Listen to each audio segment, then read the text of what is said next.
And there we go. That's probably the... Okay, so commentary's on now. Took me a few moments to notice there. Luckily, I was mostly rambling and talking rubbish, so you haven't really missed anything. As I was going to try and say at the start of the video, what I'm mainly trying to do with this video here is to just finish off this campaign. We've only got a few people to get rid of. So Germany, Spain, Scythia and Japan, all of their capitals are pretty close together. Japan is in danger of getting a religious victory, but they still need to convert Spain and myself. They're not going to manage to convert myself because they'd have to flip 50% of my cities. And, well, all of my cities are kind of over here and out of the way, so they can't really get to me. So this is literally just going to be an easy domination victory. If I finish this game quickly, which I probably will, then we will move on and do... we'll start another game from the beginning. So hopefully this won't take too long. I've picked up this great artist here, and I really haven't got anywhere that I can use him. I haven't got any art museums or anything. So I'll have to go and build one somewhere, so let's just go and put him to sleep for the time being. And we're just going to try and go and finish this up. I'd like to go on to the next turn, to be honest. So let's just get everybody else to skip turn. And got some more units we can hear. I've also got extra sound coming from somewhere that I shouldn't have, so let me just get rid of that so you're not hearing me twice in the background. Always guarantee there's going to be technical issues when you don't want them to be. Now we do also want to have a few shots up here at Heidelberg as well. So let's start moving a few units into position. We might be able to get a shot or two in up here without taking too much damage.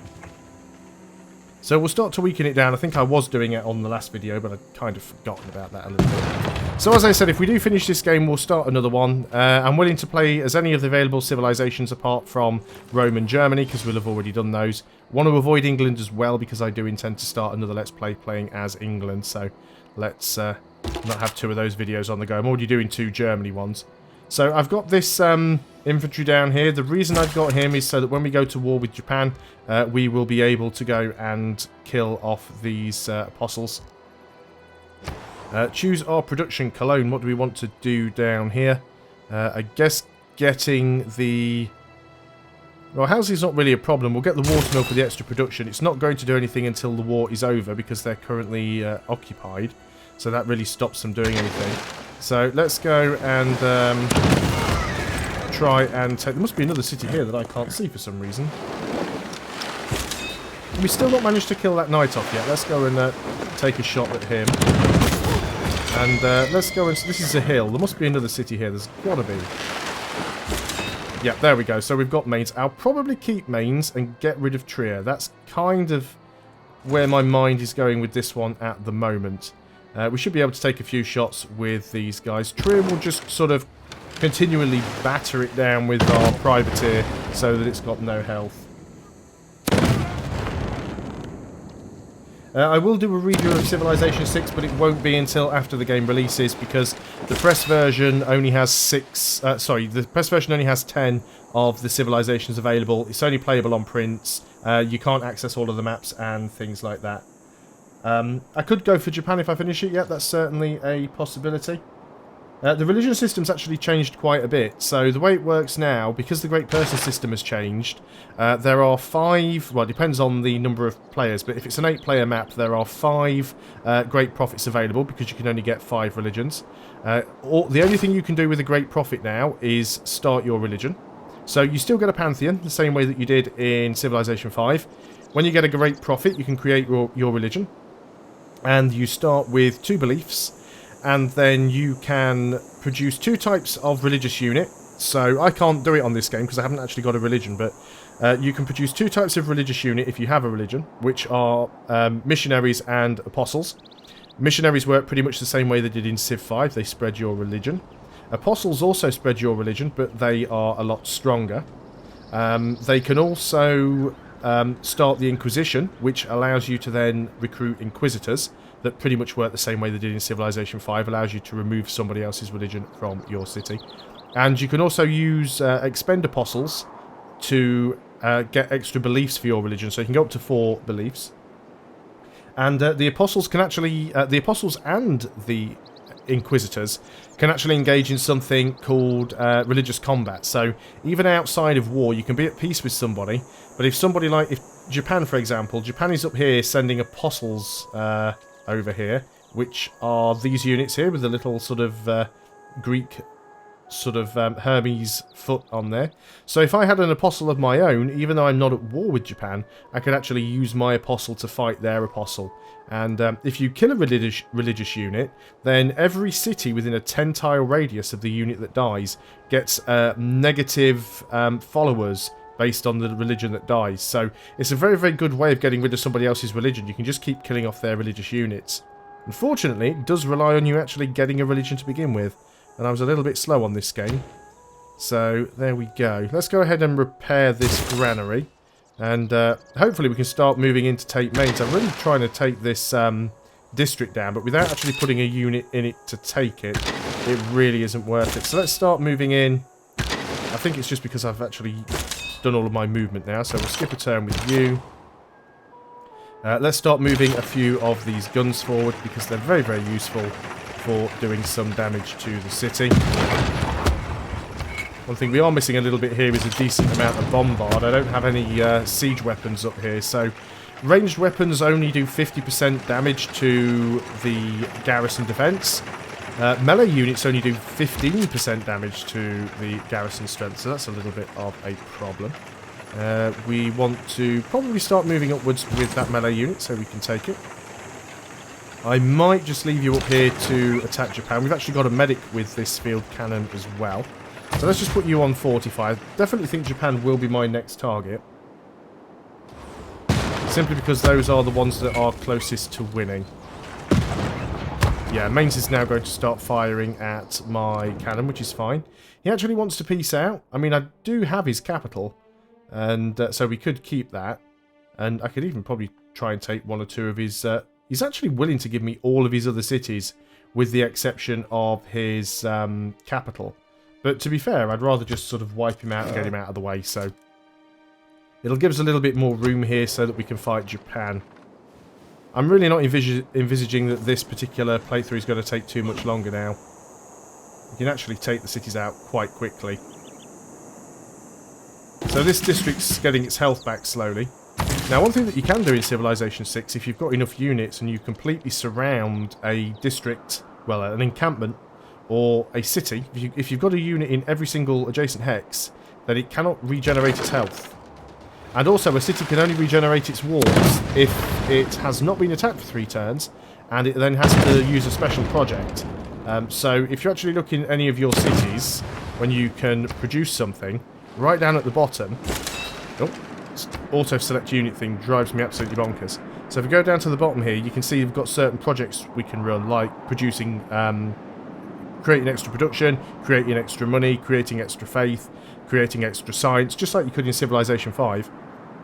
But when your walls take damage, you have a project to repair the walls, but you can only do that once the once you've not been attacked for 3 turns. So at least the garrison never recovers while you're attacking it, but the health will slowly, unless you've got it surrounded. You can also see these units, those are the missionaries, so Japan's got a few of those around as well. I think I've enjoyed playing Rome more than Germany. 2 reasons for that. One, Germany was my first game and I didn't really know what I was doing. Secondly, I didn't really use Germany's unique ability to any sort of effect, because the whole point behind playing Germany is that they do extra damage when fighting city-states, and I pretty much left the city-states alone. Let's go ahead and plunder this trade route for some free gold, and we'll just keep pelting on to Heidelberg. Just going to go and swap these field guns around, because this one's taken a little bit of damage there.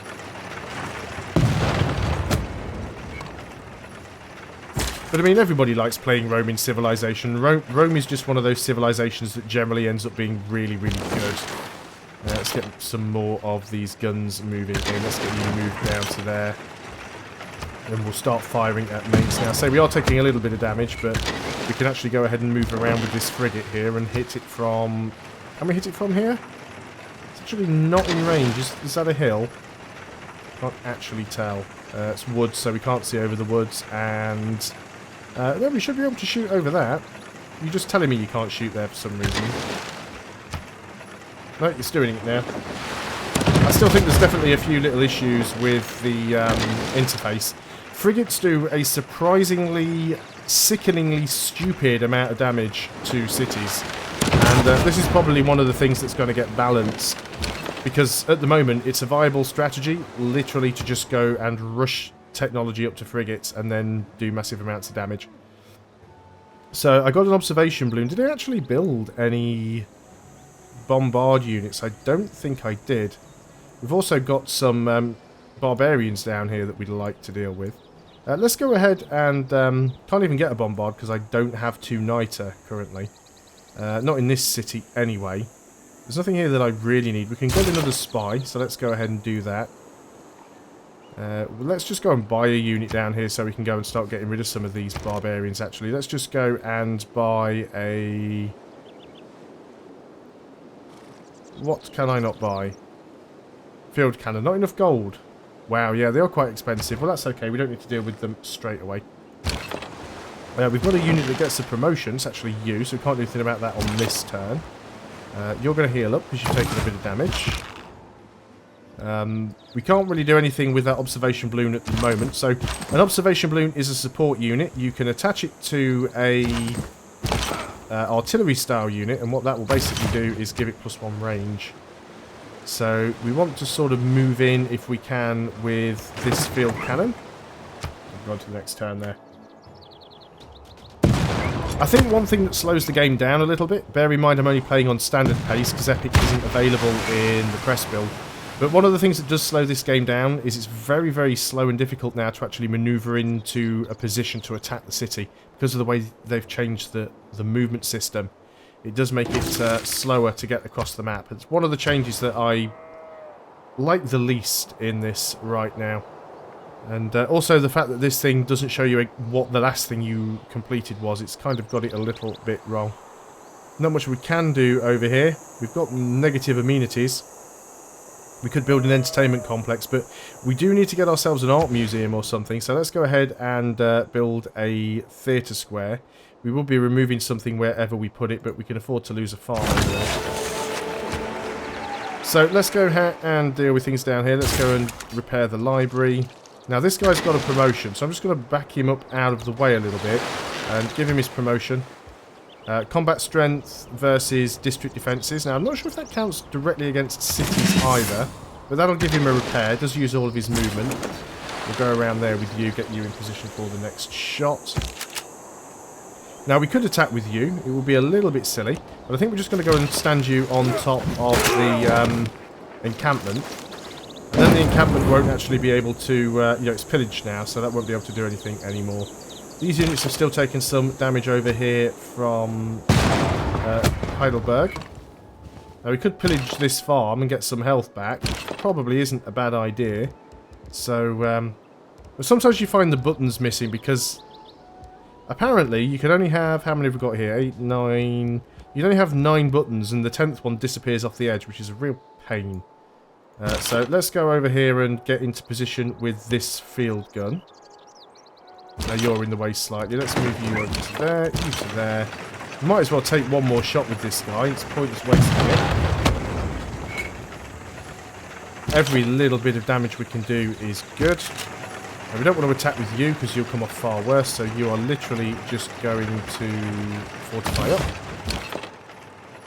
And yeah, I guess we just go and pile in there to the city.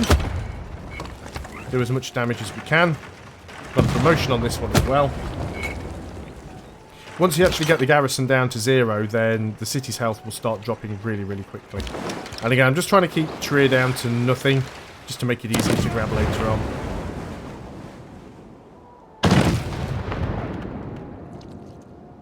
I am really enjoying Civilization 6 so far. Like I said earlier on, when for some reason my commentary wasn't working, I've put about 60 hours into this game so far. So that's one completed campaign, because I've completed my campaign as the German Empire.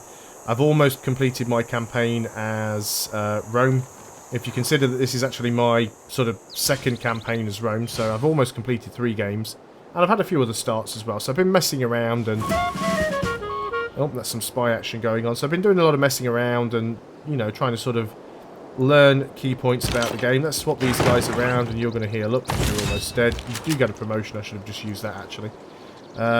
We've got you. You're going to sit over there now and literally just wait. I don't think we've got enough clout over here to do enough damage to this. This is actually a fleet. It's actually 2 boats combined into one, so it does a little bit of extra damage. Where are we? We've got a spy over here in one of Scythia's cities. Let's try and steal some money. Got an 84% chance of doing that. Pillaging does recover health, but it depends on what sort of tile you're on. So if you're on a farm, if you're on a tile that provides food, then it will recover health. But if you're on some other sort of tile, like for example, if you're on a holy site, you'll get faith. If you're on a campus, you'll get science. But farms do provide food.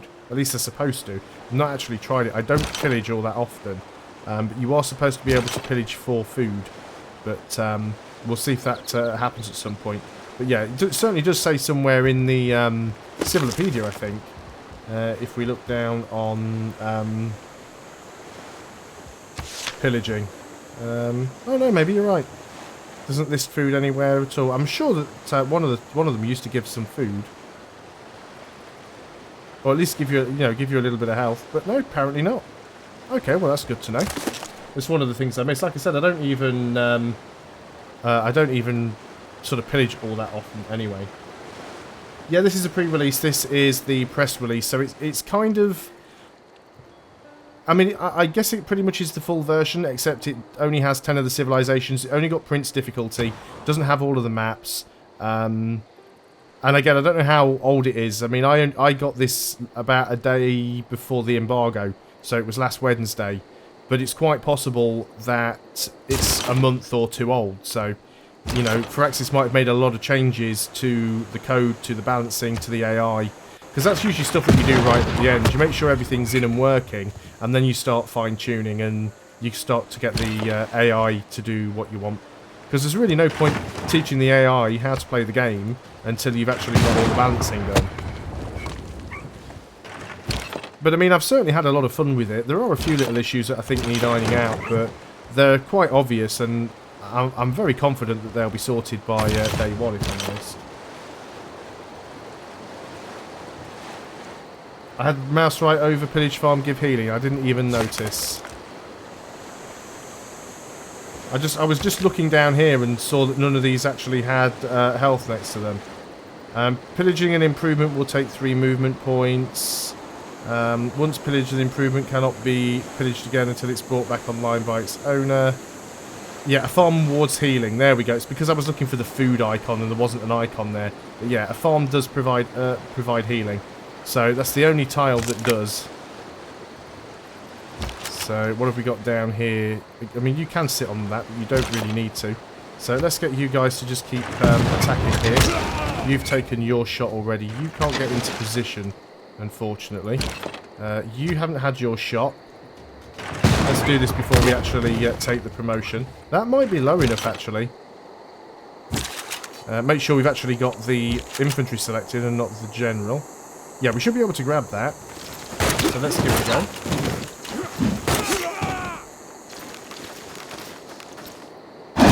So, fantastic. That's another city sorted. Tell you one thing I haven't done on this game as well, which people usually like to hear, is I have not got the music turned up. I turn it down a lot of the time because you do have some problems with YouTube and getting flagged for stuff. But let's go and turn the music up a little bit there. So we've got that city. This one will fall in a turn or 2. We do want to keep the city. You only have 2 options now, keep and raise. There's no puppeting available. So all I'm going to do now is just rush over there with that infantry unit, capture the city, and then we will raise that one down. So we've got some production we can do over here now. And again, it's going to be slow going because it's occupied. Don't really have an awful lot to do with you. I guess we'll start moving you around to help deal with Japan. We'll go on to the next turn, and Trier will just take however many turns it takes to get that infantry over there. Thanks very much, Rondi. I am glad you like them. Certainly doing my best to be entertaining and informative. I know there's people on YouTube who are a lot more charismatic than I am and a lot more funny than I am, but I try to at least teach a little bit is usually what I go for. Which is why I've said that questions are welcome. The whole real point of this stream really is not for me to sort of show off any sort of ability at playing Civilization. It's more just to sort of answer people's questions. If it's something that you are interested in, if you're thinking about buying it and you want to know more about the game, particularly if you've already played Civilization 5 and you want to know what the differences are, and you know, I'll do my best to sort of explain and if possible demonstrate how things have changed. Hey there, Paul. Yeah, EU4 is an absolutely fantastic game and I love it to pieces. I just wish it was a game that was easier for new players to get into, because it's such a complicated game. The tutorials are so bad, and then every time Paradox brings out a new expansion, a lot of stuff changes. And I think it's a really bad game to attract new players, simply because of the fact that even when there's like an 80% discount on Steam, you go and have a look and it's still like over $100 to get it with all of the DLC. One of the things I really, really dislike about that. Boarding, obtain gold from naval victories. Well, not many ships around, but that might be useful for later on, so we'll go ahead and go around that. We do have a few other promotions that we could take as well. Let's actually build a monument over here. I'm surprised it hasn't got one at all. Do we have another promotion? Yes, we do. This field cannon has a promotion, but you will notice that there is no promotion button anywhere here. And the reason for that is these buttons, it'll only show 9. So it's not actually showing me the button to promote. I guess I could rename it, because you can, once a unit gets 2 promotions, you can go and rename it. So if we rename it, then that button should disappear. 1, 2, 3, 4, 5, 6, 7, 8, 9. So we've now got the cancel button. So if we get rid of the cancel button, there we go. Now we've got the promotion button. That is a bug that needs fixing, but we can give it a second attack turn now.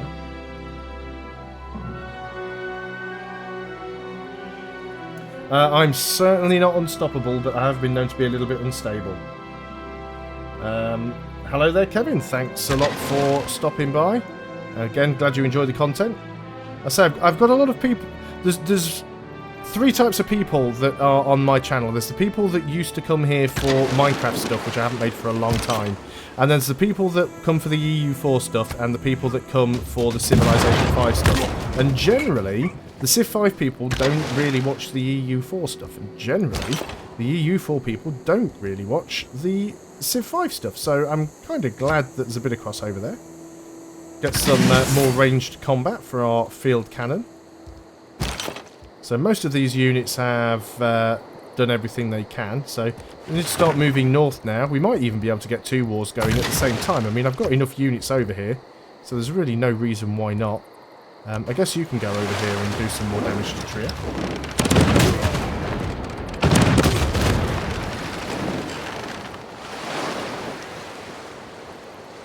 Hello Tibor, how are you doing? Thanks a lot for joining. I've actually got my message and managed to turn up to this one.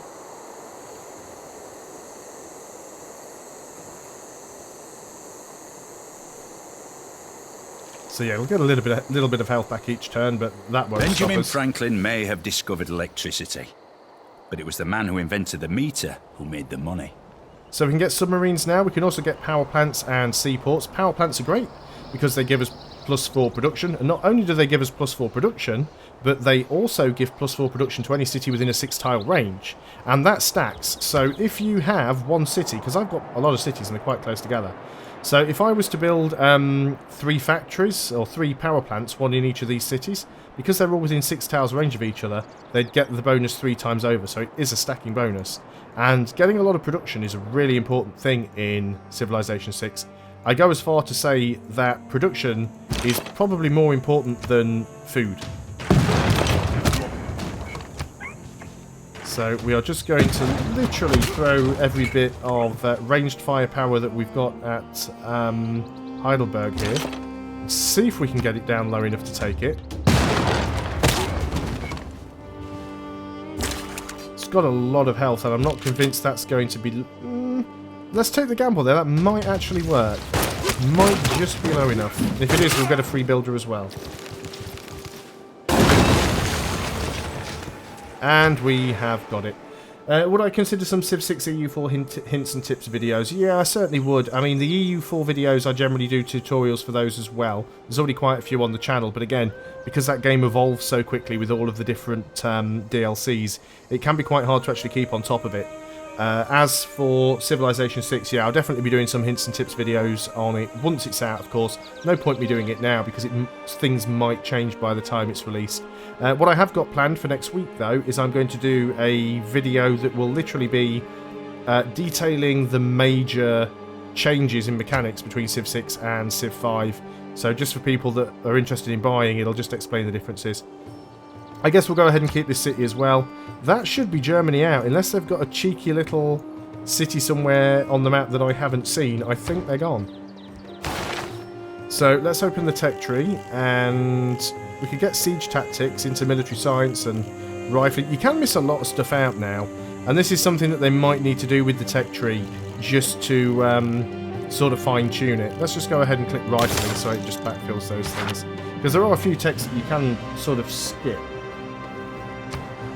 So we've got the production here now. Let's go and repair the granary. Now, are Germany out? It's not showing that they're out at the moment. You might as well heal up. Oh yeah, they've still got Trier. I'd forgotten about you there, Trier. Let's get you to bombard. You can't get there on this turn anyway, so that's part of the problem. We can upgrade you to a submarine if you were in friendly territory. Unfortunately, Mainz's borders don't quite extend out far enough. Cologne's do. So let's get you over to Cologne. We'll upgrade you to a submarine. A little bit strange now. Those upgrade paths have changed somewhat. I don't think we need to worry too much about that spearman. First of all, it's a spearman. Secondly, once we take Trier out, it'll be game over for Germany anyway. We're moving around here to help with Japan.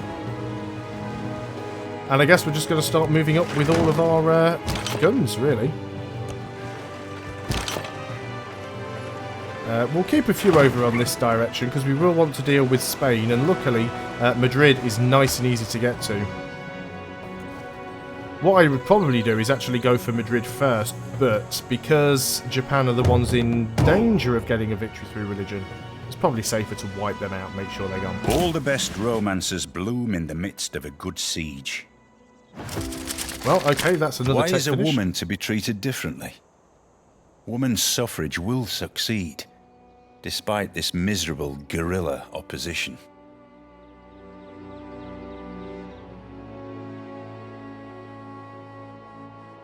So, we can change our policies now. Let's go ahead and look at that. We can actually change... Let's get rid of that because it's annoying. We can actually change our government type if we wanted now.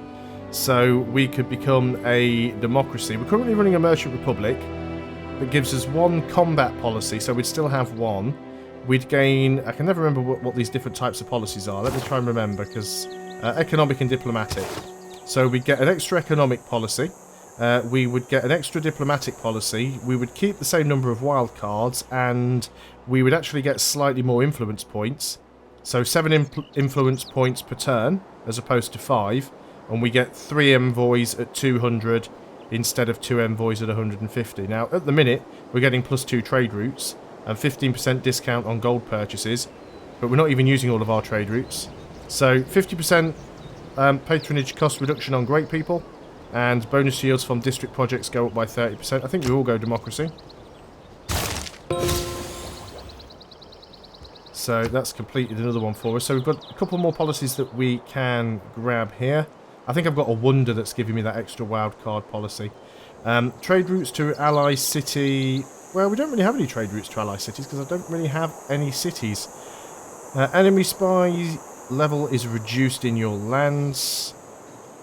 Spies who steal a tech boost without being detected gain an extra boost. I'm probably the tech leader. So most of this is +1 gold from each envoy at a city state. That's always good for a bit more money. And what about the economic ones? Housing +2, amenities, -8 gold to all cities with at least 3 speciality districts. So we gain extra housing, gain extra amenities, but we'd lose some gold. Do you know what though? We can afford to do that, and it might help with some of the unhappiness. So now we get to choose another civic. Not too sure if there's anything here that is amazingly important for us. Conservation would allow us to plant national parks. Don't think I've ever actually tried them. Let's give it a go. Let's see how that works out.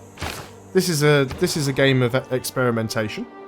So let's see how that is going to go. Let's get this monument repaired. We are starving here, but again, the city is still occupied. So now you can move in. Unfortunately, what is that? It is hills.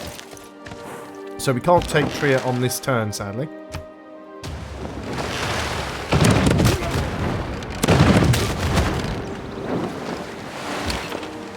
Have to forgive me if I'm a little bit croaky today. Well, a bit of a cold, so... But I didn't want to skip the stream, so I'm just trying to sort of suck it up and do my best not to sort of cough and splutter down the microphone. So I'm going to move these guys over this way, and I might actually take these 3 cannons and... these 3 cannons, this infantry, this frigate, and go for Madrid. And then at the same time, I'll take everybody else up and go for Japan. We're going to do double wars over here. As I say, I've got plenty of units around, so I'm really not bothered about doing that. So let's start getting some units up. These guys I do want healed, though. Let's get everybody up to full health before we start trekking over there. And yes, there are still some German units around. They're really not going to prove a problem to me at all. You're already healing up. You should be healing up. Free builder. Don't need to use him just yet.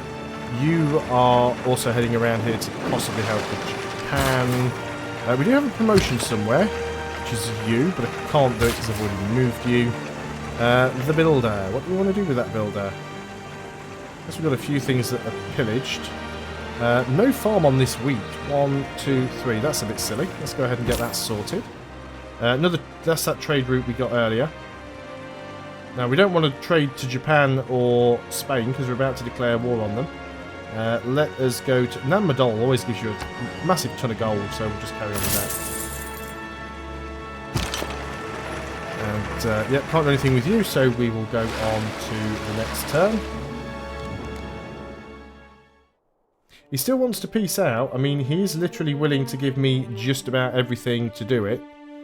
He's only got 1 city left. We might as well finish him off. It seems a little bit pointless, actually letting him get away with it. So we'll get rid of him. So apparently I've got 26 people watching now. I've certainly not seen that many people typing in the chat. So remember, if you do have any questions, please do feel free to ask. The Germany game, The Siege of Manchester. You know, I've played so much. I've played so much Civilization 6 over the last week that it's all just been a bit of a blur, to be honest. All I remember is I've been having a lot of fun with it, and that's got to be the sign of a good game. When you can't actually remember what you were doing, you just remember how much you enjoyed doing it. Let's go ahead and get ourselves... We've got some amenities problems here, and some housing problems. We could go ahead and get a bath. We would be replacing the stone, though, which I don't really want to do. Entertainment complex will just take forever. We can get a sewer. That will actually... We could just buy the sewer, actually, if we have enough money. So let's go into purchase.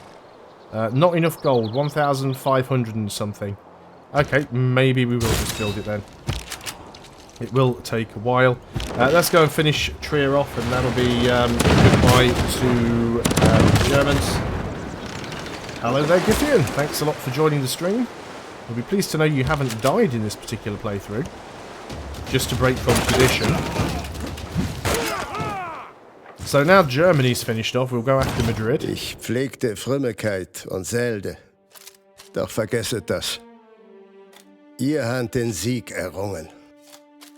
Sie überriech Friedeshasses und des Streites. I must admit, I've not actually read all of the different unique abilities that are available to the civilizations that aren't in the press build. But Germany looks like... Not Germany. Russia looks like they're going to be quite good. Russia looks like they're going to be quite overpowered. So I'm actually looking forward to giving Russia a go. Arabia looks like they're going to be quite good as well. So I think it might be one of those ones. Yeah, I don't have any siege weapons here either. But I still managed to take some of these cities quite quickly. Also, that's a good point. Frigates do so much damage. Is it bombard damage? Because they just do so much damage to cities, it's unbelievable. Where are we? We want units, we want naval units, naval combat frigates. No, it's just range strength. It doesn't say bombard damage, but they do so much damage. It's actually quite scary. So these are the units that are heading over here. You are going to be the ones to get rid of Madrid. I'm not bothered about completely taking Spain out. I don't see them as being that much of a threat. So the main purpose is to just take their capital, which is what we want to do. We've got a promotion for you that we can't use on this turn. That's fine. You're fully healed, so you're going to head over in this direction with these guys, because these are the ones that are going to be attacking Japan. So let's get you over there. You as well, you're at full health now. And yeah, frigates are going to move up here so we can attack. So we've got another spy. You see how many cities I've got here. I've just got a stupid number of cities. I've gone very, very wide. Who would we like to spy on and why? We've already got a spy in here, I think. Let's go and spy over here. They don't have a lot of money coming in, but we could go ahead and try and get some. Still a few problems with looping sound effects I've noticed in this build. It's like you'll move a vehicle and you'll hear the wheels turning and that'll just carry on for a while. You're going to go ahead and just build that farm. And you'll skip the turn because there's not much else you can do. Ah, we can finally upgrade you. It's going to cost us 310 gold, but we now have a submarine. Submarines can actually bombard cities now in Civilization 6. So they couldn't do that in 5. They would literally just... well, nuclear subs could if they had nuclear missiles on board. Or guided missiles, but they can just normal submarines can bombard now. So let's actually get you back over towards Spain. Yeah, I think that's the...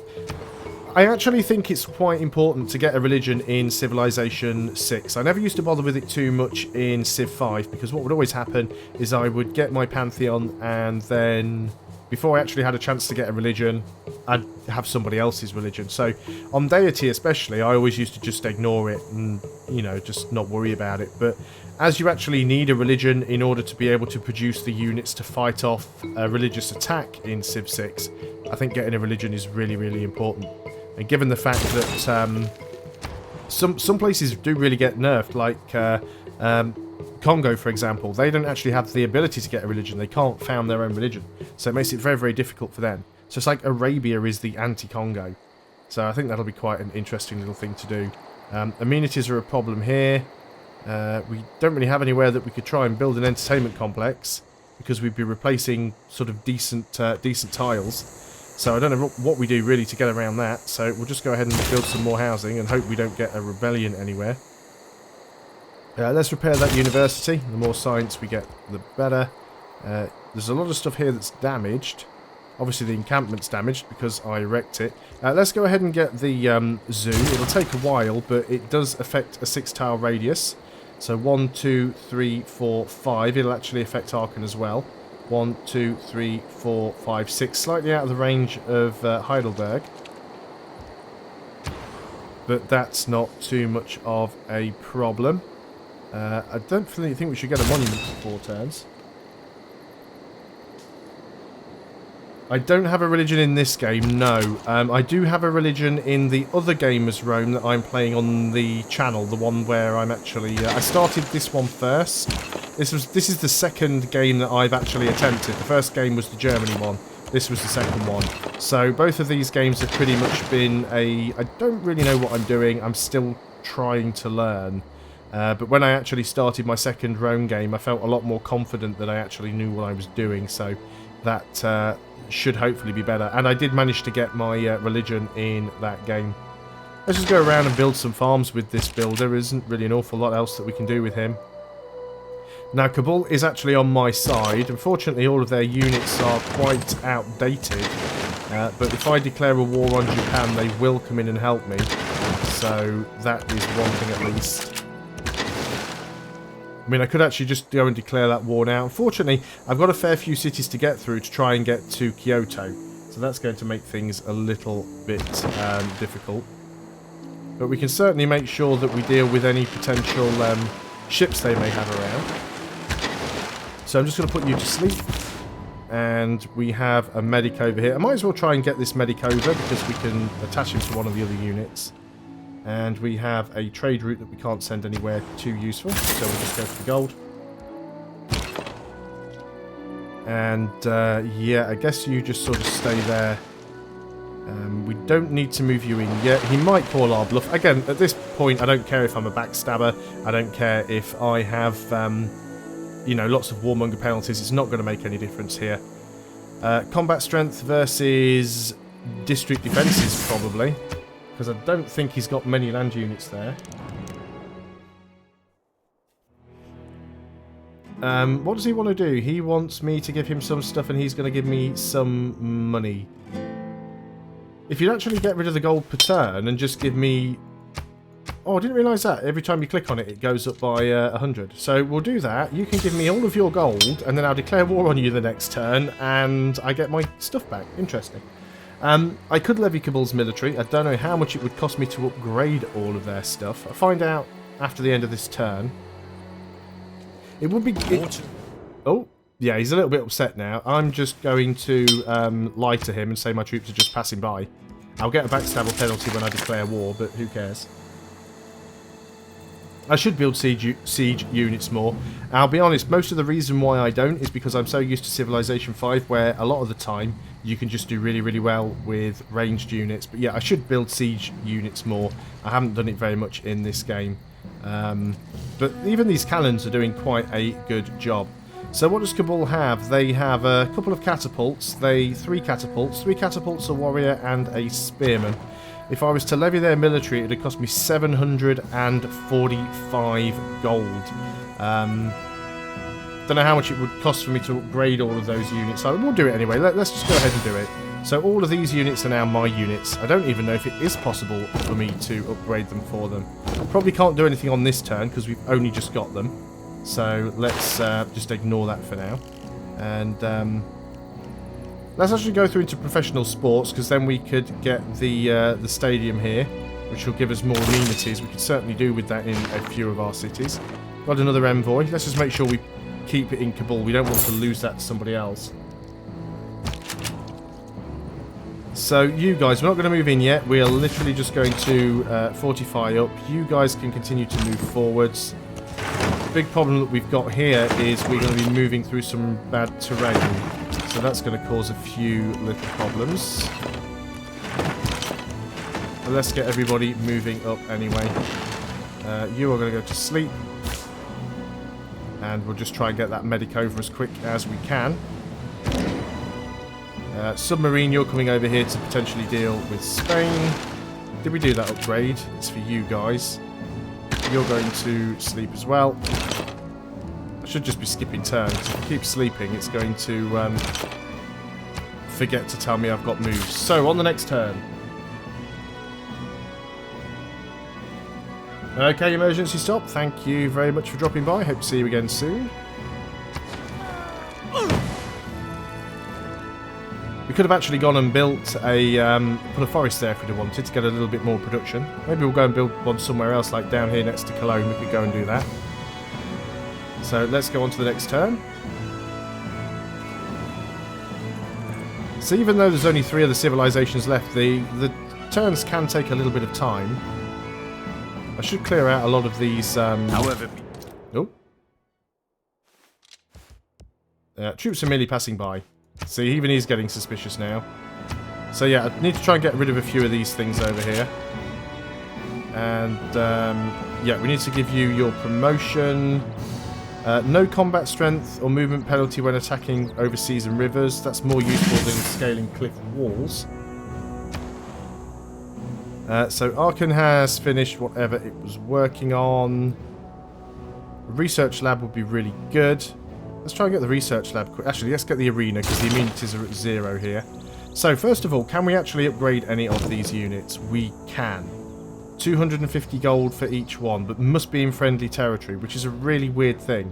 So we've managed to take all of their units, but we've got to have them in our own territory to upgrade them, which I suppose does make sense, but why doesn't their territory count as friendly territory? So let's start moving some back. I also noticed they've produced another unit since, and that unit hasn't become my unit.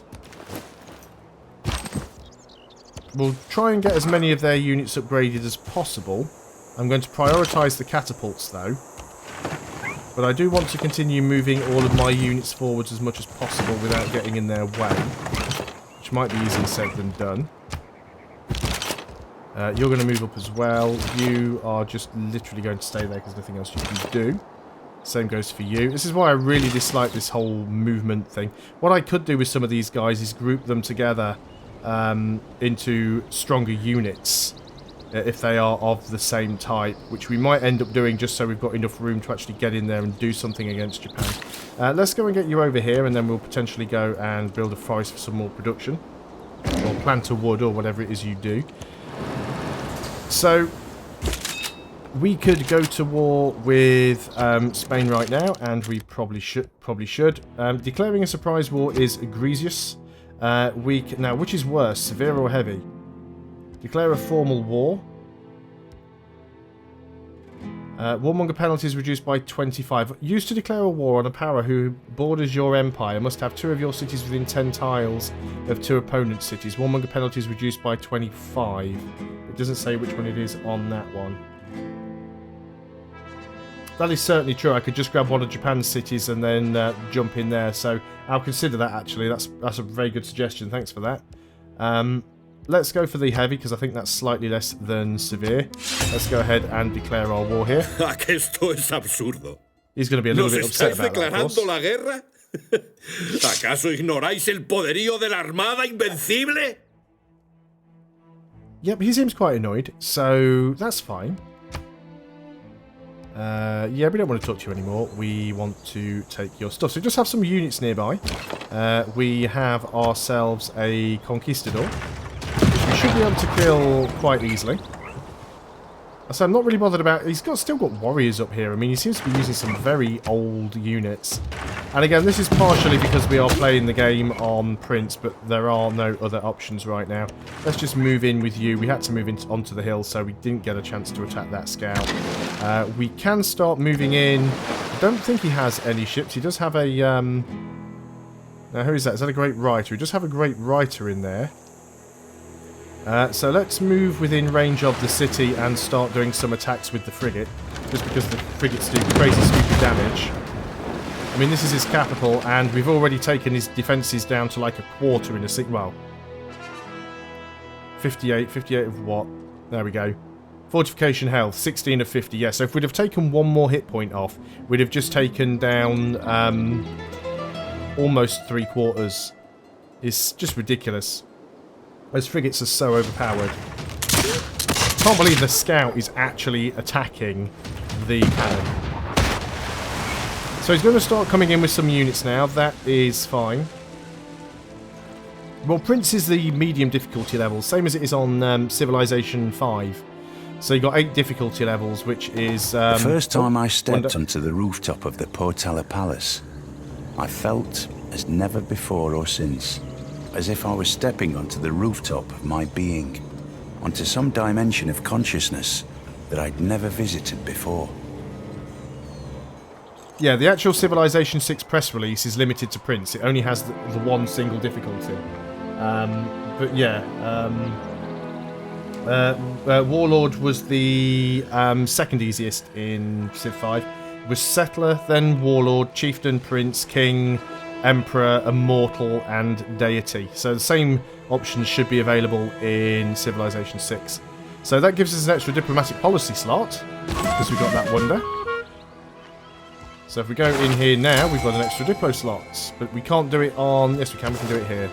So what do we want? Not that these are that useful to us anyway. More influence points, why not?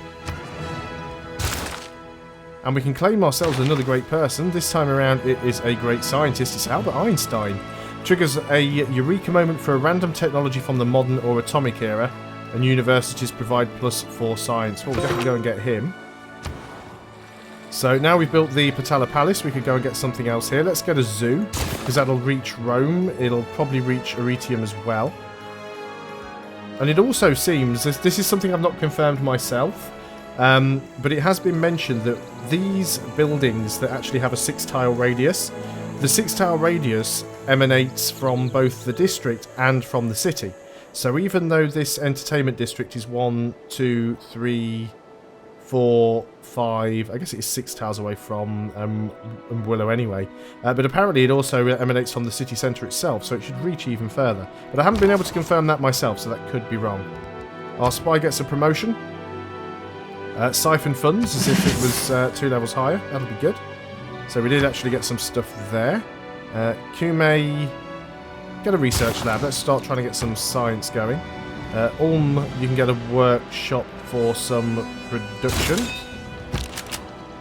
And I guess we're starting to move in up here now. He's just suddenly pulled a lot of units out of his hat. So I'm going to back off a little bit here. Didn't really want to back off that much because I do want to try and attack that frigate if I can. I've got my submarine nearby. He might be slightly out of range. Yeah, unfortunately I am out of range with the submarine, but let's just move in here so we can help deal with that later on. The rest of these guys do want to move in close enough to be able to attack. We can actually attack the city from there. Let's use this field cannon to attack this spearman, so that's literally going to die in a single shot. We'll move this guy over. You can also attack the city.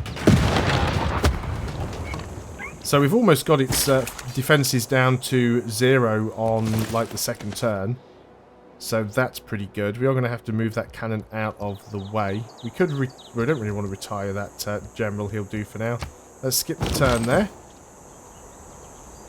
And yeah, we could go ahead and just capture... I'm going to be really careful how I pronounce this place. Fukuoka. We could go and grab Fukuoka and then get those guys upgraded there, which is probably a better idea. So let's start moving these guys back up to the north. I'd prefer to have some of my units further forwards though before doing that, because my units are a lot stronger than these city-state ones. And yeah, this auto unit selection thing, which is something I really, really hope they fix.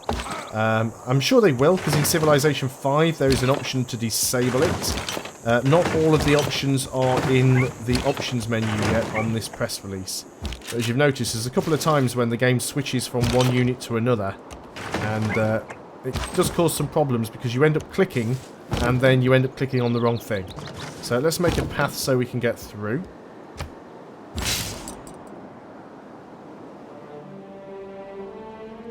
Hello there, Daniel. Thanks a lot for joining the stream. I hope this one is to your liking. And so the main reason that I do these streams, I don't ever confess to be a brilliant Civilization player, even though I can beat Civ 5 on Deity.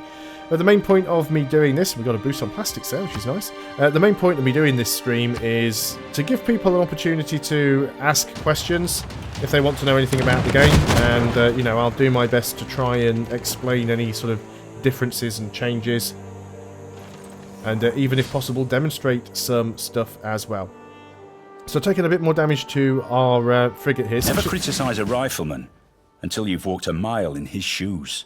That way he'll be barefoot and you'll be out of range. So it's actually a fleet of frigates. It's 2 frigates joined together. I think I'm just going to send all my trade routes to Nan Madol just for the stupid amount of money that we're getting from there, especially as we have a lot of units to upgrade. Let's go ahead and work on...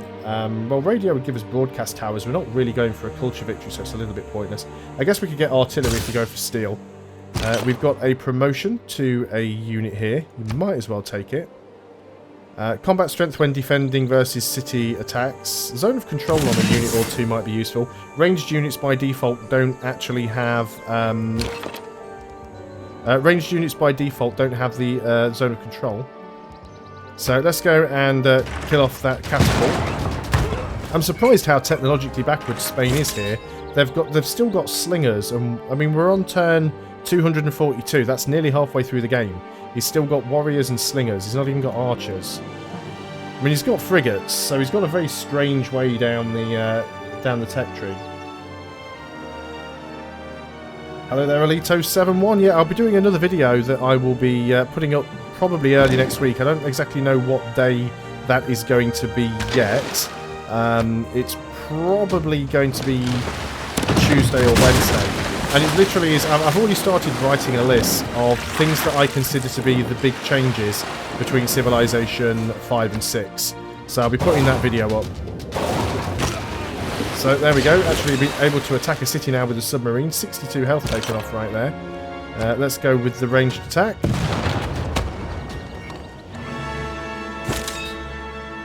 Exactly, it is just a press release of the game. I mean, that's certainly no excuse for some of the potential issues, but yeah, you're certainly right. You shouldn't judge a game too harshly when it's not even out yet, so that's what I'm trying not to do here. I want to try and get this ranged unit in, so I might have to move one of these cannons out. That's going to be a little bit tricky. We've got some production up here. Let's go get the watermill, because you can never have too much production. Let's try and steal some money. A 90% chance of that working. So I want my units to be at the front here and their units to be at the back, so let's keep moving them up. Once we've got enough units at the front to protect their units, then I will declare the war. So we want to declare the war on our turn, because if you declare the war on their turn, then they get the first shot, which is never a good idea. And of course we've got all of these city-state units now to give orders to. I wonder if we could sell them. I wonder if you can actually sell city-state units and get the money back for them. That's an interesting idea. Because this spearman I don't think I'm ever going to use. We'll skip the turn with you. And we've got that builder, so we can go ahead now and actually plant a woods. There we go. Finally, we get to click the next turn button. Been going for an hour already. I didn't think this campaign was going to last this long, but the turns do take quite some time. Yeah, exactly. That's what I've been saying for quite a while, even though people got this development build about a week before the NDA, so, you know, people have had this build for about 3 weeks now. If winning isn't everything, why do they keep score? People have had this build for about 3 weeks now, but the build could have been several months old before people even got access to it, so it's a very valid point. There is another frigate, which is just begging to be sunk, so let's go ahead and do that.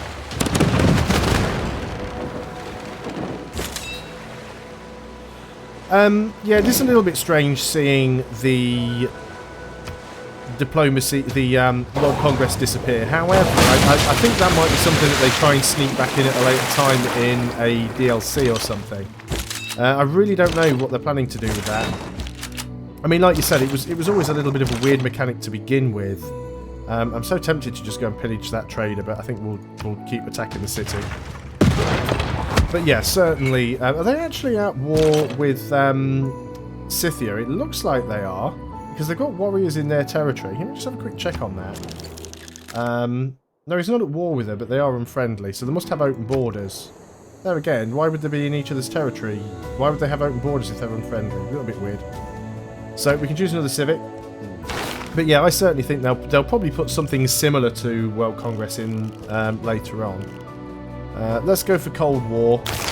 I'm not too bothered about most of this stuff now. I generally find the civics tree not really all that exciting. There are certainly things within the civic tree that you pretty much have to unlock, that you look at and think, well, I need that, I need this, I need that. And then you get to a point where you're just like, yeah, now I'm just like micromanaging for the sake of it. Let's go ahead and declare our war on Japan. We've got a CB against him. Oh, we can have a colonial war for a moderate warmonger penalty, like it's going to make any difference at this point in the game.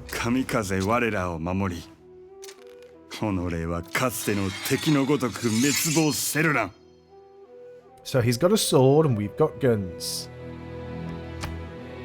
So, okay then, let's go and... I don't think we're actually close enough to make any attacks here. So we'll probably just edge forwards a little bit. We might get attacked by a few of his units. I'm actually expecting that to happen. So you see that? I actually had the field cannon selected, but then the game switched to another unit. So that is something we've got to be careful of here. So I'm actually going to just move down to my own city with one of those warriors. I'm interested now to see if it is possible to sell them. Because the only units I really want here are the catapults. Catapults are the ones that are going to be useful. And like I said, we could go ahead and... can I not swap you two guys around? Will you not do it? No. Okay. We could go ahead and try... to... Oh, just stop it. So annoying. So many units. Right, what have we got here? We've got another spy. Let's try and siphon funds. There's not a lot of money here. They have a bombard there now. We can move on to that trade route. Unfortunately, we don't have enough movement to pillage it, which is a shame. That bombard does much more damage to buildings than it does to units, so... Well, I mean, it still took half of our health off. I mean, it's nothing to be sniffed at there. We broke our promise to Japan. Well, you know, we always intended to, so we don't mind There are that too three much. things extremely hard. Steel, a diamond, and to know oneself. So we can get artillery now. We've got another trade route. This one can't actually go to whatever it's called. Let's go to Hattusa.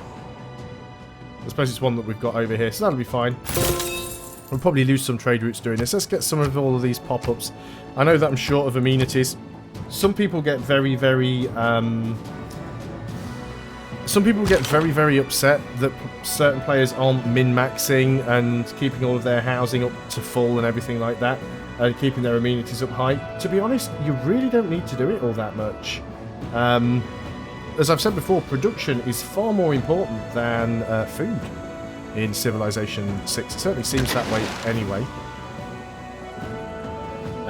Hello there, Kenny. Thanks a lot for joining. Let's go ahead and just sort of put as much damage into the city as we can now. I might lose that frigate, actually. That was a little bit of a misplay there. We can go ahead and plunder that trade route, though.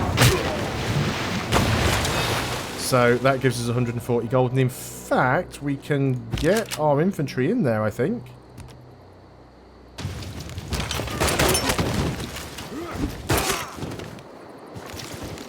I have actually started using live events now. Now I've managed to get them to work, so they will pop up a day or on the day that I'm going to go live, and it'll tell you when I will go live.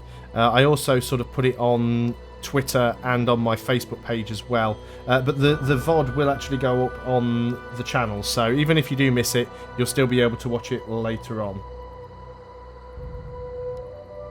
So we've got Madrid, so we've only got 2 capitals left to get. I noticed we didn't get the Great Writer there, so that is something that I wanted to try and see how that worked. We definitely want to keep the city. We don't have any choice, it's a capital.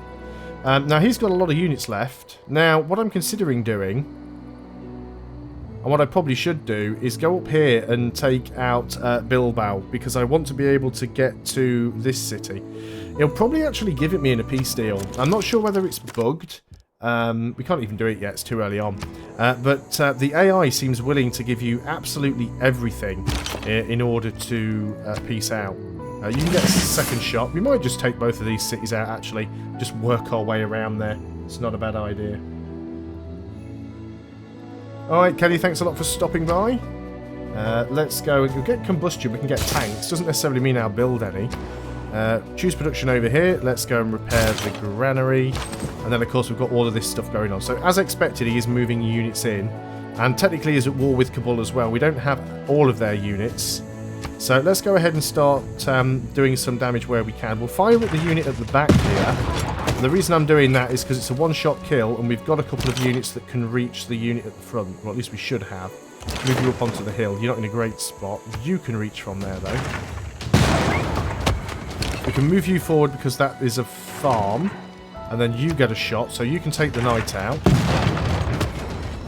Now, I'd like to take that slinger out, but unfortunately that is... No, it's only 1 movement cost. So we can go ahead and take out that slinger. So Japan's units are going to fall very, very quickly here.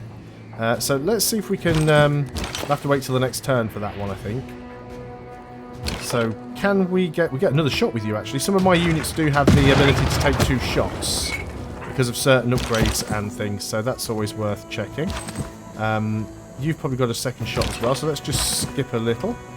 We're going to skip a turn as well.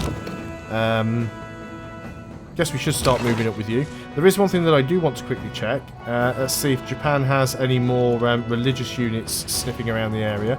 I can't see any, but we'll have a bit of a look.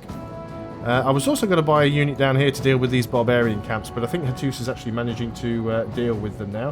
Hello, David. Thanks very much for joining the stream.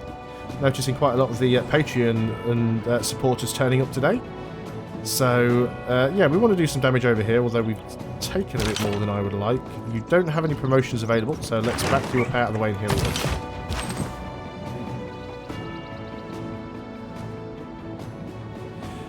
I've actually had peace deals where the AI is willing to give me everything they own, and I'm talking 17,000 gold, every single great work and artifact they had, every single strategic and luxury resource they had, and the only thing they kept was their one remaining capital city, which they can't give away. Now, to me, that seems like a little bit much, but again, it might be a bit of a bug. It might be that some fine-tuning needs doing with the difficulty. I don't really know. But yeah, the AI does seem to be willing to give you far too much to piece out on the sort of current build. But who knows? We'll have to see how that's going to work out for us. I might just sacrifice this spearman. Just sort of YOLO him in at some point. Let's try and just do a little bit of rejigging. We're going to need some units up here.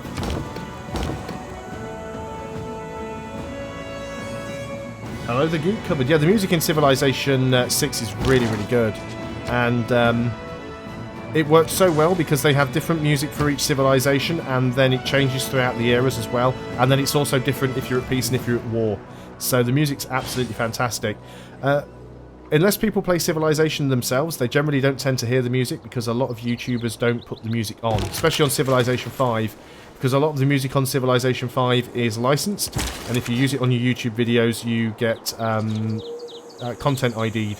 So a lot of YouTubers and streamers just turn the music off, but on my normal videos I do, even for Civ 6, but on the streams at least, I haven't been getting hit for them. So now the reason we went ahead and built the cultural districts is we wanted to get an art museum, because we've got a great artist sat around that we can't do anything with. So let's go ahead and Arkan, do you know what? Just repair the encampment so you stop bothering me. That is a very good point. I'd forgotten that I'd moved them there. I can get them both into range. So we can get one down here, we can get one over there. And to be quite honest, we'll probably have most of its health gone.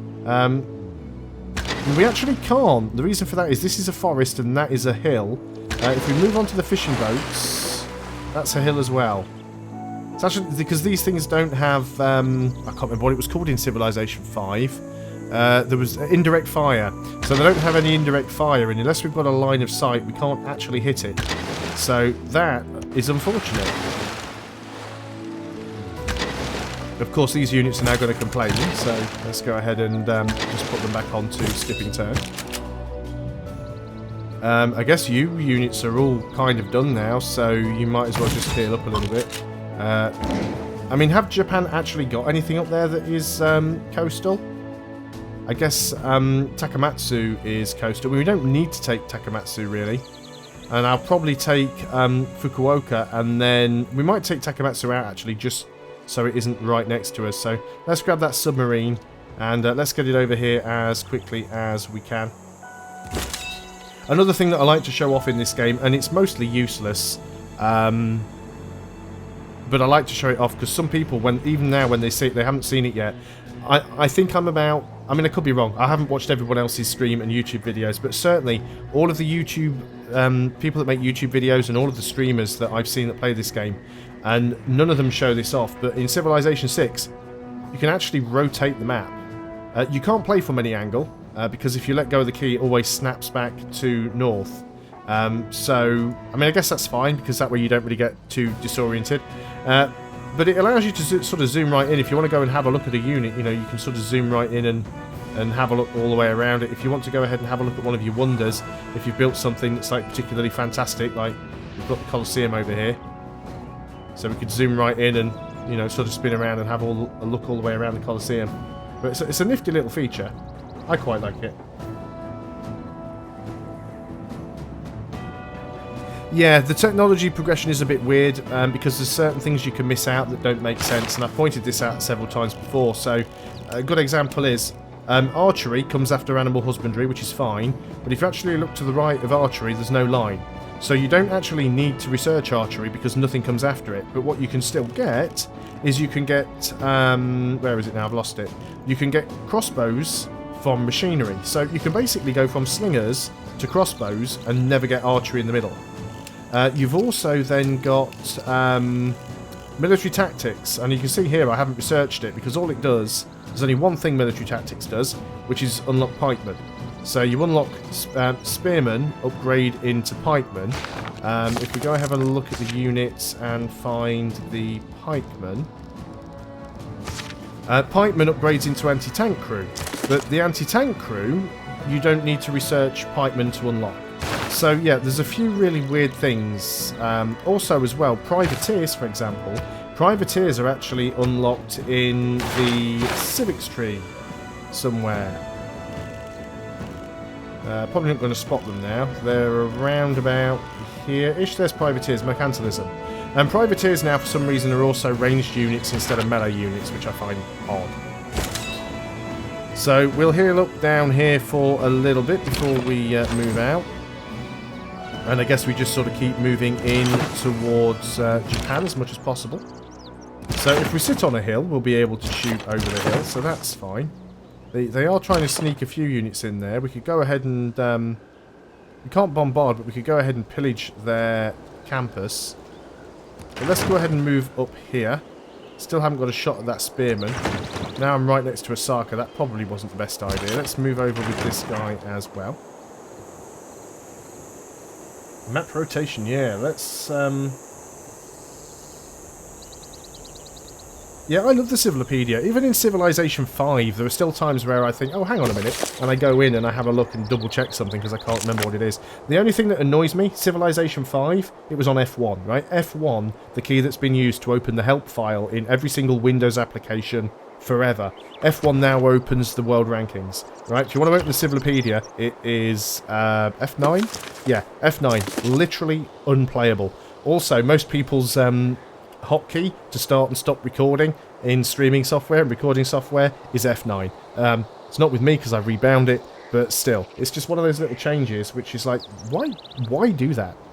The only thing I don't like with this Civilopedia, and I think Civ 5 it was okay, if you go ahead and search for something in here like infantry, and I click on infantry, if I exit and go back in, it takes me back to the first page. I wish it would stay where you kept it. But, you know, that's just a minor little niggle. It doesn't really affect the game at all. It's just me being pedantic and picky. So, can I sell this guy?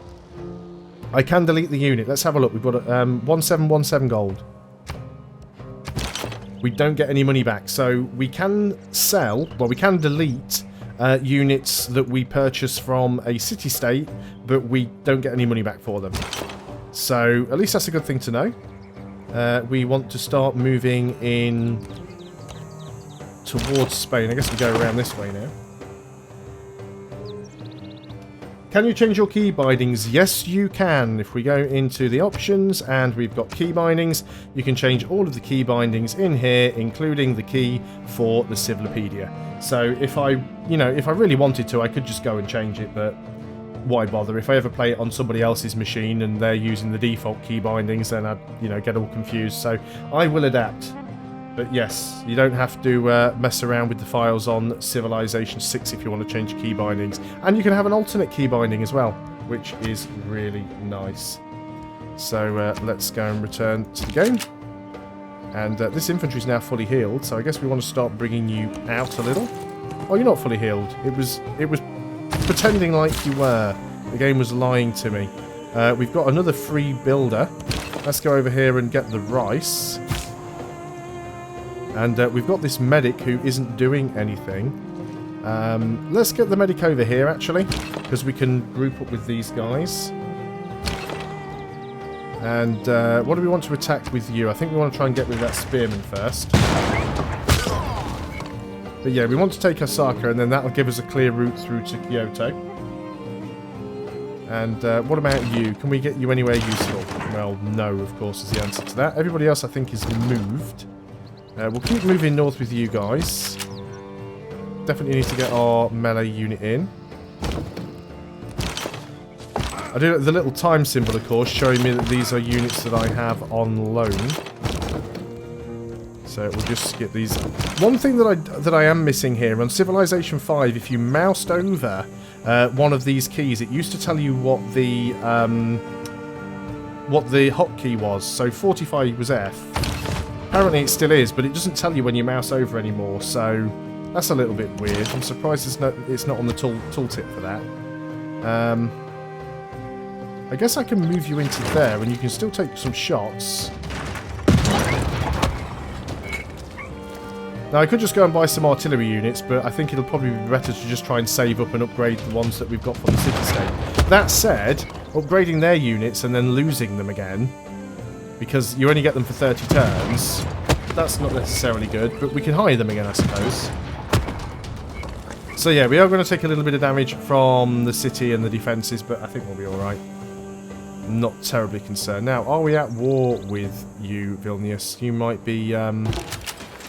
Let's just double check that if we can. Can't see any Japanese religious units around, so I think I might just put you on 45 for now, just so I don't have to keep dealing with you. Vilnius. Japan is your suzerain, yep. So we are actually at war with Vilnius, so we do have to be careful with that. But we can sort of squish them once we come over here from Spain. So let's go and start doing some damage to this place. I think we've actually got... double shots here with this one. Yep, we have. So that's always nice. So at least that upgrade path is still available. You don't have the double shot. You probably do. You've all taken a little bit of damage, but being able to get a few extra shots in wherever we can, I think we really should. So let's start moving you around this way. Don't want to move too... Well, those guys are going to cross a river, which is fine. They're in their own territory. But I don't think they can kill me. At least I hope they can't. Choose a production in Aquila. Let's get another entertainment complex. And let's get one that will probably reach several of the cities. So if we go and put one there, that should get Washington and New Orleans as well.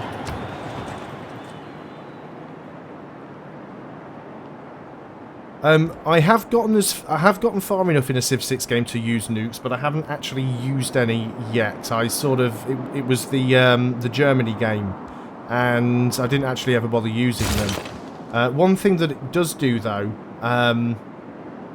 is there's a mechanic in Civilization 6 called War Weariness. So basically, every time you lose a battle, or every time you get into a battle, you gain war weariness, and if you lose a battle, the penalty's even harsher. And basically, war weariness reduces your amenities, so it makes your civilization more and more unhappy.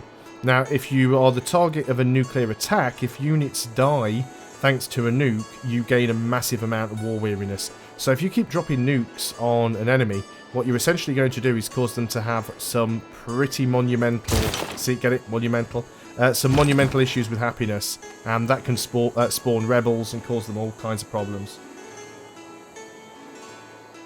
But yeah, I mean, it is definitely possible to nuke people. Also, the nukes in this game cost an incredibly stupid amount of money to maintain. It's like 16 gold per turn on standard to maintain a single nuke. I'm also not sure if there's a limit on how many nukes you can build, because strategic resources in Civ 6 work differently now. You only really need one strategic resource to build a unit. So if a musketman, for example, requires one niter, as long as you've got one niter, you can just carry on building musketmen. So that is quite a nice thing. Do I want to back up with you, or do I want to stay there? I think we'll stay there for now, because you didn't take all that much damage. And we can get a couple of easy kills.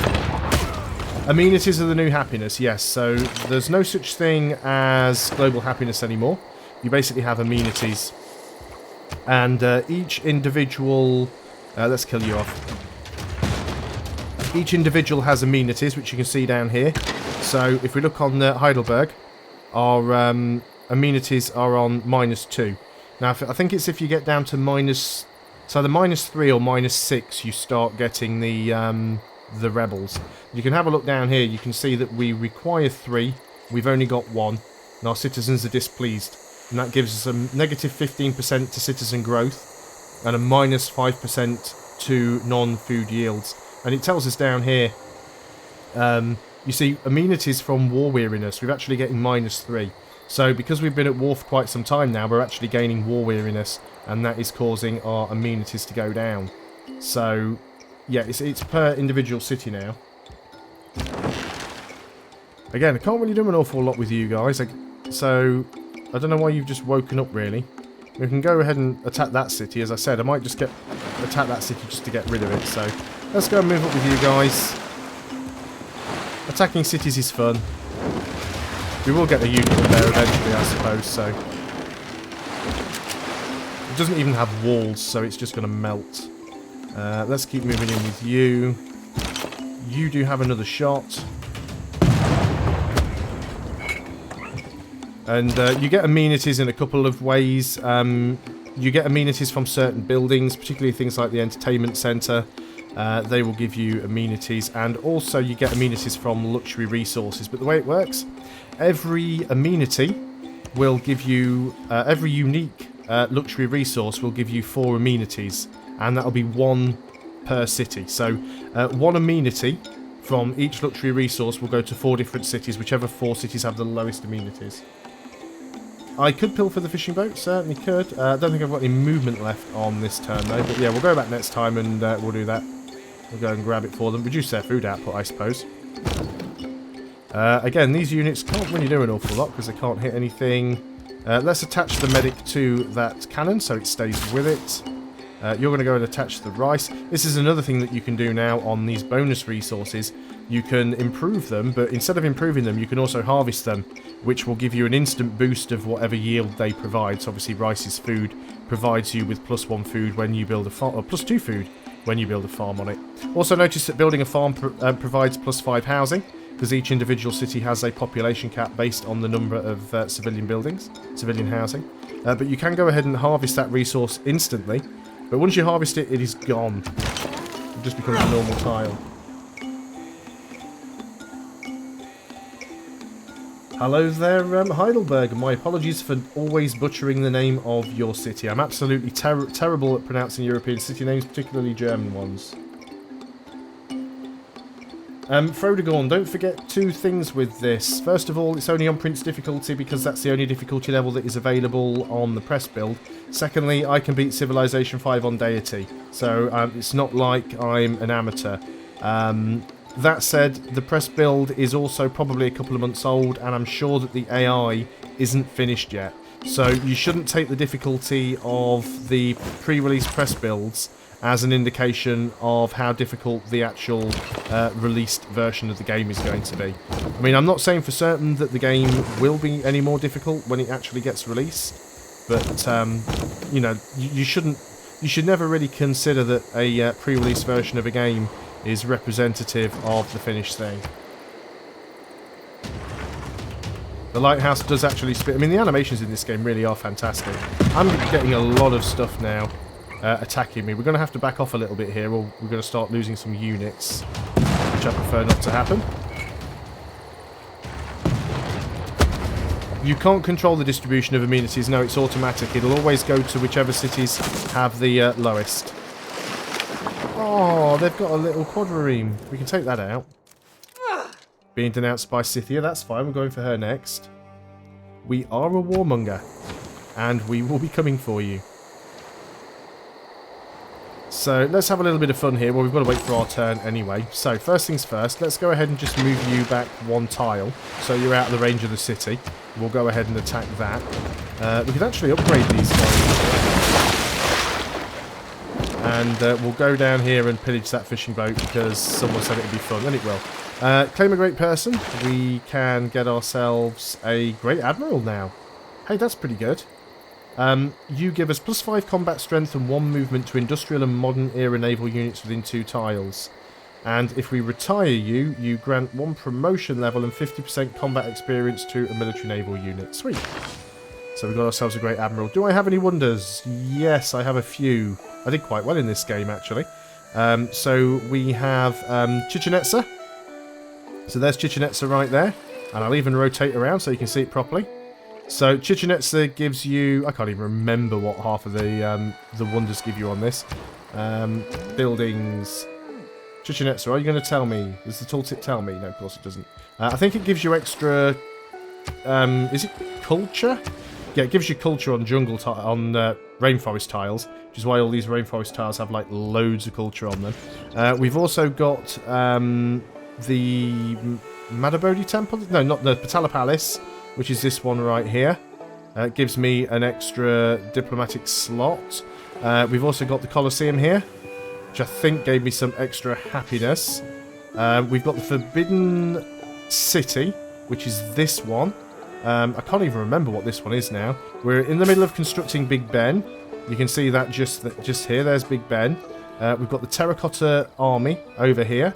We've got, I think that's Cristo de Redentor. Yes, it is. We're working on that. We have the pyramids. Pyramids at the back there of Aquila. We've also got Petra over here. So yeah, I've managed to squeeze out quite a few wonders in this. I really have been prioritising them, to be honest.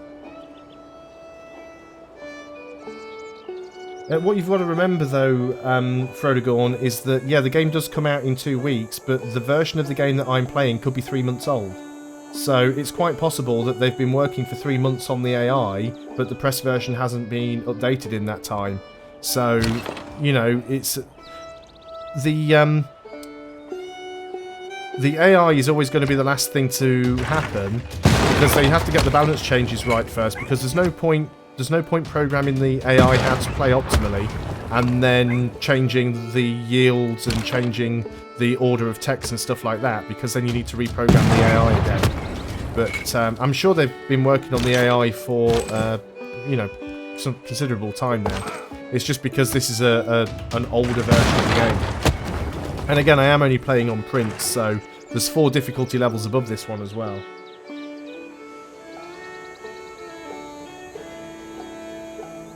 As far as I'm aware, there are no equivalencies to the Golden Age and Wheel of the King days. I do believe they are gone.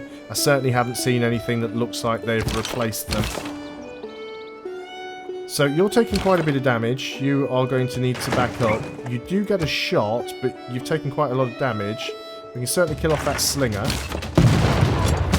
We can go ahead and we can probably kill off that... Oh, can't quite get that conquistador.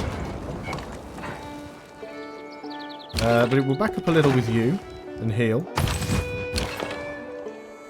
And do you get another shot? Yes, you do. Very nice.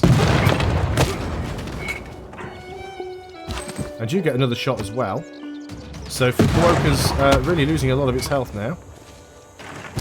You do need to try and get this guy in. That's going to be a little bit tricky. We'll try and sneak around the outside edge there. And what have we got? Oh, you get another shot as well, actually. So we can get rid of that conquistador.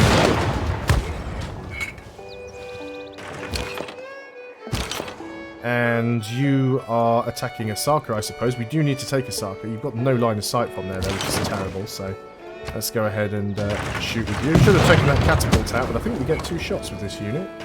We've got 4 promotions. Yep, let's go ahead and take that catapult out then. Should leave Kyoto quite exposed. And again, we've got a lot of these units that I can't really use right now. So is S still skip? No.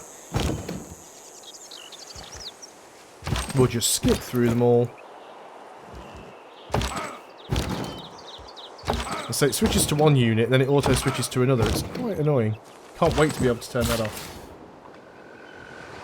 Hello there, 4870 what are we going to do with you? We've got the rice. Let's go over and I guess we can build a mine here. And oh yes, we've got our Great Admiral. Oh, 2 more wonders I forgot. We've got the Colossus over here. Forgotten about that one. So there's the Colossus. And we've also got the Great Lighthouse over here as well. I think that's all the wonders that I've got. So let's go ahead and teleport our Admiral. We need to put you in the harbour. You're in the harbour. So I can't teleport you from the harbour. You'd actually have to be in a coastal city. Let's go ahead and get you down to Arretium then.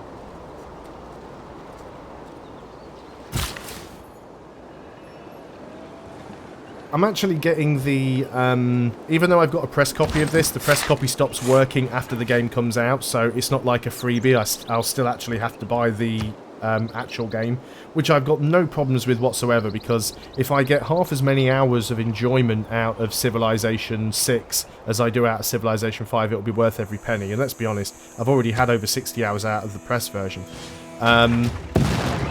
But I'm definitely going to get the deluxe edition because that comes with the...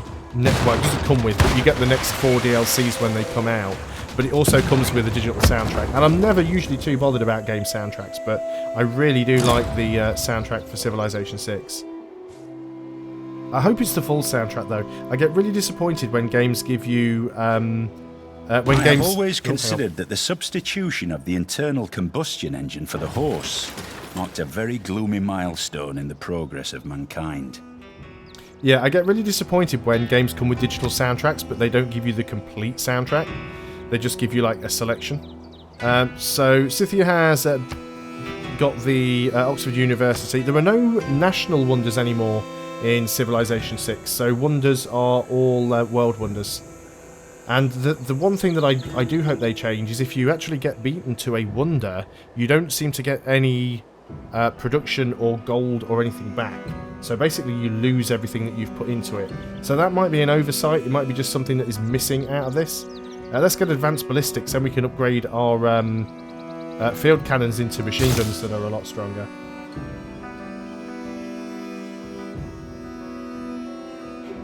Well, I mean, this is the thing, right? There's no real bonus to well, there is a bonus to pre-ordering. If you pre-order Civilization 6, then you get day 1 access to the Aztec DLC. If you don't pre-order, then you will still get access to the Aztec DLC after 90 days. So if you don't pre-order, then the only thing you've got to do is wait 90 days to get the DLC. But if you're not planning on buying the game for 3 months, then by the time you do buy the game, you'll still get the Aztec civilization anyway. But there's certainly enough time to, you know, wait for reviews to come out, wait for people to start playing the game on the high difficulty levels. And don't forget, the game's also very, very moddable. Let's pillage those fishing boats. Got our health back. The game's very, very moddable, so it's quite possible that within a few weeks the modders will have done something to sort out difficulty anyway. Let's go and get a granary down here for some more food and housing. Madrid, what would I like you to work on? You don't have a lot of production. That's because you're still occupied. So a city doesn't actually become yours until you peace out. So there's not really an awful lot you can do. I guess you can start work on a research lab. It would be nice if we could do some stuff over here. We've taken quite a bit of damage. We've got a great writer there that I'd just love to go and kill. I'm tempted to sort of sneak in and do that, but I think we're just going to go and bombard the city as best we can. You're definitely going to heal up, though. We do have a medic there, so that'll help out. So we'll take another shot. Not really a lot of point in pillaging the road. We've got its health down low already. Let's just... Oh, wasn't you I wanted to move, damn it. Let's get you back over there. It's you that I want to move into this tile. Take another shot with you. Definitely not going to move this guy in. It's far too risky.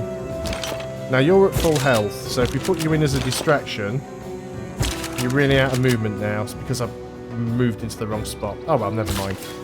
I'll live with my mistake. And I guess we can go and just get a lumber mill down here for the sake of it.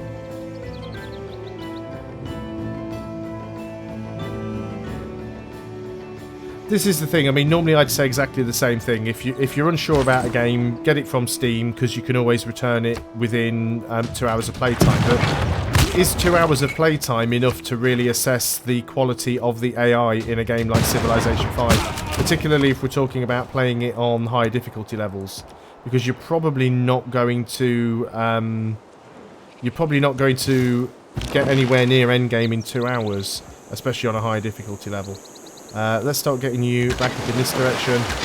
We can go back in and take a few more shots at this city. We'll get these ships upgraded as well. But yeah, we'll be able to take the health of that down really, really quickly. Let's keep piling on in here. We don't have a melee unit up here, actually, so we will have to be careful what we do here. But we are gaining a decent amount of XP. We could just pillage this. We've got a promotion there. Yeah, let's go ahead and take that with our second, because that gives us full health. Again, still can't do anything with you guys yet.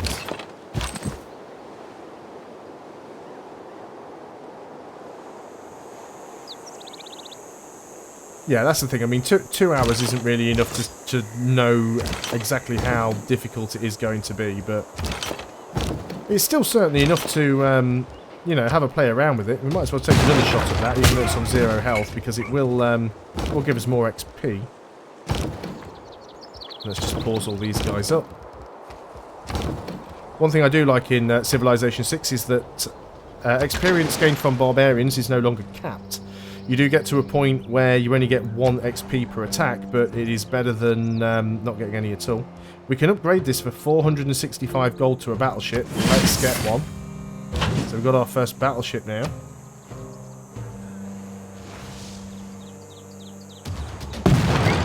Yeah, this is what I'm thinking. Even if people don't go for the deluxe edition, I'm sure they'll probably still offer the deluxe edition bonuses at some point.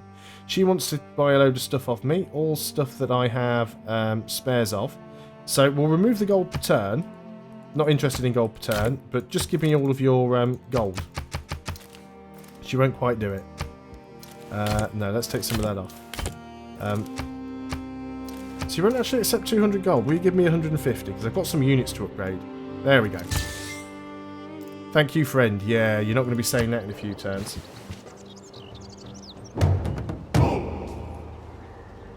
But we're doing well. We've only really got 2 capital cities left to take out now, so I'm not overly concerned. Let's go ahead and well, let's attack with you, because you are at full health. Can you get in there? Yeah, you've got the movement. So let's go in and take Fukuoka. They did remove the giant death robot, which I'm actually quite sad about. They also removed the XCOM squad as well. And I do think they have really reduced some of the tech lines completely. I mean, a good example is if you want to look at the melee units, the melee unit tree. In Civilization 5, you had the warrior, which went into the swordsman, then into the long swordsman, the musketman, rifleman, great war infantry, and infantry.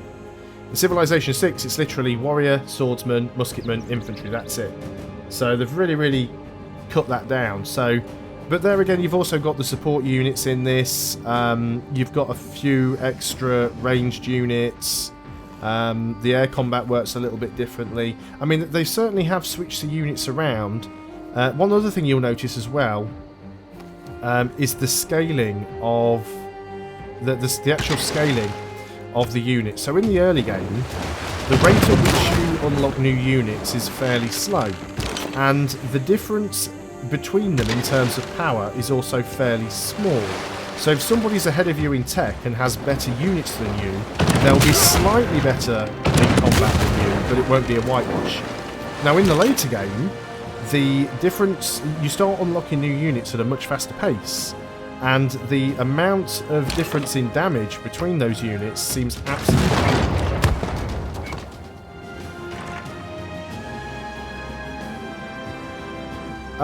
as far as I'm aware, I don't think there'll be a demo. I'm not aware that Firaxis or 2K have ever really done demos for anything. So I wouldn't necessarily be expecting one. Who's got the promotion? It's you. I'm not going to use that promotion. I'm actually just going to go and throw everything I've got at this city, because I think we can grab it.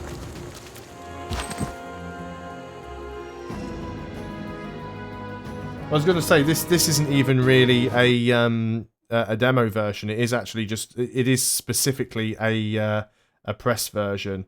So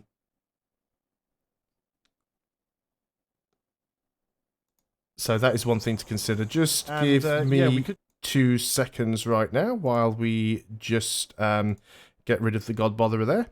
So back we come. I have to start getting someone to moderate for me.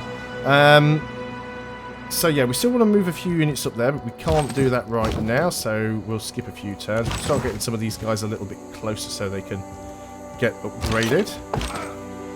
We've got most of the work done now anyway. Don't even really want the spearmen. It's just costing us gold maintenance per turn, I think. Let's keep moving forwards. Master volume's a bit high. Right. Options, audio. Let's just turn that down a bit. I always forget that when I play this game in on YouTube, what I always do is I turn the game volume down in the in post-production during the edit. So, yep, sorry about that. Let's just go and skip a few things. I did turn the music back up as well, so it tries to sort of balance out. Welcome back, Tibor. Looks like it might be time to get a new phone. So we'll throw in as much damage as we can down here. It's probably still not going to be enough. We do get another shot, do we not? Yes, we do. Because it'd be nice to get rid of that bombard. Now, I think you've still probably got a little bit too much health left, and you have. But we're going to move right in next to you.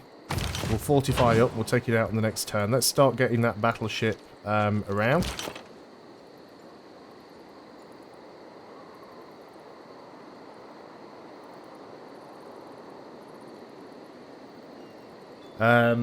You didn't really miss an awful lot, Tibor. As we've already said, we've already established that at least on Prince difficulty and at least on this build that the AI is not playing optimally. But like I said, that doesn't mean that it's what the final game is going to be like. Even though people have had this, I've had this press build for over a week now. I know people that have had it for almost 3 weeks. Within those 3 weeks, they have not. It hasn't had an update. So the version that we are playing is at least 3 weeks old, and for all we know, it might be older than that. Do what it does. Keep going.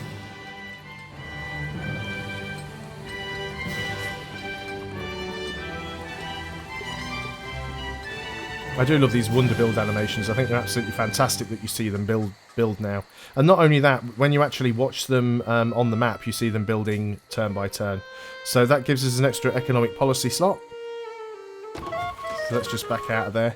So if we look at something else like the Cristo de Redentor, you can actually see it will build up slowly, turn by turn. So first things first, let's go ahead and just fill in that extra policy slot. So we've got yet another one of these now. I really don't need them all, but I'm just spamming wonders because I can. Theatre District adjacency bonus and stadiums generate an extra 1 amenity. That'll be useful because we have a lot of happiness problems with all the war eeriness. Now, someone said, is there a timer for how long we have control of the units? That is a very good question. Probably if we click on the city-state itself. Yeah, already levied the military of the state. Envoy sent. Quests, influence. It's a good question, but I can't see anywhere where it is telling us. Let's have a look on the units themselves. Not seeing any info here either. Yeah, that's actually a good point. There are a few screens and bits of information that are still missing from this version of the game. For example, there's no screen that tells you... there's no screen that gives you a list of all of your cities where you can break them down by production, science output, and, you know, sort them in that order. A few people did think that there wasn't a military overview. There kind of is. If you click on a unit and click the name, you do get the little drop down here with all of your units. But yeah, there are a few screens that and things that feel like they're missing that would give you some more useful information. Yeah, Vukasin, we know it's 30 turns, but the point is, I hired these several turns. Oh, there we go. You just mouse over the unit, it tells you. 19 turns remaining. That's what we were looking for, to see if there was any way to actually find out how long you... how long you actually got to keep those units for. Is that a barbarian city AI actually building a city? I don't think so. Kabul is a city-state. I don't think there's any other barbarians around. I'm not sure if that's what you were talking about, Tibor, but no, Kabul's a city-state. The colours are very confusing, especially England, because they're almost the same colour as the barbarians now. Yeah, exactly. You can't. Yeah, all the units have the timer icon next to their name, but it doesn't actually tell you how long on the thing. You have to mouse over them, but then it does tell you. You can't rename your cities in this now, again, which is something that I'm expecting that they will fix. Let's get a zoo in Rome for the happiness. It's got the 6-tile AoE. We can promote you, which we probably should. Combat strength when defending versus city attacks. That's going to be ideal for you. Managed to siphon gold. Again, let's get these pop-ups as well. Some of them can be very difficult to clear. We've got a promotion for our spy. Time to complete all missions reduced by 25%. We managed to siphon gold. This city needs food, but again, it's occupied, so that's going to be a problem. We can start upgrading some of these guys, though. So we can actually start getting some artillery now. Units needing orders. Let's go ahead and just get rid of you. Right, are you costing us maintenance? 40.7, 46.7. So what you've got to remember is when you levy a city-state's army, not only are you paying the levy cost, but you're also actually having to pay the maintenance cost for their units as well. So that's an important thing to remember. You're going to heal up. You are going to start moving forwards. All we need to do is get a melee unit over there. So let's just move up with the infantry, because we can easily take this city out, and we're just going to sink it, basically. We'll burn it down completely. Get rid of it. Just so that they don't spawn any units here and send them down to Fukuoka. We'd sooner get rid of it that way. You've taken a lot of damage. So I might have to just get you to fortify. Now you should get 2 shots, so we'll keep using that. We want to keep trying to putting the pressure on Spain down here. I don't want to go up there. I also don't like this thing here that tells you what's, you know, like the sort of the feed of information. It takes up far too much of the screen, and there's no combat log. There's no way that you can sort of go back through and see, oh, what happened on the last turn? Something popped up and I missed it. Once it's gone off the screen, it's gone. There's no way to get it back. So that's a bit annoying. Let's just go ahead and keep firing at the city. So hopefully we'll be able to do some damage. You've actually recovered some health, so let's move you back in. I don't even really want this city. I just want to be able to piece Spain out. We can probably take the city on this turn. Let's give it a go. And remember, even though melee units only do 15% damage to garrisons, we actually took the walls down anyway, so we were doing full damage there. If you conquer and keep a city-state, do you also acquire its benefits, or are they lost forever? That's actually a very good question. I don't know the answer to that one, because so far in Civilization 6 I haven't taken over a city-state.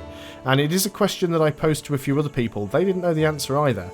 Because playing as somebody like Germany, where they are, you know, their unique ability is that they do more damage against city-states. And I said, why would you ever want to capture a city-state?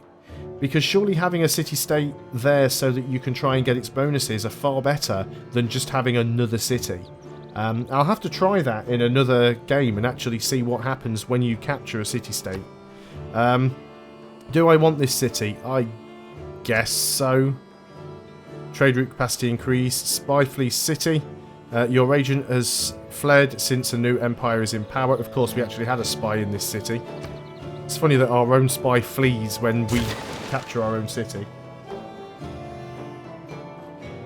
Yeah, there should be a button somewhere to actually, you know, find a logbook. I mean, I've gone through all of the buttons that there are on the interface, and there just isn't a log that I've been able to see. But again, it might be something that we see when the finished version of the game comes out. And if it's not, I'm sure it'll be modded in within like a week, so I'm not too concerned about that. Let's go and keep trying to upgrade some of these units if we can. You can't really do anything. I really don't like this new movement system. If there's one thing in this, if you were to ask me what's the one thing in this game you really don't like, it's the new movement system. Because it takes so much longer to get from one side of the map to the other. And I'm so often left with units that have like one movement left that can't go anywhere because they're surrounded by hills and stuff. Really do dislike that. You don't really get a happiness penalty for taking cities itself, but when you take a city, it starts off as occupied. So you don't have, you can't puppet a city anymore. You don't have to build courthouses or anything like that. But when you capture a city during a war, while you're still at war, the city's occupied, and while it's occupied, it won't grow. When you then actually go to the person you're at war with and make peace with them, you actually get them to cede the city to you in the peace deal. If they cede the city to you, then at that point it's no longer occupied. So we can get them to cede Madrid and cede Valladolid. I have no idea how to pronounce that. Valladolid. We could get them to cede both of those cities. Once they're ceded, then the occupied penalty goes away. But you'll probably find that they still have negative amenities because they've taken damage and stuff. If we go and have a look in this city, we can see that, yeah, it requires 3 amenities and it's only got 2 from civics. So, you know, they're a little bit behind. They haven't really built up as much stuff as they need to there. Yeah, I can't see a plus side to destroying city-states. I never used to attack city-states much in Civilization 5 either. You know, I prefer to keep them around, really. But yeah, you got massive unhappiness in Civilization 5. I think what you'll find in 6, it's more about warmonger penalty. If you take a city, you get a warmonger penalty. If you raise a city, the penalty is even more. Civilization 6 Deluxe. I think the price for Civilization 6, whether you buy the deluxe version or whether you buy the standard version, it is quite expensive. I think 2K are actually asking quite a bit of money for it. But there again, as I said, personally for me, knowing how many hours I put into Civilization 5 and knowing how many hours that I will put into Civilization 6, for me personally, it'll be worth every penny. If you're going to play Civilization 6 for 200, 300, 400 hours, even if you put 100 hours in it, I've spent $60 on a game before that I've played for 3 hours and then gone, yeah, I don't like it, uninstalled it and never touched it again. So for me, paying $80 for a game that I'm going to get 100 hours easily out of it is well worth it. As for the deluxe version, I wouldn't buy it just for the soundtrack, because, you know, the soundtrack's probably in the game's files anyway. That's one thing that's always confused me. Games that sell the soundtrack separately, when you can just literally open up the Steam folder and all of the music's in there somewhere. But you do get the next 4 DLCs with the deluxe edition when they come out. And obviously we don't know how much those DLCs are going to cost and how much they're going to be worth.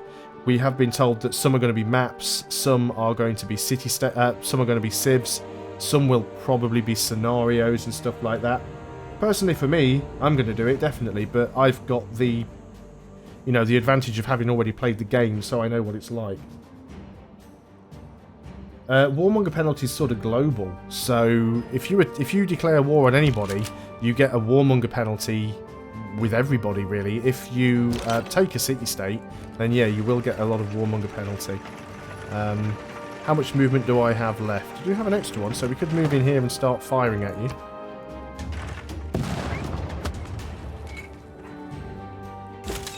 So we need to get a few more units further forwards. Let's move you up. You will get a shot there, actually. You do have some movement left. So we only really want to take this one city out, because then that will give us a way to get through to Scythia. And she actually has some units up there. I'll give her props for that. She's certainly got some units. You get a promotion. So here outside friendly territory. Always a fantastic promotion to have. We can't take this on this turn because we've got hills in the way, so we'll have to be the turn after. Well, warmongering's certainly not as discouraging on Prince. The thing that I found on Prince is, as long as you build up a fairly decent army and a lot of ranged units, you don't have anything to worry about from the AI. So I've basically been going, you know, living dangerously and basically going, well, okay, I'm just basically going to pump out a lot of units and declare war on everybody because I'm not scared of the AI. If I was playing it on a higher difficulty level and the AI was actually keeping up in terms of its unit technology and number of units, and obviously, you know, if it's like Civilization 5, on Civilization 5, higher difficulty AI were more likely to declare war on you than a lower difficulty AI. So I think I'd be a lot more cautious if I was playing this on a higher difficulty level than I am. Oh, sorry, what was the promotion? It was on... I can't even remember what unit it was on, sorry. What unit was it that I just... On the boat, yes, it was... so I've got 3 promotions here. Combat strength versus naval units. Combat strength versus land units, and the last one I took was heal outside of friendly territory. So, like in Civilization 5, Boats can't heal unless they're in friendly territory, but there's a promotion that allows you to do it. Although I believe there is one type of ship that does allow you to heal outside of friendly territory. Or it might be one of the unique ships, I can't remember. Can we get in there on this turn? Yes, we can. Don't think we had enough, but we was on a road, so that's fine.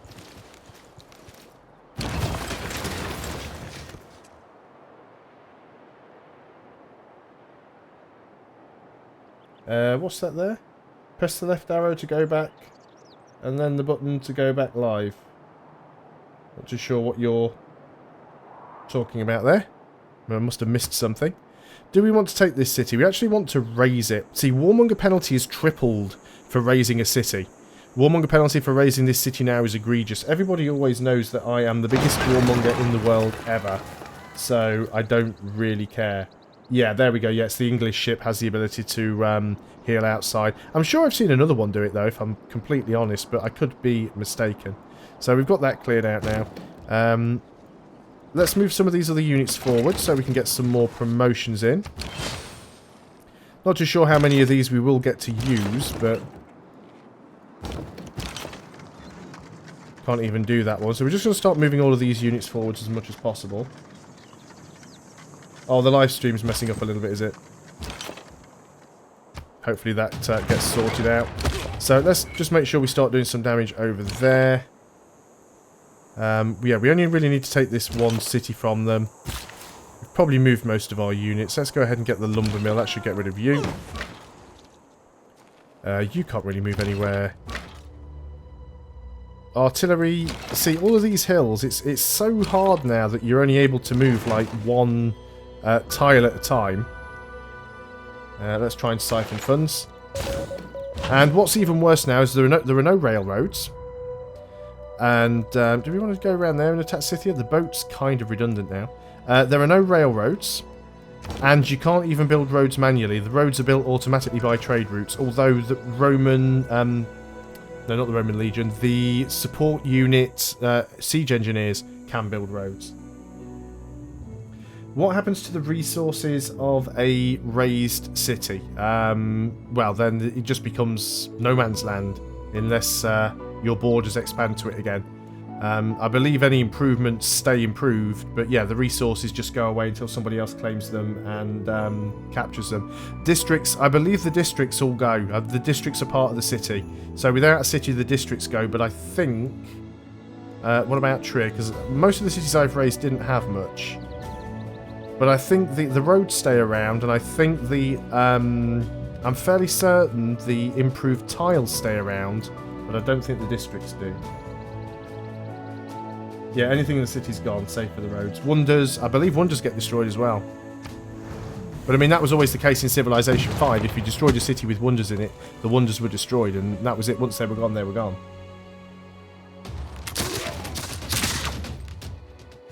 Oh, they can be rebuilt now, can they? That's quite interesting, actually. I wasn't aware of that. Although I think... Aim for the moon. If you miss, you may hit a star. I was about to say that normally wonders will always be built in your capital, because your capital normally has the highest production. Now, that's not quite as true in Civilization 6, I don't think. Let's get some of these guys upgraded into machine guns as well. Yeah, this is not quite as true in Civilization 6, but... yeah, I think a lot of the time when you take a city that's got wonders in it, you're probably not going to be raising that city. But who knows. It would be nice to get upgrades for all of these guys, but we'll do it when we take Osaka, because we'll obviously want to hang on to Osaka. Let's just go on to plastics. We do have an upgrade here, actually. Who's that for? That's for you. Let's give you 1 additional attack per turn. I think that'll be useful. And what do I want to get in the civics tree? I don't think there's anything particularly useful that I need. So let's just go ahead and grab rapid deployment, just to give the guys something to do. Choose a production. Washington's finished building something. Let's go for the arena. Let's just pump out happiness wherever we can. Fukuoka, let's repair the granary. These ships I'm just going to put to sleep because I've got literally nothing I can do with them now. You get a promotion. Let's give you the additional attack per turn if you haven't moved. And let's just keep attacking Osaka. Obviously, we're doing quite a lot of damage to it now because we've got the walls down. So all we literally need to do now is get a melee unit over there. That might take some time. I'm actually tempted to just go and buy a... do you know what? If we just buy a cavalry, because the cavalry can move quickly, and we'll just run up there with the cavalry and try and take it. You've taken a lot of damage, so I think I'm just going to back up with you and heal. Got another one down here with a medic. So you can move into position. You don't have enough to shoot on this turn. You guys do. And you guys can just continue to heal up. That's the Great General. Let's start moving you into position. Got a catapult over there that we can get rid of.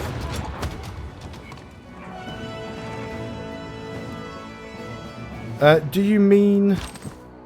Can you actually hit from there? That's the medic. Let me just move these units forwards, otherwise I'll lose my train of thought. Not that it was particularly good to begin with. Let's skip the turn there.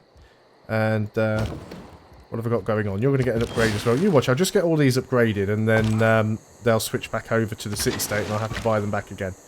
Let's start moving forwards. You want to go to sleep.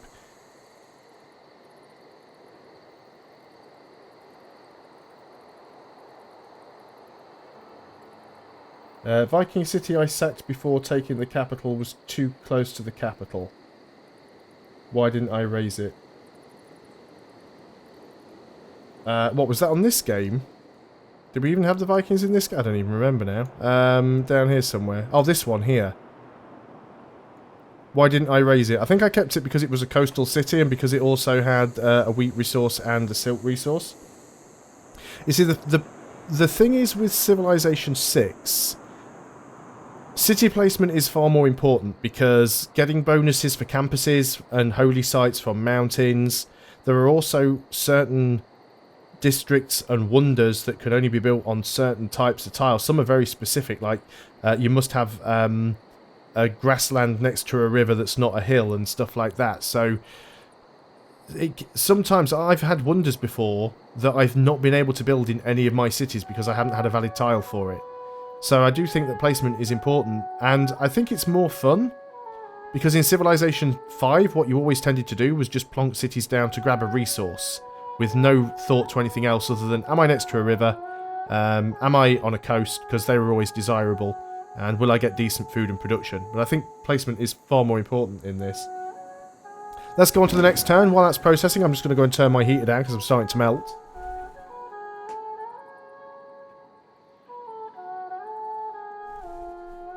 Gets so cold in this room, I had to buy a new heater yesterday, which is doing a fantastic job, but you're either too hot or too cold. So unfortunately, there's nothing for you to do.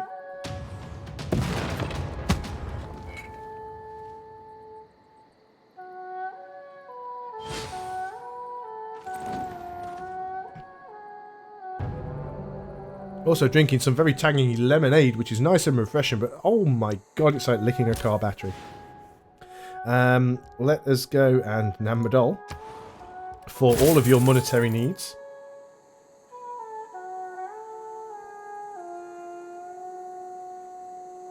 Yeah, it's a good question about the cities. I would certainly say that it is more... It's a better idea to build wide than it is to build tall.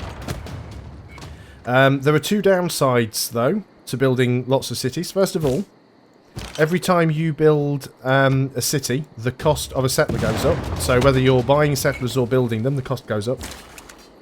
The second problem is that the more cities you have, the more districts you need to build, because cities are pretty rubbish without districts, you know. There's not an awful lot a city without a district can actually do. So the more cities you have, the more districts you have to build. And the problem you have with that is that every time you build a district, the cost of subsequent districts anywhere else in your empire goes up. So you end up with districts that take like 50, 60 turns to build, which is, it just gets ridiculous at that point. So yeah, there is certainly a downside to building too many cities. Another thing to remember is, even though there isn't really such a thing as global happiness, the luxury resources still work in a global way. So every time you get a unique luxury resource, you get 4 amenities that are split between 4 cities. And the more cities you have, the more cities that you've got that need those amenities, and there's only a limited number of luxury resources. So you will get to a point where you don't have enough luxury resources to give you all the amenities you need. So there is definitely a downside to building too many cities. Still get some of these units upgraded. Keep trying to bring the other ones forward where we can. No, why won't you just let me select stay on the unit I had selected? You need to come back. You need to get back quickly, because without you we can't really do anything over here. You're going to skip a turn as well. That admiral took forever to get here. Pretty pointless now, because we've not got anything left for our ships to do. And you can apparently take a shot. Well, we might as well for the XP. Oh, we also got that cavalry, did we not? Unfortunately, you've still got to work your way through some pretty dodgy terrain, which doesn't help. So we'll skip the turn with you. Again, always fire when you can fire. So it's going to be Kyoto next. Can you fire again? Yes, you can. I can see we've got, according to YouTube, if it's not telling me lies, we've got 44 people in the chat room right now. So if any of you are just sort of, you know, random non-subscribers that have stumbled across the channel, if you have any questions about Civilization 6, feel free to ask them, and I'll do my best to try and answer them for you.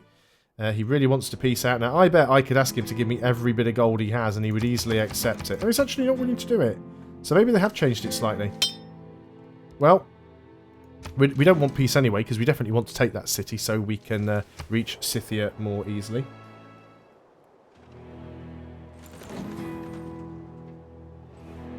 How many ships can be stacked? The number of units that can be stacked depends on your civics, because you have to unlock the right civic to do it. So at the start of the game, you can only have 1 ship on a tile, and then you get a civic that allows you to build a fleet. A fleet is 2 ships, and then you get a civic that allows you to build an armada, and an armada is 3 ships. You have exactly the same thing with land units. You start off with single units, then you get the civic that allows you to put them in a stack of 2, which is a corps, and then you get the civic that allows you to put them in a stack of 3, which is an army. And then, of course, you can still attach an admiral or a general or a support unit to that stack. And once you've put them all together, then you once you've put them together, you can't separate them again. Oh, he offered me the city I wanted, did he?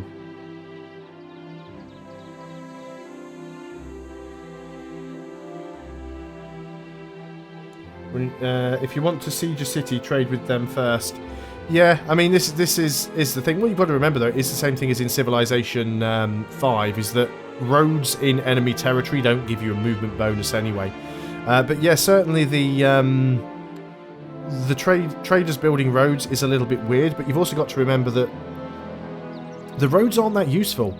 The roads don't give you as much movement bonus as they used to do in Civilization 5. They do get some upgrades as you move through the tech tree, but you have to get a lot further through the tree now to get them. And you don't get the railroad upgrades either. The main reason you always wanted to build roads early in Civilization 5 was for the gold bonus that you got from connecting cities to the capital, and then the production bonus that you got from connecting up the railroad. I think I am actually going to try and take this city. I want to clear some of his units out, otherwise it's going to be really, really hard for me to take this capital, because he has a lot of junk around here and they're getting in the way. So I'm going to go and back up with this guy. Hopefully he can still take out the catapult, so let's do that. Let me just go back through some of these. How do I like the game so far? I'm actually really enjoying it. Some people have obviously pointed out concerns with issues like the AI being a little bit derpy and, you know, a few other bits and pieces. They're certainly not wrong. But I've played this game now for probably getting on for about 65 hours. I've only had it for just over a week. and I've pretty much loved every minute of it. I mean, I already knew that I was going to buy it before I got the press copy. I didn't actually think I was going to get a press copy, so, you know, I was always planning to buy it anyway. But now that I've actually played it, I'm definitely buying it. I mean, it'll be one of the most expensive games I've bought in quite some time, because it is expensive for some reason. I don't know why it is as expensive as it is, but in my opinion, for me, it is definitely worth it, and I'll be putting a lot of hours into it, let's put it that way. We still need to start getting some of these units a bit further forward, so especially this melee guy. Although we still won't be able to get it with this cavalry, I keep forgetting about him. But yeah, the movement does slow things down quite a lot. You can't really do anything. I guess you could take another shot just for the XP. I have started... The thing is, right, with the amenities, you don't really need... it doesn't matter for a while if you drop. But if we go and have a look here, you're not getting any. I definitely have seen... Yeah, so look at this one. Obviously, this is a city that we captured. -5 amenities from war weariness. But it also has 6 from luxury resources, so it's kind of offsetting it a little bit. And that is the good thing, because the amenities that you gain from luxury resources are automatically distributed between your cities. They will always go to the ones that have the lowest happiness. But yes, certainly if you do start to notice that war weariness after a while. I mean, I'm not getting rebellions or anything like that, but it is certainly slowing down growth and production in my other cities.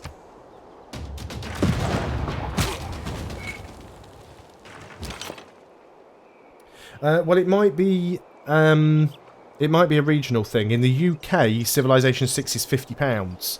Most AAA games are around about £40. The only ones that tend to be 60 are either Ubisoft games, who have always been, you know, quite expensive, and some of the EA games. But yeah, this is like one of the most expensive AAA games. And then if you consider the deluxe edition, I think is like £70 or £80 or something like that.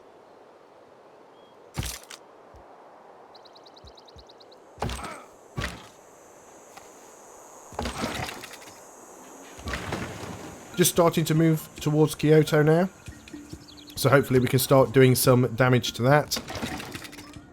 Might get these artillery close enough to actually hit it.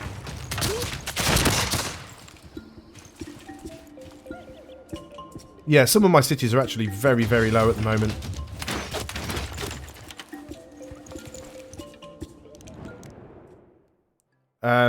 You're willing to give me Osaka, but we need your capital, so...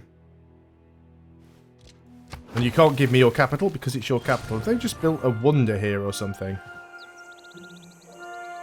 What is that just randomly appeared there? It's just like a rock that's just appeared. Oh, Munson Mission. Now, I've got a feeling that wonder was already built somewhere else.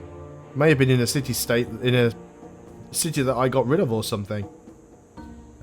We are fast running out of people that we can trade to. We can't even go to any city-states here or anything, which is pretty bad. Yeah, there's definitely some differences going on with regional. Oh, so I thought it was a trade route to spy. There's definitely some differences going on with regional pricing. It's a little bit weird.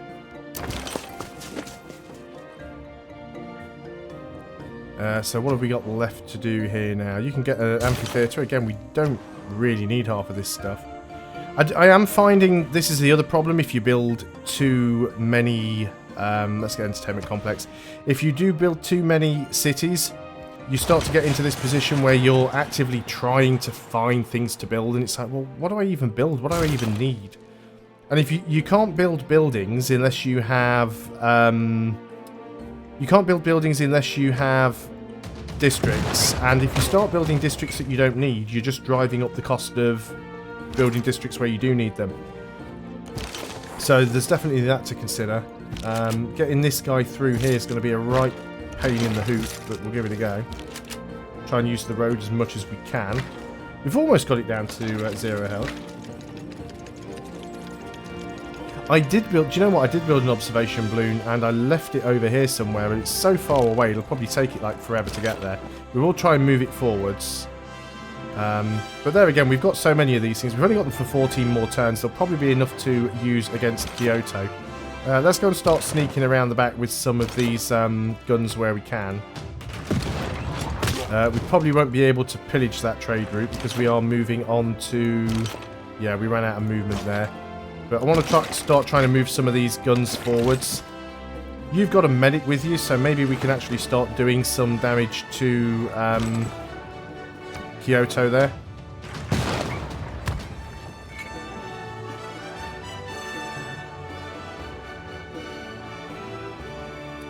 Production to monies and science, yes they do. There's actually several different ones you can do now that you unlock, I believe, as you get various districts. So you have to have the districts to be able to do it, but if we go ahead and look in Rome, at the bottom you've got projects. So encampment training. So once you've got an encampment, district-based projects which provides gold and great person points. So earn gold for your civilization equal to 15% of any production contributed to this project. So basically it turns production into gold.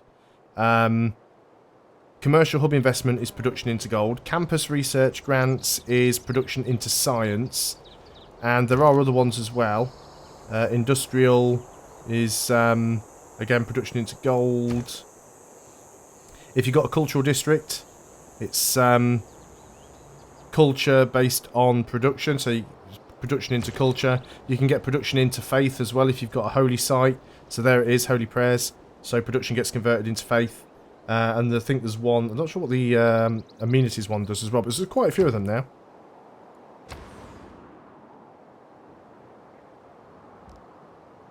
Yeah, this is the problem. I shouldn't have really done it. It was never my intention, really, to... It was never my intention really to stream, because I'm not a streamer. I just make YouTube videos. And I decided I was going to start a Rome game while I was still playing my Germany game. And this is the Rome game that I started playing. And I had so much fun playing this game as Rome, and it was going so well, I thought, do you know what? I actually fancy streaming this, so I started streaming it. But of course now it's got a little bit confusing because there are basically two on the channel. What unit is this that has the upgrade available? It is you. Now, that upgrade isn't going to give me anything immediately useful, so I'd sooner take 2 shots. Because I should get 2 shots here, right? Yes.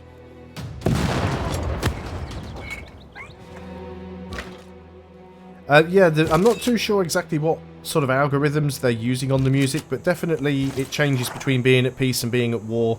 It changes as the technological era that you're in changes as well. So it is very, very, very cool the way that it does that. Let's go ahead and get the watermill for the production. Again, we've got the occupied penalty there, so that's going to take a while. You can't get out of that corner right now. Where's that cavalry gone? You've used all your movement. Let's go on to the next turn then. But what I was planning to do, because I've actually finished the Germany game now, I think there's 33 episodes in that. So the last episode of that will go live on, I think it's Wednesday or Thursday, because I've been putting up 2 a day. But I've been doing so much Civilization 6 stuff and trying to keep up with my normal, everyday sort of series that I think I've actually taken a little bit too much on. So now that the Germany series is finished, what I intend to do, after pillaging this trade route, now that the Germany series is finished, I think I'm going to start an England series, but what I will actually do is I will probably just put out 1 video a day on that one. And this should be enough to take Osaka. So let's go in there with the cavalry. Cavalry, you know, is a pretty weak melee unit, but as the city's on 0 health, we can just waltz right in there. Gets a promotion as well, which is fantastic. We do want to keep the city. Now, it does tell you when you take a city how many districts are in it. And you've got to remember that those districts count towards your total number in the empire. And that will slow down how long it takes to build more districts. So every time you capture a city, if it's full of districts, it slows down everything else. Let's repair the barracks. Again, we don't really need it. I'm just trying to keep the buildings busy. Let's repair the watermill. More envoys that we can send. We definitely want to stay on top of Kabul because we've already spent so much money upgrading their units. We want to make sure we can buy them whenever we want. Now then, can we go and get this now? I've actually already got Rights of Man. I received a code for it a few days ago, and I've already made my first 5 videos of my Ottoman campaign, which will start on Monday. I mean, I usually put out 15 videos a week, so that's 3 videos a day, Monday to Friday. Last week, I think I put out 38 videos and 2 streams, and I don't YouTube full time. I'm actually a carer for my disabled mother, so you know, YouTube is more of a hobby. I make a tiny little bit of money from it. I mean, it's literally pocket change. Which is one of the reasons why I'm always trying to push people towards my Patreon account, just so I can try and get a little bit more on the side. But yeah, it is sometimes tricky to find enough time to make all the videos that I want to. But if I actually plan a little bit better and, you know, maybe I'll actually be able to get some more done. We'll keep that city just because it gives me an inroad to this place. Although, unfortunately, I don't know why Spain have got so many units in her city. I don't know why they have open borders, because they're going to be all in my way. But yeah, getting through this little narrow pass here is going to be a bit of a pain. Can you upgrade Kabul's military? Yeah, we're already working on it. When we actually first took their units, all they had was catapults, and we've already started turning a lot of them into artillery. So yeah, we definitely can upgrade their units, and it's what we are doing. We still want to try and get that balloon over, so let's do that. Let us go and build a granary. Promotion on you, you've already moved. So let's start moving some of these units forwards then. See, this might be an ideal time to combine some of the guns together to actually get be able to move them through this pass more easily. We will want to upgrade some of these guns as well. So yeah, I guess we're just sort of moving on in now to try and get to Kyoto. Let's just swap you guys around. I think we definitely want to try and make sure we've got a melee unit within range. So we'll just keep moving forward with these. Can't really go anywhere else with you. Now then, you can hit from there, but I'd prefer you to be over here. That'll give us some more room to get somebody else in. Now, we should be able to move in the artillery. Now, I think these guys... You don't have a setup turn anymore. You used to have to set up siege units to fire in Civ 5, with the exception of the rocket artillery. There isn't a setup anymore, but I don't think you can fire on the same turn you move. Yeah, I moved and I can't fire. So you can't move and fire on the same turn. I don't really want to put you directly next to the city, but we're going to do that anyway, just because I want room to get my melee unit in. But we should be okay. Can't really go anywhere else with you either, so we'll just skip the turn there. Well, I don't know if the balloons do move faster on roads. I know that if you tell a unit to go somewhere, it'll normally take the quickest path. So if it moves faster on a road, it'll snap to a road. But again, the new movement system actually messes it up, because on Civilization 5, you could move onto a tile as long as you had any movement left. So if you moved on a road and you had 0.25 movement left, you could get off the road onto a hill. But in Civilization 6, you could only get onto the hill if you actually had the full 2 movement left. Troops are merely passing by. I'm already a backstabber. I'm already a liar. Airstrips are basically a tile upgrade that allow you to base aircraft there. So imagine it a little bit like a static aircraft carrier on land. So there are 3 places where you can put aircraft. You can put aircraft in the city. You can also build aerodromes. You can put aircraft in the aerodromes. The aerodrome is a district. And then you can actually build the airstrip, which is a tile upgrade. I think the airstrip is like a fort, and it can be built in friendly territory and neutral territory. So you can't build an airstrip in your enemy's back garden, but you can build them in neutral territory. I'm fairly certain you can. I could be wrong. I'll build next time I get a city that's got some free production. We will build one and we will have a look. Where are you? Can you do anything useful? Yeah, I think we will promote you up. Combat strength, sort of control. Yeah, that'll be more useful for us. So we're not going to go and attack yet. We do want to try and get some units in. Yeah, let's start sort of moving forwards. We've got all of these Spanish units in the way. We are still at war with Spain, I just remembered. I haven't peaced out with them yet. But we might be able to go and start taking some of those guys out if we put some units here. I'd love to thin them out and make a space to get in. We can claim another great person. It is going to be a great merchant. So it gives us 25% tourism rate towards other civilizations we have a trade route to. We don't have any trade routes to any other civilizations, so we'll pass and wait for the next one. You can skip turn. Very close to finishing now. We'll heal up the infantry. You can heal. Our spy's going to try and siphon funds. You've got movement left, so let's fire a shot. Let's start trying and kill some of these warriors off. Yeah, this is a good question, actually. What happens when you hit ignore? Nobody seems to know the answer. Haven't actually been able to find out what it does. I'd love to be able to give you a definitive answer, but I just do not know. We can actually start firing at this, though, with our artillery. And that'll take a significant chunk off the city's defences.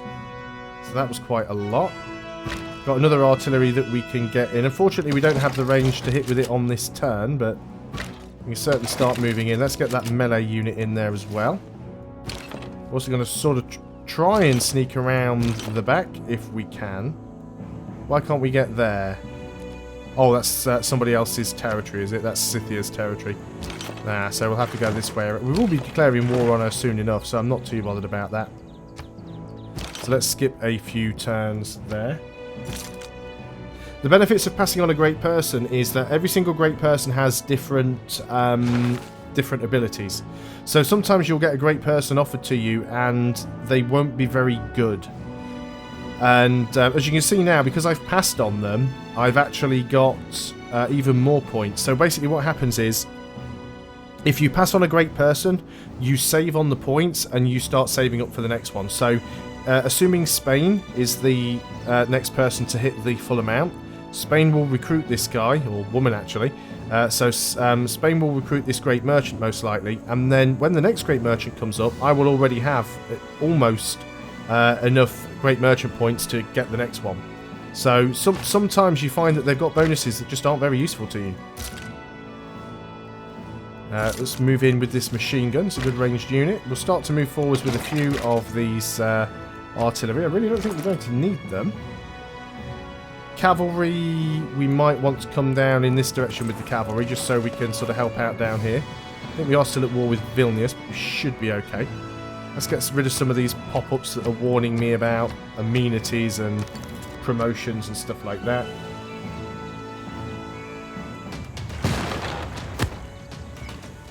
Obviously, Kyoto's going to fight back quite a bit. He's willing to peace out, but again, we want his capital, so we can't just peace. I'm sorry, there will be no peace today. But we literally have our units on the borders of the two remaining capitals that we need to take, so this should be over quite quickly. Unit needs orders. Let's move you over here so we can start firing at some of your units, because you're firing at some of mine. Let's move you over here so we can go and deal with... we can get a promotion, actually. Combat strength, attacking ranged and siege units. Combat strength versus anti-cavalry. Well, neither of them's particularly good. I'd want one against infantry, but we'll see what we can do. So, moving on to here would be 2. Everywhere we move here is going to be 2. Let's fire at the unit furthest away. So this is good. We're firing at units that aren't even in... that are in somebody else's territory here. But yeah, I really want to try and just thin out some of these Spanish units. so we can get at that capital. Let's upgrade this heavily promoted field cannon to a machine gun. And yeah, it's a little bit tricky getting in here at the moment because we've got so much stuff around it. So we get 2 shots with you, although we've already got it down to 0 health. 0 garrison. Or fortifications, or whatever they're called in this game. We can't move and fire with you, so we might as well move you over there. You are in a bad position, I admit, but we need to get on the other side of the river, so you can fortify up. Promotion to this infantry. Let's go for the urban warfare. Medic can skip turn. Just kind of rushing through these turns now because I just want to get to a point where we can finish this campaign. We are very, very close to doing it now. Let's upgrade you. Probably won't have enough money left to rehire Kabul's army, but I don't think we'll need to.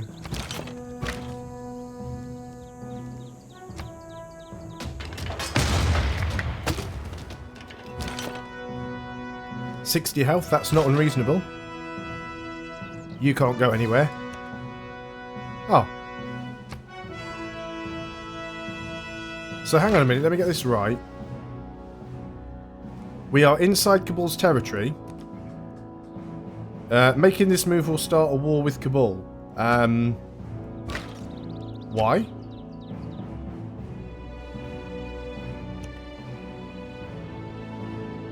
Is there a unit there that we can't see? Is it having that same bug that... Oh, it's because they've got an encampment there. They've only just started building that encampment. That's new, so you can't actually move on to the encampment because the encampment is like a second city centre almost. So we've got to move around it. That is an interesting and at the same time weird little mechanic. Didn't even realise I'd pressed the next turn button there, so it sure was.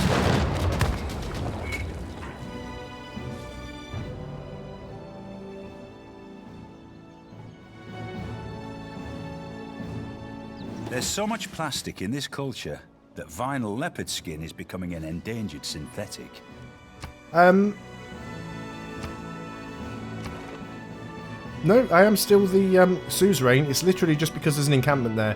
I can tell that I'm still the suzerain normally because you've got the dotted border, which means we've got open borders with them. And to be fair, only Japan and Spain have got envoys sent to them, and I'm 8 envoys ahead of Spain, so they're never catching up. So you've got a promotion. I'll just go ahead and give that to you, actually. Give you zone of control. So we can probably just go over here and get this war started, I think. We might as well. There's no reason not to. There's no point using a CB either, but, you know, let's do it. So we're now basically at war with everybody.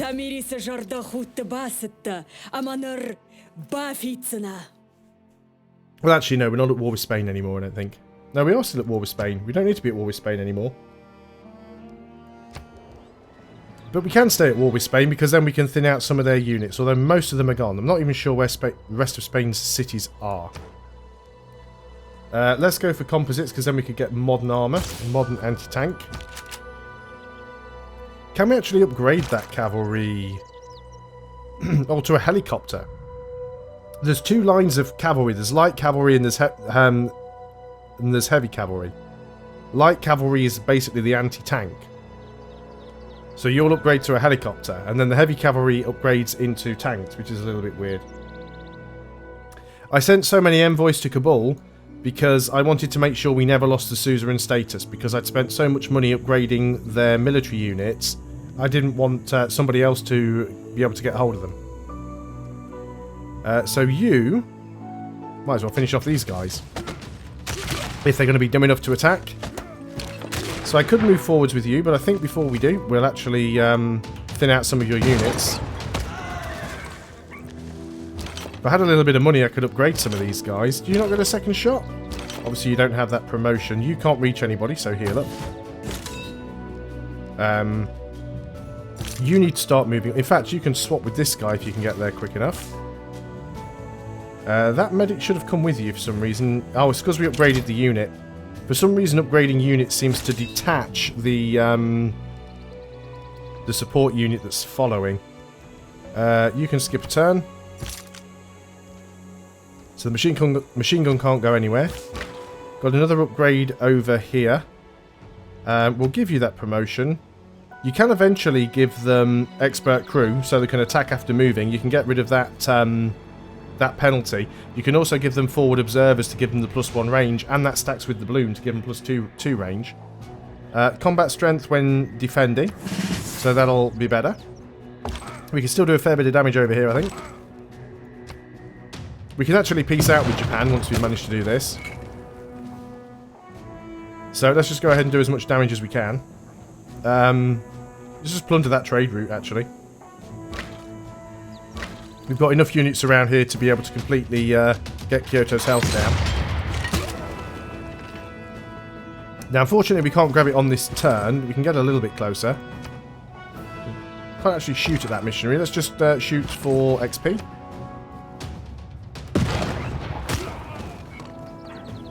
Does Spain have 17k gold again? I don't know, but I'll go and check in a minute, actually. Let's go and start moving this machine gun down here. We'll need them later on. And you can start coming down this way as well, actually. Because we've only got one more city to go. You guys can't even get in. So let's start moving you over here. Yeah, we don't really want to be fighting you. So let's just start moving down. You can... I want you to skip a turn, not fortify. You can skip a turn. You can also skip your turn. See, I've got so many units that just have a tiny bit of movement left but can't actually move because you need the full... See, if this was Civilization 5, I could still move. Because you can move into a tile as long as you have some movement left. So I'm constantly having to click skip turn. And it's driving me crazy.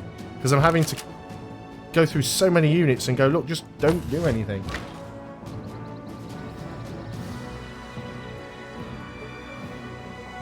I think it's a little bit of both, to be honest. I mean, like I said, I play Civilization 5 on deity, so I'd like to think that I'm fairly good. But at the same time, the AI on the press version is locked to prints, and I think the AI on the press version is a little bit dated, so they're definitely not fighting as strong as they could be. That said, once you actually get the military ball rolling, you do tend to steamroll the AI quite nicely. Yeah, there's quite a few missionaries and apostles around. What are you willing to offer me? You're actually offering... See, look at this. Right, he's willing to cede Madrid, but he's not willing to cede the 2 cities that I want. He wants to give me 2 other cities, or 3 other cities that I don't want. Don't want that. Don't want that. Don't want that. I want that city, Madrid, that one. So those are the 3 cities that I want. I could take his great works from him if I wanted. He'll probably agree to that. He will probably agree to giving me all of his luxuries. So, yep, we've got all of his luxuries. We haven't got his citrus. Give me that as well. Yep. We want all of your gold. See, he's willing to give me every single thing he's got now. So we want Madrid and we want those 2 cities. Accept deal. There we go. No longer at war with Spain.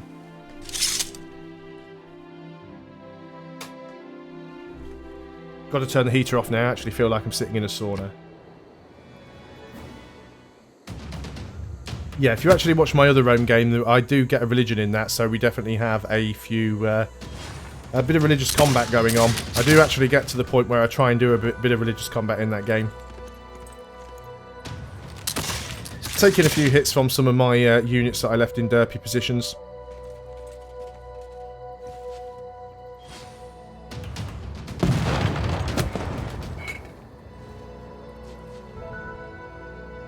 I think we'll be okay though. I mean, literally, we should be able to take Kyoto this turn. So let's not mess around and actually just go ahead and get that done. So we'll fire at it with you. And we'll... Oh, no. We'll just move straight in. So that'll be Kyoto gone.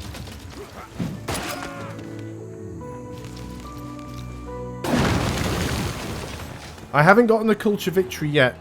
Now, you'll also just notice there that suddenly there was a minus 250 to Buddhism. And that's because we just killed a Buddhism religious unit. There was a Buddhist missionary in Kyoto. And because he died, every single city within a 10-tile radius takes to 200... It's based on the combat strength, but every single city within a 10-tile radius takes a minus 250 hit to Buddhism. No, I haven't got a culture victory yet, but I do want to try and get one, which is why I'm going to try an England game. I think I'm going to try an England game for culture, because they do get some bonuses to their museums and stuff like that. We do want to make peace. Oh, we haven't actually said that we want to keep that city yet. We need to do that first. Now, there is a little bit of a bug, because as you can see, it says that there are 1,310,739 districts in this city. I'm fairly certain that is not true.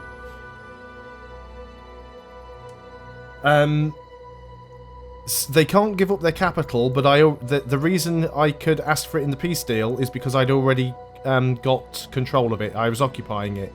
So when you take a city, it's occupied, but it's still not technically yours until you've taken it in the peace deal. So you can occupy several cities, and then in the peace deal, you can choose not to keep them. But while they're occupied, which is while you're still at war, they won't grow because they're basically in resistance. So we've said we want to keep this city. I said I was going to build a unit, didn't I? I was going to get the... not the medic. Can I not even get the engineers? I'm sure that I got the tech for them. Sure, I didn't miss that out. Maybe it's an early game unit that you can no longer get. That's quite a possibility. Okay, in the meantime then, let's go and just build a zoo, because why not? Let's have a quick look at the Civilopedia. And if I could spell, it'd be better. Is it Civil Engineer? No, it's not Civil Engineer. Can't type today either. What's it called? Is it Support... Cannot think what that unit is called now. Let's see if I can find it on the tech tree. I'm sure it's like not further up the tree. It's like a really early oh, there it is. Military engineer unit, medieval support. Can't click on it either to tell what's going on. So it's military engineer. Let's have a quick look.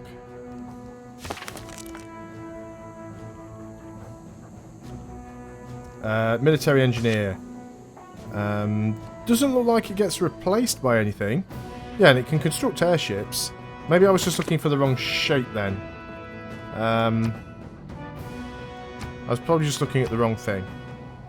Because it's a circle I'm looking for. Artillery. Yep, actually cannot see it.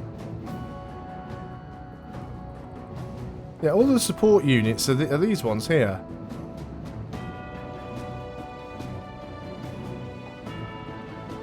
That is weird.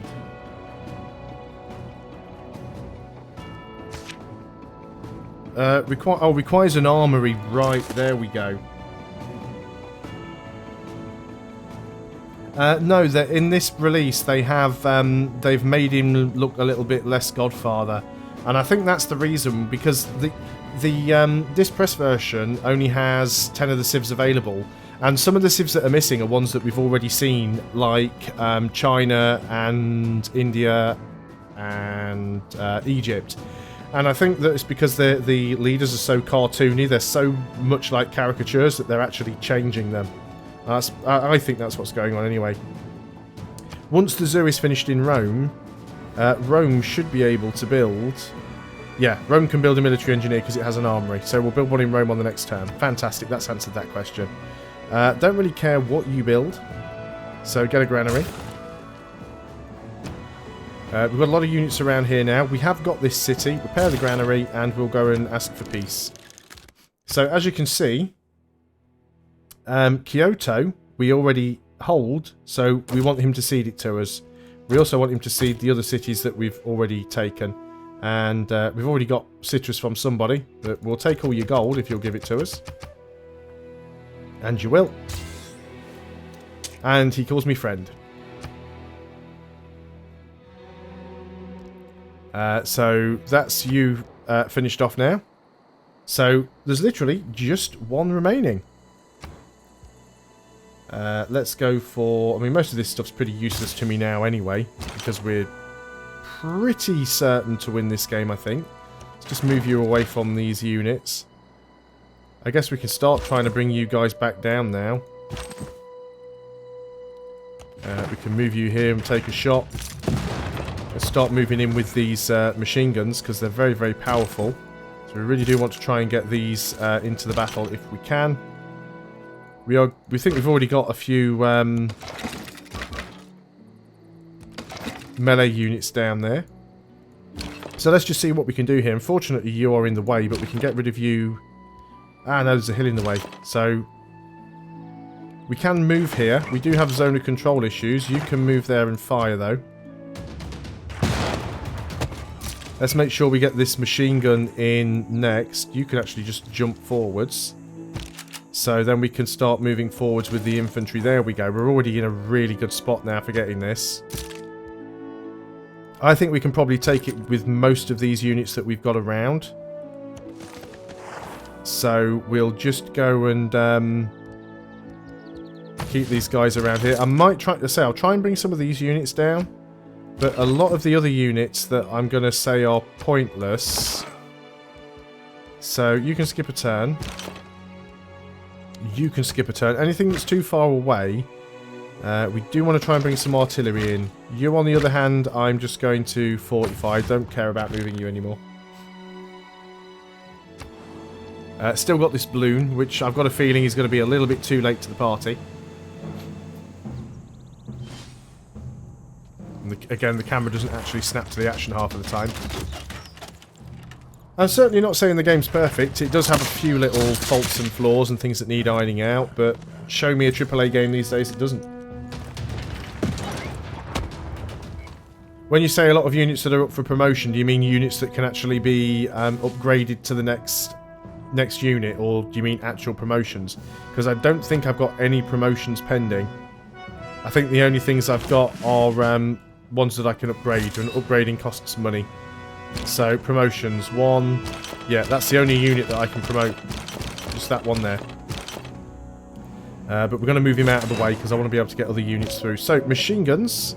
We're going to... You seriously can't fire onto that... Oh, that's because it's a Spanish unit. Of course it is, dirt. Let's move you around then. You can fire on the city. This machine gun should do a fair deal of damage, but I think we need to move you in a little bit closer, and I think we're going to try and finish that guy off first. No. Machine gun. Range. Oh, our range is only 1 with the machine gun. That's the downside, I remember now. But we'll definitely shoot at the city. Yeah, but the barbarians... I actually like the barbarians. They give you something to do in the early game, and it's also a really good way to get some experience early on. So I've actually got no problem with the way that barbarians work in this. I actually quite like it. Apparently we can defeat this guy with our cavalry, so let's do that. Yeah, barbarians can spawn in any tile that doesn't have vision on it. And they can spawn with a unit that is equal to whatever the highest tech is in the game. So if someone's already researched modern armor, then barbarians can spawn modern armor. So Roma's finished that. Let's go ahead and work on the military engineer. You've got to be careful with support units, because they're actually really weak, and a support unit can be killed by another unit just moving on top of it. Yeah, I've seen the anti-tank infantry barbarians. They are nasty. Let's go ahead and get a tank over here, just because we can. We can actually use the encampment district to fire. So we'll do that, and then we can actually go and take a shot. No, we can't hit with you, but why don't you finish that guy off? Oh no, we've moved the medic by accident. That's because we upgraded that guy. That was unfortunate. In that case then, let's just hit you any way we can. We don't want to lose that medic, so...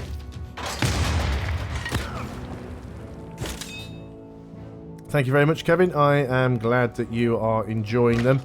Although I do certainly make my fair share of derps. Wish that I didn't, but I don't suppose I'm going to get over that. Can we move you back? Do you have enough movement to get out of the way? You have 0.75 movement. We can move you on top of him, I suppose. Can we not? You seriously do not have enough movement to move on top of the medic. So we're probably going to lose that medic because the game is being a little bit dumb. Let's go and kill you off. Definitely going to kill you with the machine gun because I'm just annoyed now. So those machine guns are very, very strong.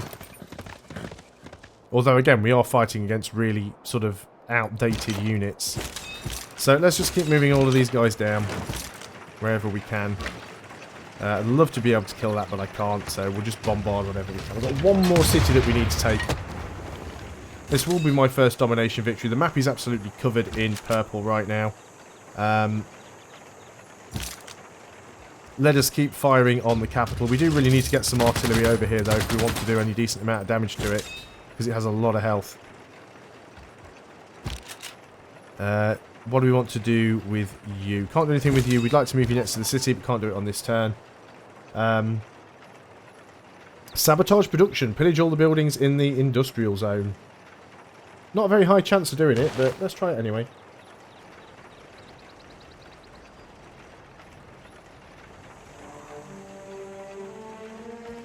Yeah, that's the thing. I mean, the only time you used to get stupid amounts of, you know, movement, like 0.25, is when you were using roads and stuff. Which is exactly what's happening here. But yeah, it is really, really stupid that this guy's got 0.75 movement. Now, in Civilization 5, he can actually move. Oh, he can get into the city. Now, according to that, he was actually still linked to that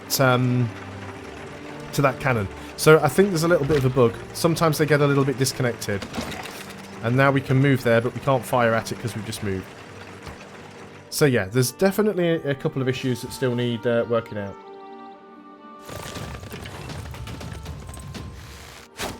Well, this is the other reason I can't understand why there is an upgrade unit to the Scout. Because the Scout basically gets an upgrade to, I think it's a Ranger or something. It's basically a ranged unit with much higher combat strength. But what's the point? Because most of the time, by the time you've got that tech, your Scouts are dead. And if your Scouts aren't dead, they're off the other side of the map, probably stuck behind somebody's borders. Now, if they made it so you could actually upgrade the Scout... A good plan violently If they made it so you could actually upgrade the Scout while he was in, you know, not in your own territory, then that'd be useful. But at the moment, that is not the case. Quite a lot of units around here now. We need to start getting these guys out of here. So let's start moving forwards with these units. See, that wasn't the unit I wanted to move, but the flipping auto selection moved it for me. So I want to just start trying to move down with these artillery. We don't want to take unnecessary hits if we can avoid it. But we will use these artillery. We are running out of turns to use them, so there's no point just sort of sitting on them. As I say, didn't want to fire there for some reason. That didn't completely finish them off, unfortunately. Yeah, finally I'm having to click several times here to actually get those to fire. And yeah, let's just sort of move in. See, that medic is still definitely linked to that cannon. Definitely a bit of an issue going on with that. Meanwhile, down here, you are going to heal up, I suppose. And we'll do whatever damage we can do to the city. Probably not a lot.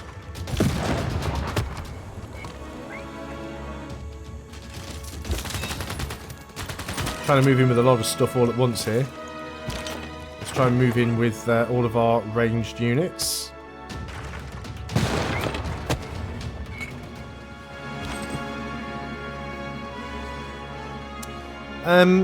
Yeah, certainly. We were having a look earlier today in the actual games files, having a little bit of a snoop around, and there are two Goody Hut bonuses that are in the game that aren't used. And you can see now, look, we can actually get this other great merchant. +1 level of diplomatic visibility with all civilizations. Complete waste of time, not even going to bother. Did we actually get the... Right, where is that great artist? Did we actually get a city with a art museum? I know we were building one. I'm just not certain if we ever actually got it. Can't see it anywhere, so I'm going to assume that we didn't. So, yeah, cancel that. So, yeah, there were 2 different Goody Hut bonuses that are no longer used. One of them is the unit upgrade, like you used to get in Civilization 5, and I cannot remember what the... Oh, the other one's a free settler. So I can understand why the free settler one isn't being used. Now, getting a unit upgrade in Civilization 5 used to make sense, because the way a scout worked is a scout was a 2-movement unit that had a promotion that meant it ignored terrain cost. So, if that scout became another unit, it carried the promotion with it.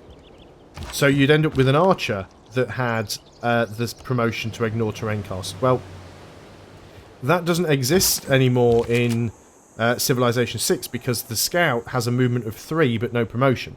So if you took a scout and upgraded it to an archer, you'd lose a 3-movement scout and gain a 2-movement archer. It's really not worth it.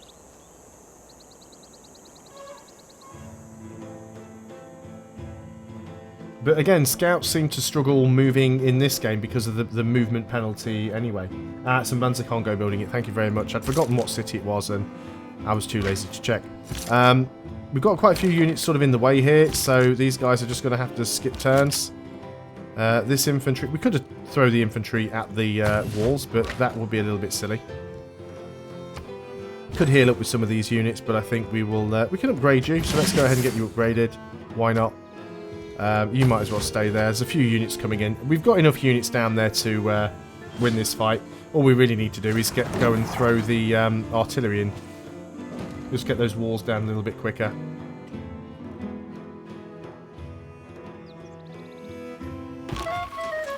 There's our spy up to something.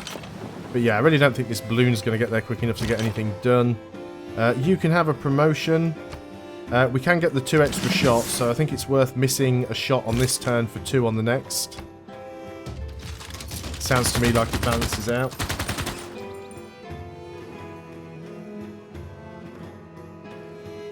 Oh yeah, certainly. If there's one thing that has improved well in this, it's the city-states. It actually makes the city-states feel like they're useful. I mean, you've got to bear in mind, of course, they have removed the diplomatic victory, so you don't use city... and they've removed the whole Congress thing. So you don't need the city-states for that anymore. But yeah, I really do like that the way that they've made you feel like you want to compete for city-states now. Because beforehand, you didn't, and, you know, city-states were just pointless. We could build an archaeologist if we wanted. Apparently we've got a museum somewhere. And Banza Kongo, there we go. So we've finished that. See, if we look up the top, it says we've completed the amphitheatre. But it wasn't the amphitheatre that we built. Let's go ahead and build a market there. But we will go and grab that great artist. And if we move him now, and we look at Banza Kongo, we can see this tile. So we know we've actually got the art museum there. So let's start moving in with the rest of these units. And again, the crappy terrain really does slow us down here. And the AI constantly choosing the wrong thing. Let's try and get that production again.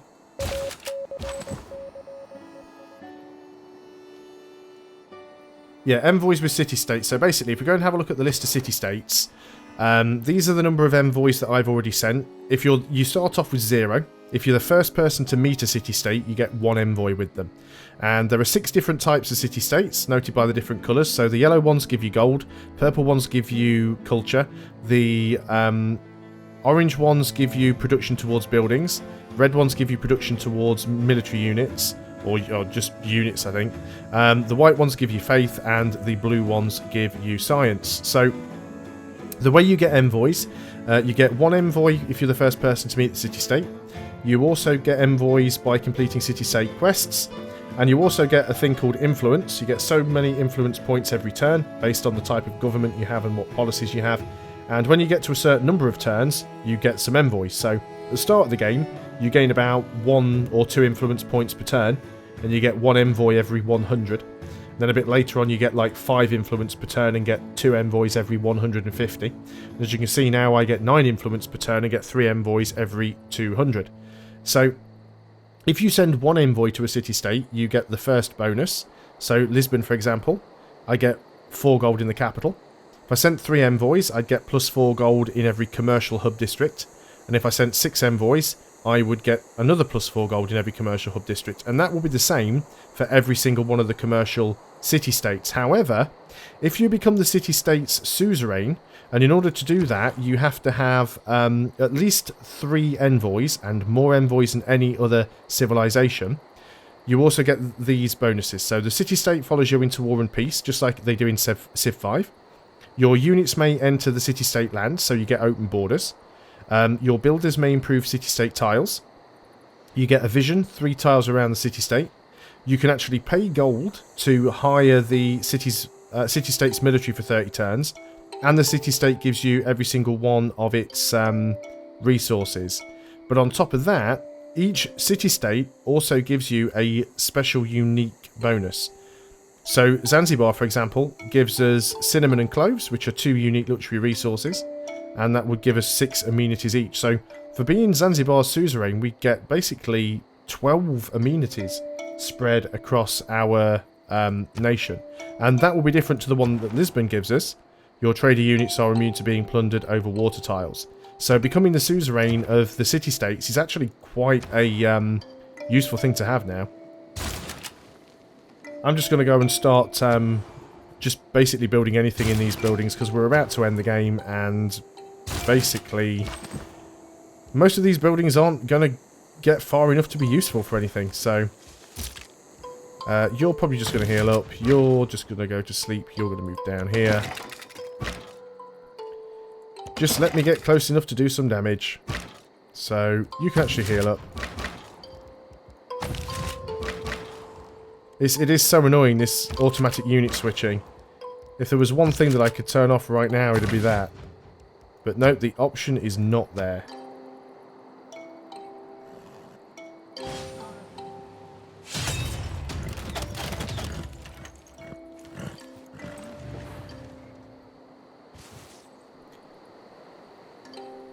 So the city's regaining a little bit of health. That is fine.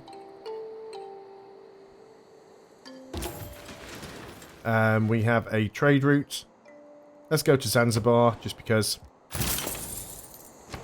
Choose production. Don't really care. Work on the stadium. As you can tell, I'm not really min-maxing here. I'm just clicking on everything. At this stage of the game, it's a complete waste of time. So let's start moving in. I guess you're... well, you do have 2 shots. You go and attack that guy. And you move in over there.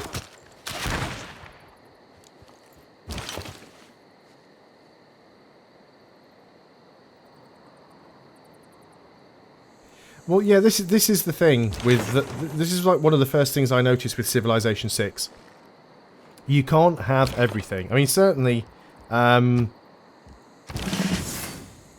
you can research the entire tech tree and you can unlock the entire civic tree, but there are some choices to be made, and this is one of the things I like about it, that there aren't really right and wrong choices.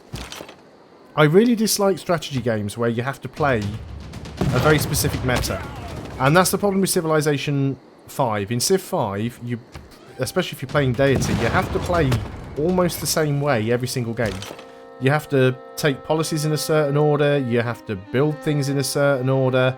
If you do them in the wrong order, if you deviate from that sort of meta build, then you lose. And for me, what's the point in having in my opinion, what's the point in having a strategy game where trying a different strategy punishes you? If you can't actually try and do different things, then it's a waste of time. You are just going to fortify up.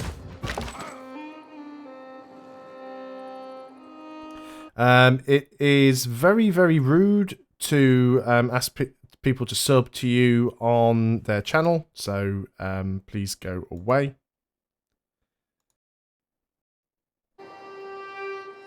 They've got a settler there, that's a bit cheeky. So a couple more turns and we should be able to do this. We do have some more upgrades. You apparently, but you've moved, so might as well just heal up. Now, it's saying this medic isn't attached to anything, or did we lose a unit?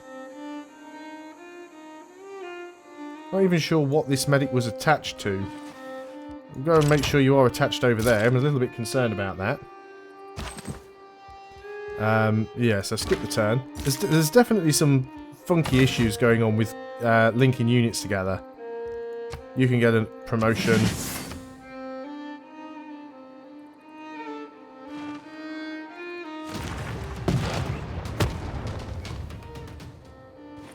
Obviously being attacked by this city a little bit, but we don't care. I mean, we've got this down so low.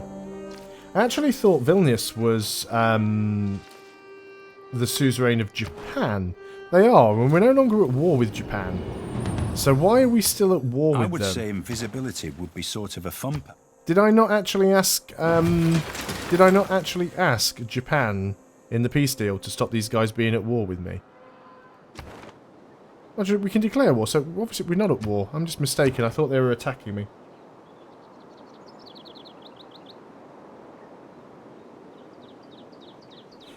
Oh yeah, certainly. I mean, I think having all of those policies... I tend to find... I mean, like this game, I'm not really using those policies to full effect, because at this stage of the game, particularly in... a lot of them rely on you, like, trading with allies and things like that.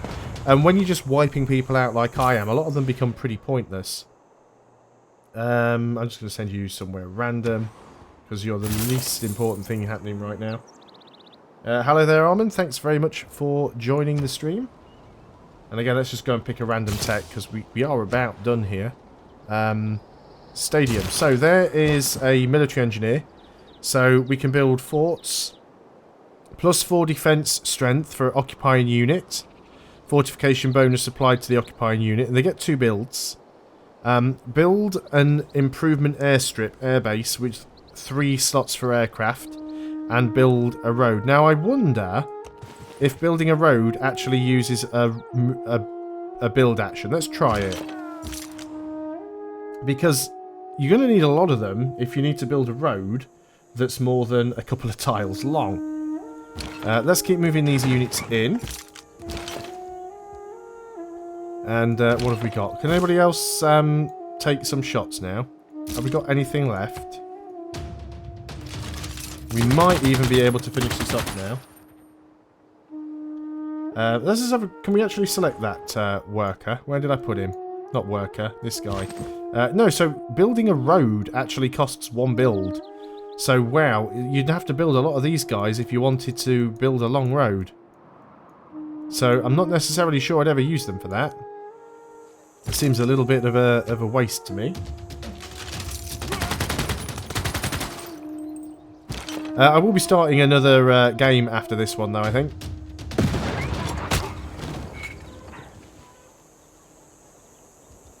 So if anybody wants to stick around, and we'll start another one. Try and do something a little bit different. Can we actually get in here and do any damage? We've only got a range of 1 with the machine guns, so it's a little bit disappointing. And I can't really get in anywhere to hit, I don't think. What about this field cannon? Can you swap places? Oh, you can hit from there, though. Okay, let's just see if we can throw the... That might be enough, actually. We might just have enough to do it. Yeah, we've got it. So that should be GG. There we go. Its face may change throughout the ages. History is written from the hand of the victor. Hashtag troll victory. I have seen this... By your actions this day, you ensure our people a glorious tomorrow. So I have seen a victory screen as well at the end of the Germany game. It wasn't a domination victory, but it was the same thing. You got the different voiceover, and you got the same screen. Again, at the end, you get some info. We can replay the movie that we don't have. We can see what the rankings were, which again is just like score-based. Now the replay doesn't seem to do the map like you used to be able to in Civ 5. I missed that. But again, you've got all the information like gold per turn and... Oh, gold was up and down and all over the place, really. Science per turn. Our science really mashed up towards the end there. Yeah, Kongo's supposed to be really, really good. I haven't tried Kongo yet. Total... I want to see actual military units. Can we see that? Cities captured. That's like massively in my favour. Districts constructed. Again, just look how many districts I've got compared to the AI. Total number of combats. Again, really in my favour. Total units killed. Just look at that. I mean, the AI hardly did any fighting at all. Wonders constructed.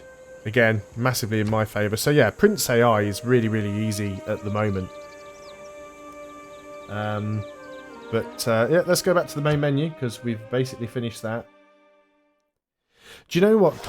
I actually did consider playing Kongo, and the reason I didn't play Kongo as my next Let's Play, I've decided it was going to be England because I want to go for a culture victory. And England, if I can find them, basically the archaeological museum holds 6 artifacts instead of 3, and you can get 2 archaeologists at the same time. And you automatically get the theming bonus when they have 6 artifacts, which is really, really nice. So I was going to try and get them for a cultural victory. But before them, I was going to actually do Kongo. But I decided not to do it as a Let's Play series because Marbazir started playing Kongo. And I didn't want us both doing the same thing at the same time. Kongo can't get their own religion, which is the only downside with them. But they've got some really nice things. I mean, 2 food, 2 production, and 4 gold from each relic, artifact, and sculpture. So you really want to focus on culture with them.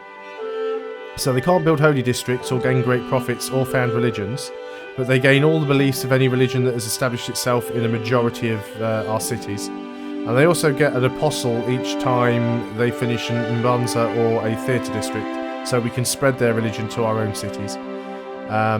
We get a unique classical era unit that replaces the swordsman, better combat strength. It can see through woods and rainforest. And we get the Mbanza, which is a unique district. It replaces the neighbourhood. We can get it much, much earlier than you can get the neighbourhood. Gives us 5 housing, 2 food, and 4 gold, regardless of the appeal. Spain. Do you know religion of Spain could be a good one? Where is Spain? I've lost him. The only downside about playing Spain is you don't get to see all of Philip's actions because they're all really, really fun. So they can build fleets and armadas earlier than usual. Gold from traders from other civilizations. They don't really have an awful lot for faith. Conquistador mission unlocks the builder ability to construct a mission unique to Spain. +1 faith, +2 faith on a different continent other than your capital. +1 science if you build next to a campus district. So, yeah, there's a few good ones here as well. Apparently, also, Greece is really good for culture. Because they get +5% culture per city-state that you're the suzerain of. And an extra wild card slot in any government. They also get the Acropolis, a district unique to Greece for cultural sites, replaces the theatre square and district. But, I think we will actually go for Kongo here. We can only play on Prince, because that's the only option that we've got here. We can only go on Quick and Standard. We've got Continents, Pangaea, and Island Plates. Let's go for Pangaea. The last one was Continents. And it's standard map size, because Tiny's a little bit too small. There's no advanced setup. All this stuff's locked. From the first stirrings of life beneath water, to the great beasts of the Stone Age, to man taking his first upright steps, you have come far. Now begins your greatest quest. From this early cradle of civilization on towards the stars. Mother Earth has many gifts for you, King Mbemba and Singa. Your people know the dense woods and rainforests as their homes and glide through them with ease. Great also are the gifts that come from travelers of distant lands. Keep an open mind, for the inspiration of the open world will let our people create art with power and majesty. Yeah, sorry there, Cosmoco. What I meant was when I said I was going to play England, I'm playing England as my next video series on the channel. So I didn't want to play England on the stream because it's confusing enough that I had a Rome game series and a Rome game stream. So I wanted to avoid playing England. But yeah, we'll be starting next week. Got to record some of that. So here we go, a brand new game. There's something quite satisfying about starting a brand new game of Civilization. That sort of first few turns where none of the map is uncovered and you have to decide where you're going to settle. And so what have we got here to start with? We have got 2 luxuries right next to us. We've got diamonds and we've got wine. We've got 3 copies of wine, so at least we'll have some to trade away. If we're going for a culture victory, let's try and do this one relatively peacefully if we can. We've also got some stone nearby, so that'll give us a decent amount of production. Got a couple of mountains, so that could be useful for a campus. Now, we're on a river, so we do have fresh water. We can't really move our warrior around too much because all of the, all of the tiles next to us are pretty crappy. So let's move on to the hill. We've already found our first goody hut here.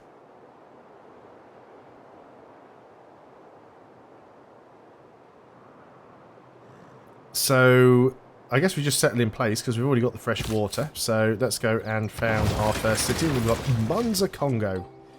You notice when you first start off that all of the borders have dotted lines because everyone starts off with open borders.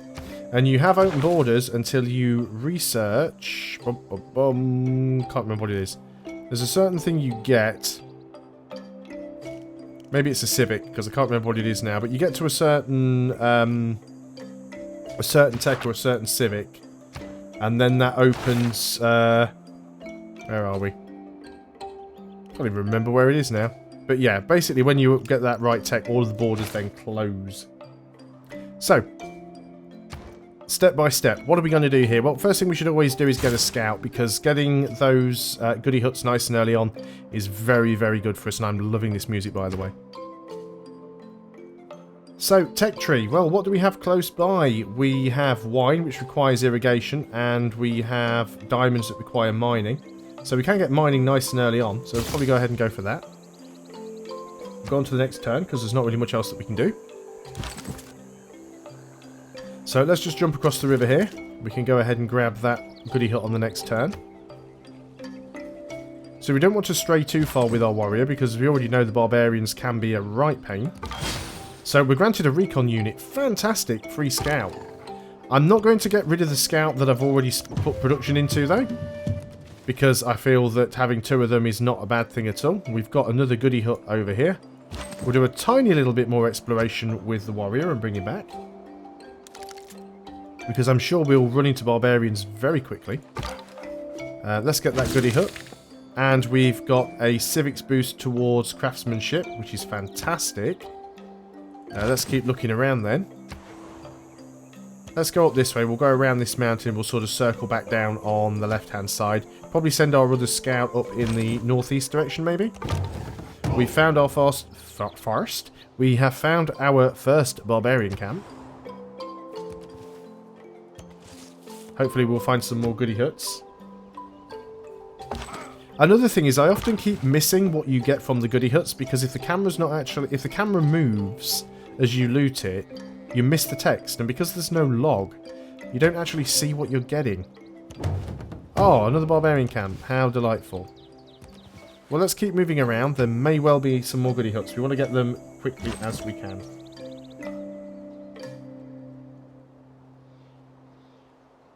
Hello there, Guillermo. Thanks very much for watching. I hope you're enjoying the stream. Yeah, I appreciate exactly what you mean. I mean, I said there's always something very, very satisfying about just starting a new game. It's exactly the same when I used to play Minecraft. There was always something satisfying about starting a new game on a fresh new world and exploring it all for the first time. Not going to bother trying to attack that barbarian camp just yet. It's a little bit silly. But yeah, as you can see, scouts really struggle moving through the forest because these tiles, some of them, like this one, it's the woods on a hill. So it's got a movement cost of 3. It's absolutely terrible. Terrible. We've got our second scout. So I think we're going to go and send you up in that direction. So what we should do now, we know that the barbarian camps are a little bit further away. I would like to get a slinger, but we're going to get a monument because we are going for a culture victory. So getting our culture started nice and early is a good thing for us. I'm one of those players that's usually very, very slow in getting military units out. But Civilization 6 has taught me that you really can't afford to do that. You need at least a couple of slingers, if not better, archers out nice and early in the game because those barbarians will start attacking quite quickly. So sometimes you just have to delay other... But you also need settlers as well. There's so many things. When you find yourself in a hole, quit digging. Looks like a nice spot for the next city. Cattle, deer, stone, and 2 rice. Yeah, I actually agree with you. The only problem we've got, though, is fresh water. So without fresh water, our city would be quite stunted, really. So, you know, in the middle of all this would be ideal. But we'll have a look. There might be a river here. I doubt it. But yeah, it'd be quite difficult to settle there and be in range of everything. I don't know whether that's fresh water or whether it's coast. If that's a river, maybe settling on that tile could get 1, 2, 3... Yeah, probably that one up next to the barbarian camp. So we now have the ability to mine, although it's a little bit wasted because I don't have a builder yet. Let's get pottery. This pottery will allow us to build the granary. So we're going to go and explore up in this direction. And let's just go down here with you. There's got to be some more goody huts around somewhere.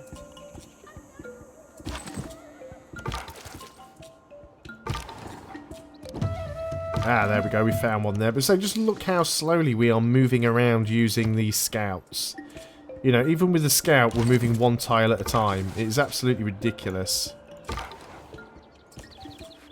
And we still can't get onto that goody hut, even though we revealed it a tile ago. I'm just going to nip back up here with this scout and just check to see if that's coast or river. I've got a feeling it's coast.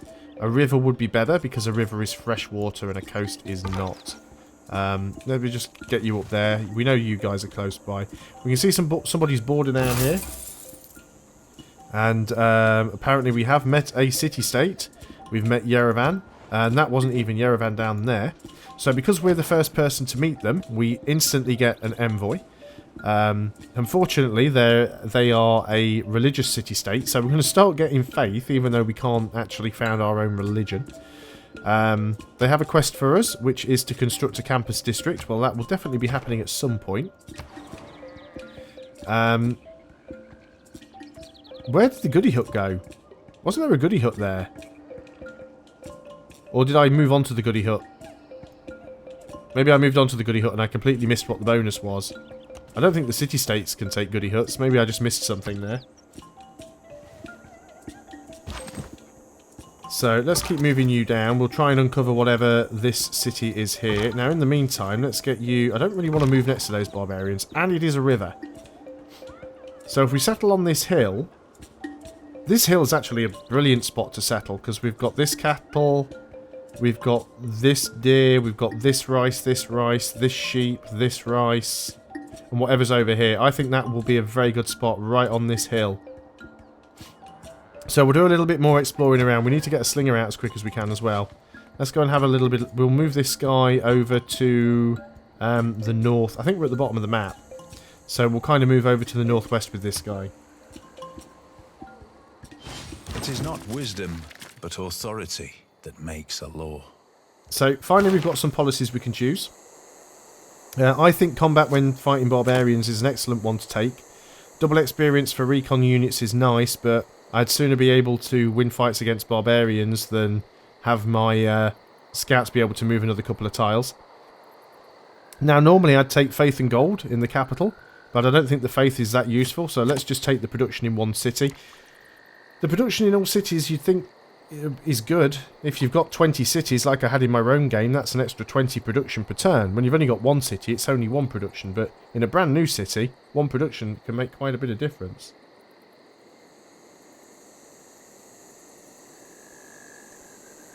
So it doesn't actually say river on the tile. Okay, fair enough. Sometimes they count, sometimes they don't.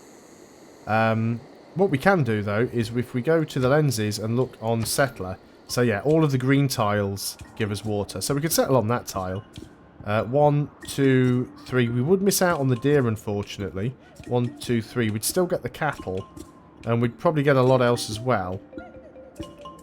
I mean, we could always go ahead and get that deer later on by settling down here because of some fish tiles. But yeah, I think this one here, next to the stone, that's going to be the tile that we want.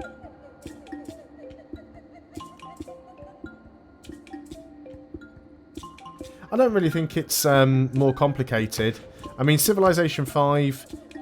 If you could get multiplayer working on Civilization 5, it was absolutely great. The problem was it was very, very flaky and tended to disconnect and desync quite a lot. Let's go for craftsmanship because we've already got the boost on that. Now, they have supposed to have made several improvements on the multiplayer in Civilization 6, but I couldn't really tell you because the press version doesn't have the multiplayer included. We have found ourselves a scout. Let's go and clobber him over the head. We are attacking over a river. I appreciate that, but it's a warrior versus a scout, and we have our sort of bonus. But let's go ahead and see if we can't find some more goody huts. You're supposed to be moving over that way. I'm going to do that now just so I don't forget that that's where you're supposed to be going. Ah, they've just spawned another warrior, so now I'm even more glad that I'm moving over in that direction.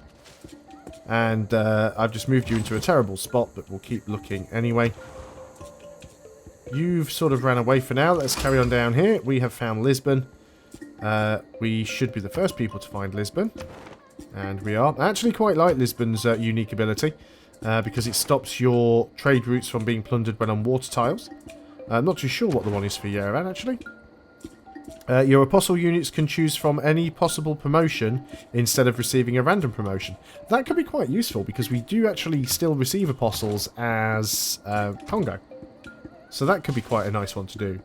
No man ever wetted clay and then left it, as if there would be bricks by chance and fortune.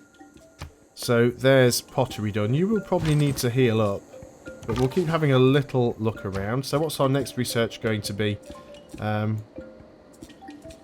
We probably do want to get irrigation as soon as we can. Although writing would probably be better. Then we can get a campus built because we do have some mountains here. A campus could be useful. Like to the apples on the Dead Sea shore, all ashes to the taste. So we found our first wonder. We've got the Dead Sea, so 2-tile wonder. Something needs to change in this because the 2-tile natural wonder, it appear as a lake, provides 2 faith, 2 culture, and fresh water. Since when does the Dead Sea, a sea that is known for, you know, having a high salt content, count as being fresh water? Units heal completely if they heal for 1 turn adjacent to the Dead Sea as well, which is also really nice. And we get the boost to astrology for that one. There's also some copper over here. Copper is now a bonus resource, not a luxury resource. So it basically just gives you more production.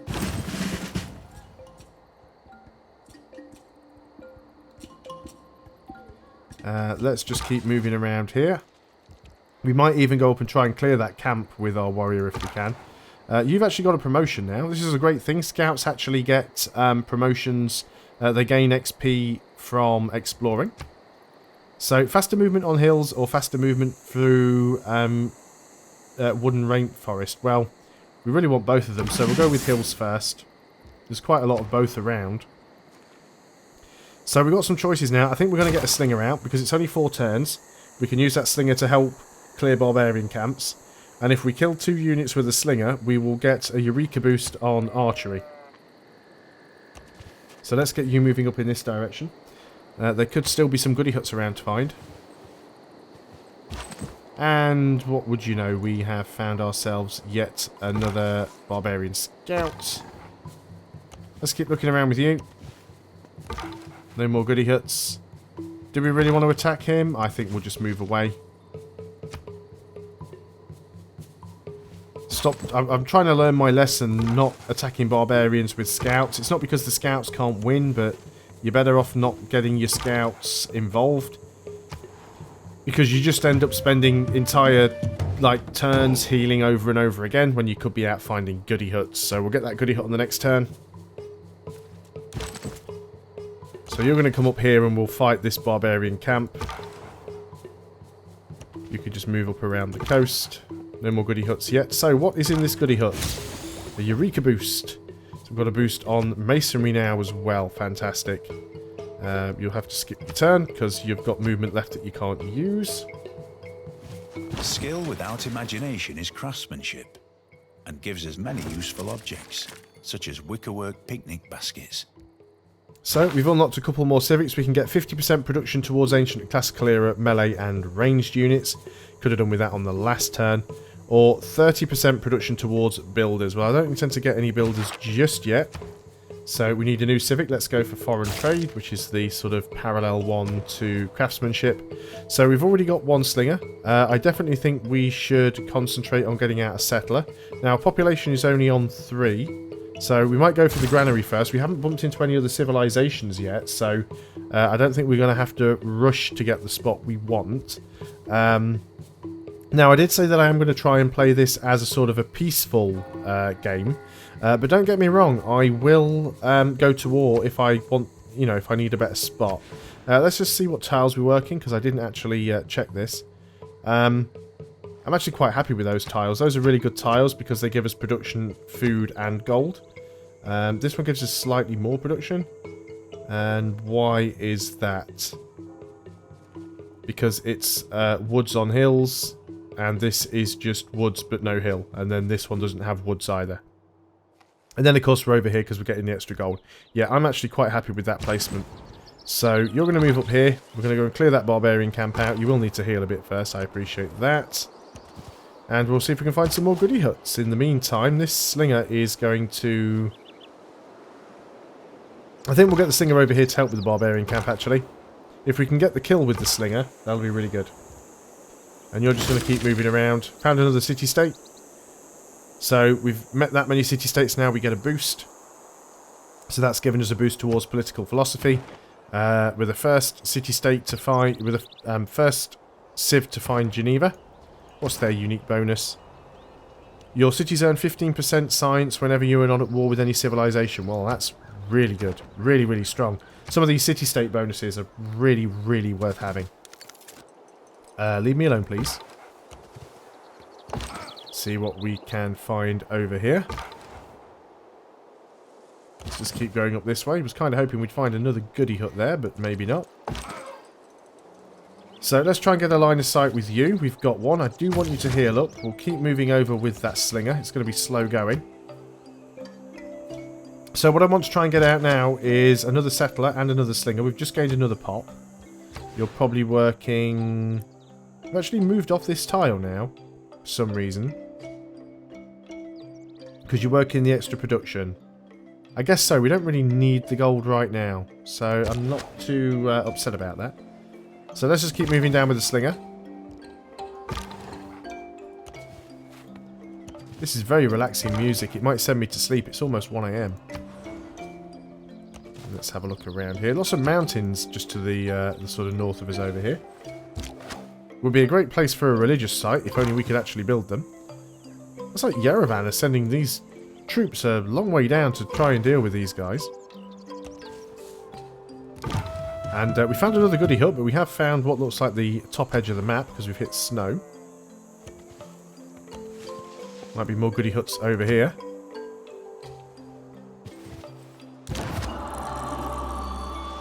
So do remember, if anybody here has any questions about Civilization 6, feel free to ask them, and I'll do my best to try and explain them if I can. Try and answer them and explain any game concepts. So we can't found our own religion, but we can still get a pantheon. Now somebody did say that there's a lot of stone around, which is true. There's a lot of stone around. We'll have stone in this city. We'll have stone in this city. I'm almost tempted to grab another one up here somewhere. Get the copper and the wheat and the salt. So potentially get this stone here. So which is the one for stone? Did you actually put that in the chat and I missed it? Stone Quarry Pantheon, yeah. Stone Circles. But there again, it's +2 faith from quarries. Do I actually want the faith? I mean, you can use it to buy great people, so it's not a bad thing. We get culture from pastures, but there aren't that many pastures around. Production from mines over strategic resources. Now, I mean, that could be useful because we do have... well, that's copper. It's not strategic. And the thing is, we probably won't have it for all that long, the Pantheon, because people will start spreading their faith to us. 15% border expansion, though, is really, really good, because borders expand so slowly in Civilization 6. They really do expand slowly. So getting 15% extra growth early on would be a really nice thing. So I don't really think we need the extra faith. But you guys seem to think stone circles, so that's what we'll go for. And that gives us a boost towards mysticism. Now here's a little pet peeve with the game.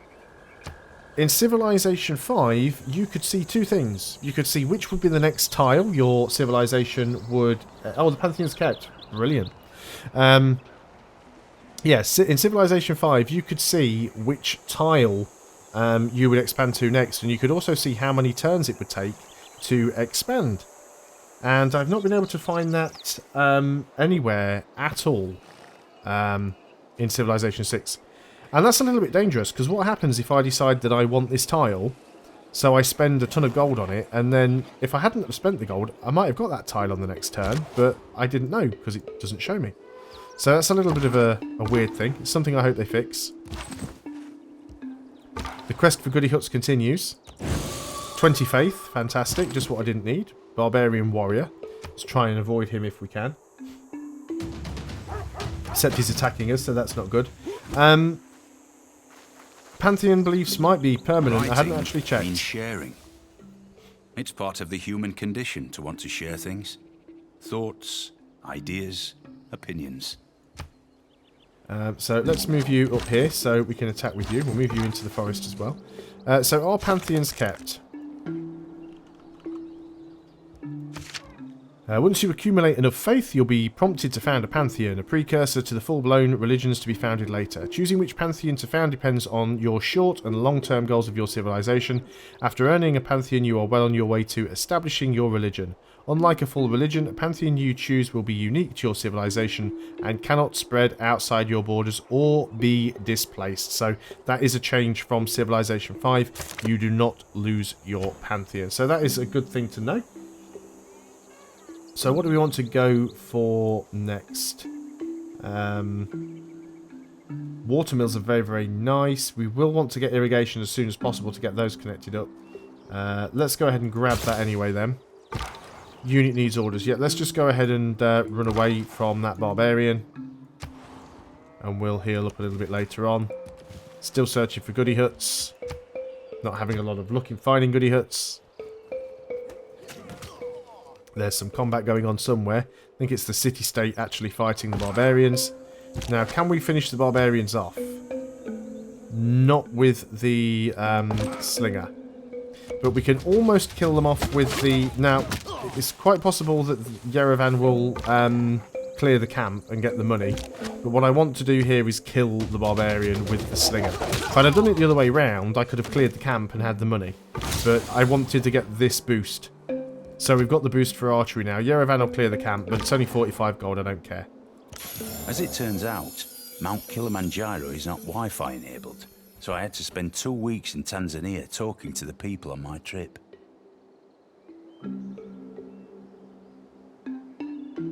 So we've found another wonder, and this one gives us food. So not as good as it was in Civ 5, because I think that was the one that used to give you the high altitude training. So let us go, and we probably won't ever get that high up the map, really. So let's go on to the next turn. So we've got some more barbarians around. They are approaching the city. It's only a scout, so the scout isn't probably going to do an awful lot. The thing with the barbarian scouts is they don't actually really do anything to you. They basically just find your city, and then they head off back to the barbarian camps, and then they bring barbarians with them. That's the problem there. So we can start getting a campus now, but I think what we really want is the... I think we get another slinger first. Get another slinger, because we will start seeing more barbarians, then we'll go and get the settler. Normally I'd get the settler, then the next slinger, but I think given the fact that we've got no other civilizations around us that we've met, I think getting the other slinger out first is probably a slightly better idea. So we'll keep looking around and see if we can find some... Yeah, the city-state cleared that camp. I expected them to be honest. Let's start bringing you back. You're going to heal up. We'll skip the turn with you. So on to the next. We'll just start... I don't know, that scout's already disappeared, so he's probably already gone back to his camp to try and get his buddies. So as we've already got one scout in that direction, who's about to be harassed by some slingers, let's move north a little bit with you. We're probably not going to... That's true, I can actually buy a builder, which is not a bad idea at all. We've got enough gold to do that, so let's just go ahead and buy the builder. This is why I was saying before that actually saving up money in Civ 6 is actually quite a good thing to do, because there are many times where you've got so many things you want to build, you're just better off buying something. So let's go on to the next turn then. I think actually, I don't know whether it was my Germany game or my Rome game, but certainly one of the games I was playing, I was tending to buy more builders than I ever bought builders. Let's go ahead and get you your promotion, so you'll get instantly healed. We'll take the one that's wooden rainforest, because we're standing in quite a lot of all of that rubbish, so... unit needs orders, so we've got our builder. They do have to be careful, because we don't know if there are any barbarians around, but let's go ahead and... Well, there's a few things that we want to get. Let's go ahead and get the diamonds first. There we go, there's that barbarian scout. We want to try and deal with that if we can. So let's go and check up to the north. Might be a goody hut or two left. I doubt it though. Yeah, I thought that slinger was going to attack, but I'm not too bothered by that. Lives by exchanging. Okay, so we've got some new policies now. So we can 100% production towards ancient and classical naval units. Well, that's no use to us. Plus 2 gold from all trade routes. Well, that might be useful when we have some trade routes, but at the moment we don't, so we don't worry about that. So at least we've actually got some units now we can protect our worker with, our builder. And you're going to go and get the improvement there. So that knocks some time off researching the wheel. Now we do know there's a barbarian camp up here somewhere, and we've just ran into him unfortunately, so we do need to try and heal up before we take him on. Early Empire is a good one to get. There we go, there's the open borders I was looking for. So once you get Early Empire, your borders are no longer open to everybody, and it becomes the diplomatic action that you can trade off with people. Although you do get a boost to that if you get your civilization to 6 population, so maybe we'll wait on that one and go for something like mysticism. We don't want to build the Oracle. I mean, the thing is, going for mysticism this early on isn't that useful. We don't really want to build the Oracle. Well, they would give us some culture, so it's not a terrible thing to do. But again, we don't really have any policy slots for these 2 wildcards. And what you do want to try and get unlocked as quickly as possible is political philosophy, because that unlocks the first 3 government types. But unfortunately, we don't have boosts on any of these things. District might be a while before we get one built. So I think we'll start working on state workforce, and then hopefully we'll get the boost to Early Empire before we work on that one.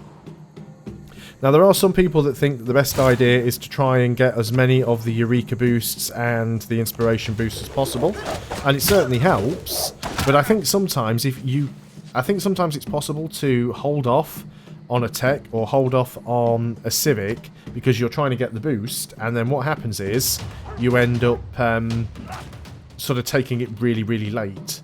So I'm trying to avoid doing that.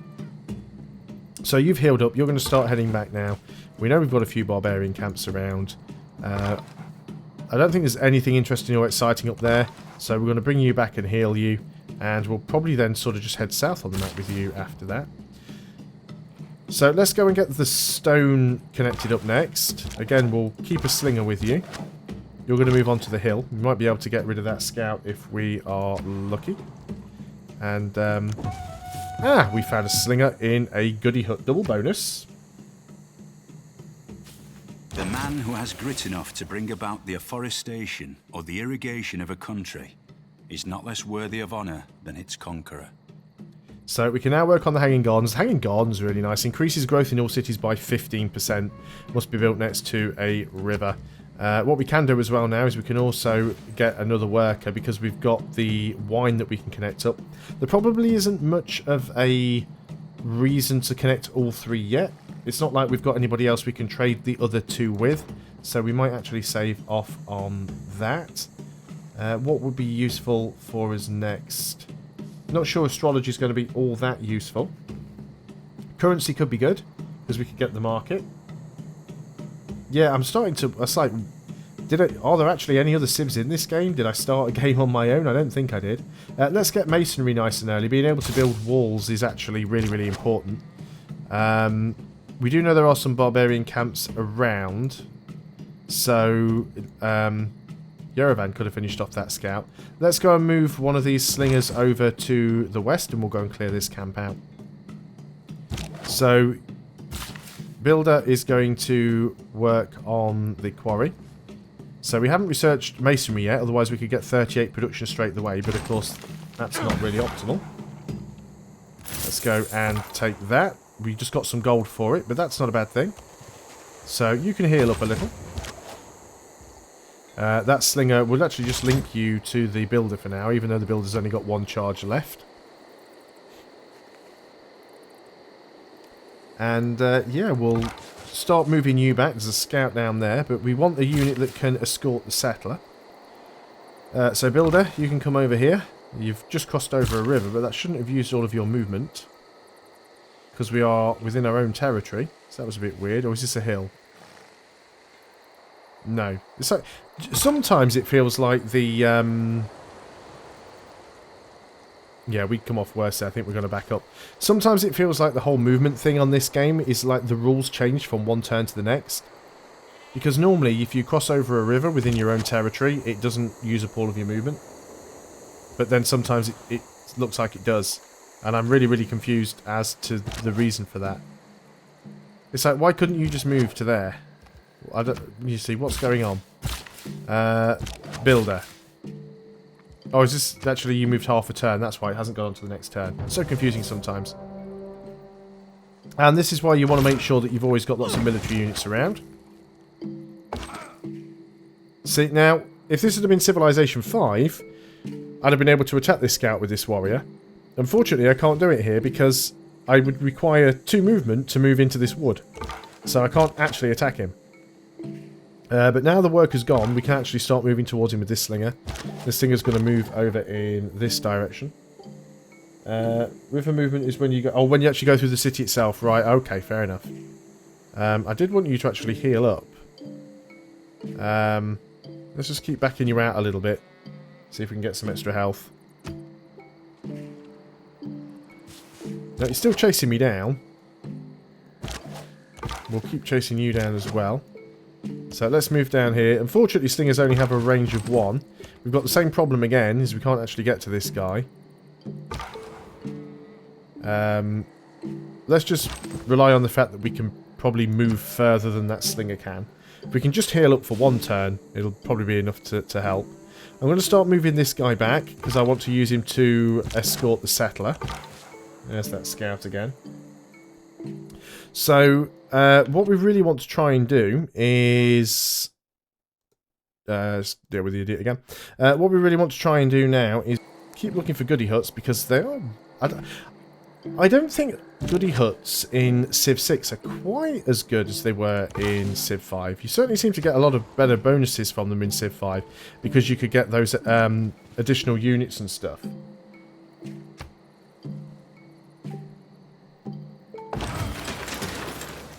So yeah, the bonuses seem a little bit weird. Let's try and move you up there. We'll escort this settler. We said we were going to go for that tile there. It doesn't mean getting rid of a little bit of the rainforest, but it's only one tile, and it is a good spot. So we could go for the Hanging Gardens. It's only 15 turns. We could go and grab it. Do we really want to grab it next to the mountain? Okay, Githian, thanks a lot. Thanks for sticking around as long as you have. I hope you have enjoyed the stream, and I'll see you again soon. Let's try and get the Hanging Gardens. We'll lose a little bit of food on that tile, but if we can get it, it'll give us a really nice nice boost. If it's any consolation, Githian, the stream's probably only going to go on for probably another half an hour to an hour, and the VOD will be uploaded to the channel, so you will be able to catch it again later on. Okay, Dostrin, once again, thanks for sticking around. I hope you've enjoyed the stream. You can always catch the last 30 minutes to an hour on the VOD tomorrow when it goes up. When wasteful war shall statues overturn, and broils root out the work of masonry. Yeah, no, I certainly agree. I think I'm going to have a third city up here, and we'll try and grab the salt, the wheat, the copper, and this stone. So, and again, we'll have quite a lot of mountains here, so probably another... this would be a really good spot for a campus here, because it's got 1, 2, 3, 4 adjacent mountains. That'd be an absolutely brilliant spot for a campus right there. So let's get animal husbandry, just so we get that nice early tech out of the way. Let's make sure we can escort our settler. We'll link them up. Not too sure where that scout ran off to, but I'm tempted to just sort of leave it alone. But this scout, however, is going to get a good kicking. There we go, there's like half of his health gone. We do want to get that camp cleared as soon as we can. You're healing up, which is nice. You have now healed up. You're going to sort of start heading south. Oh, look at that. We've found another barbarian. What a surprise.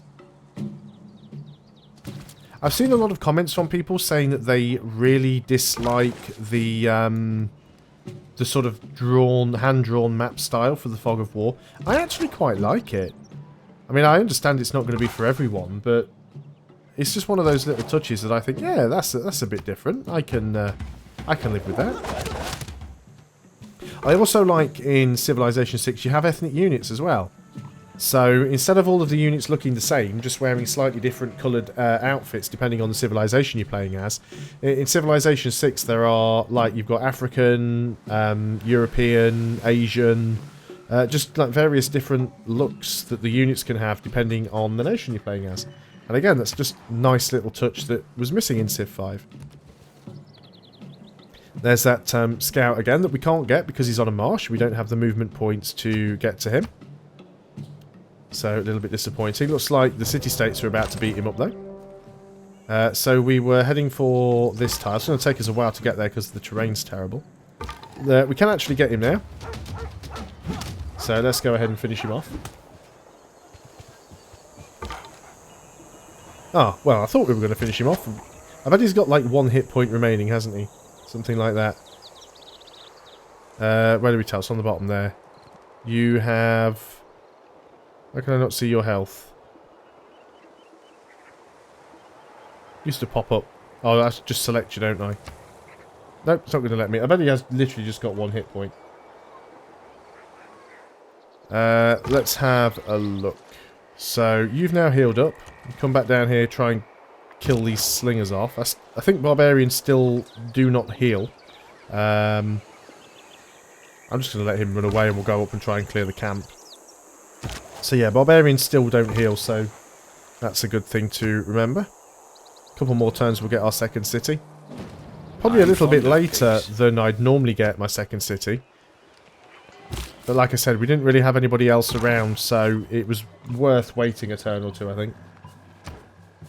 Choose research. We can get archery now, so we probably should. It's only 3 turns. We can afford the upgrades quite easily. I would like you to heal up, but at the same time I do want to keep looking around for more stuff, so start heading south with you. Got to get through all this flipping jungle and stuff here. That's going to be a nightmare. Unfortunately, you've got to sit up here on this hill to attack this guy, although he will have to attack you across the river and into a hill, so it shouldn't be too bad, hopefully. So let's go and try and weaken this guy down a bit as well. On to the next turn we go.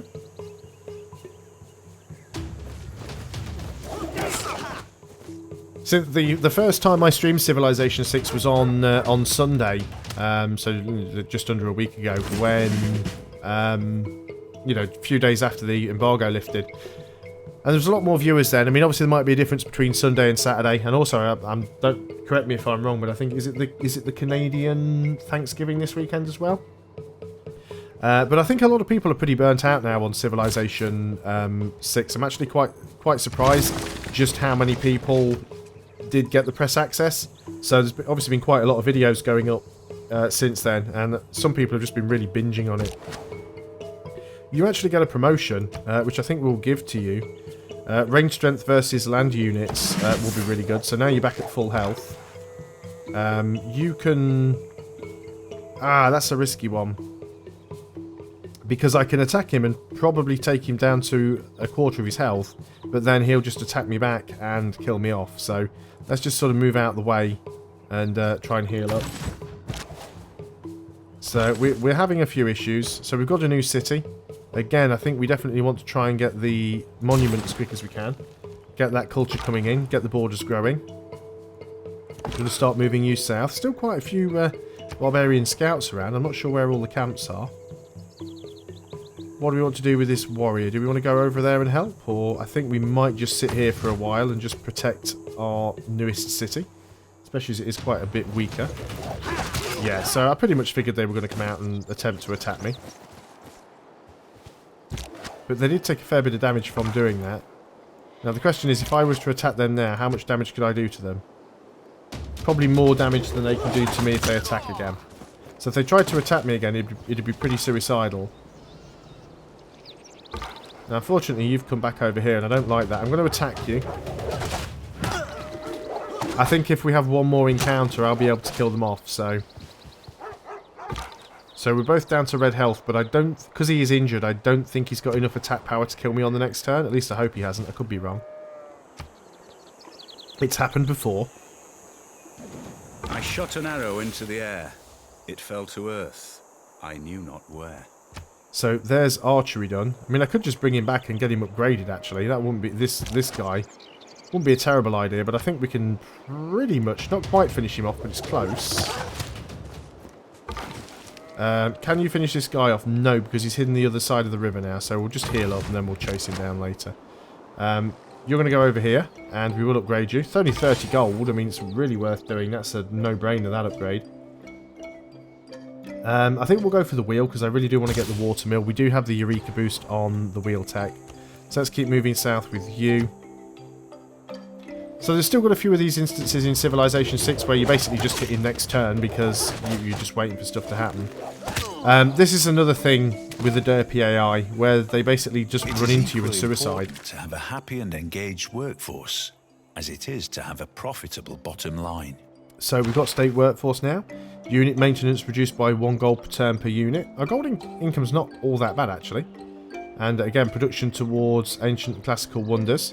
We are actually building a wonder at the moment, so let's go ahead and do that. That'll probably knock a couple of turns off at least. 7 turns left, we can get the Hanging Gardens. So we can choose a new civic now.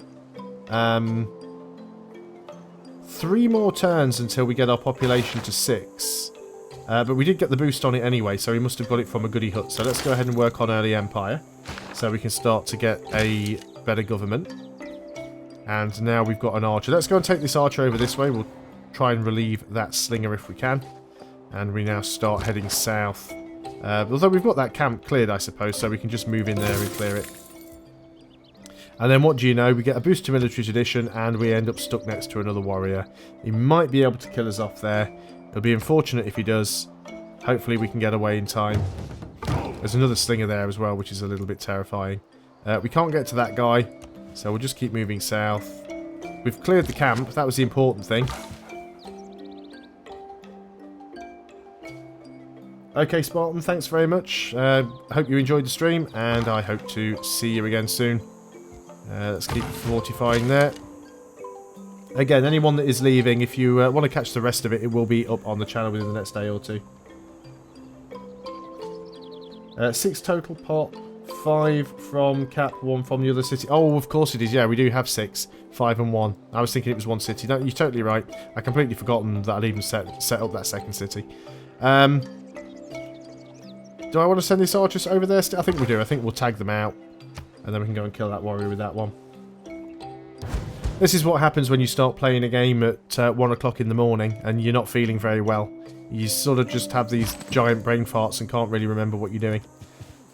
Let's just move in with this scout and try and block this one off so we can kill it.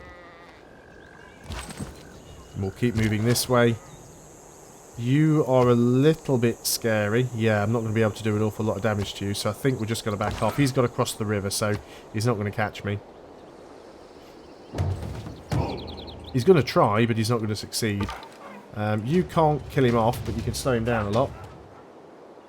One thing I didn't check in Mumbai here is what tile we're working.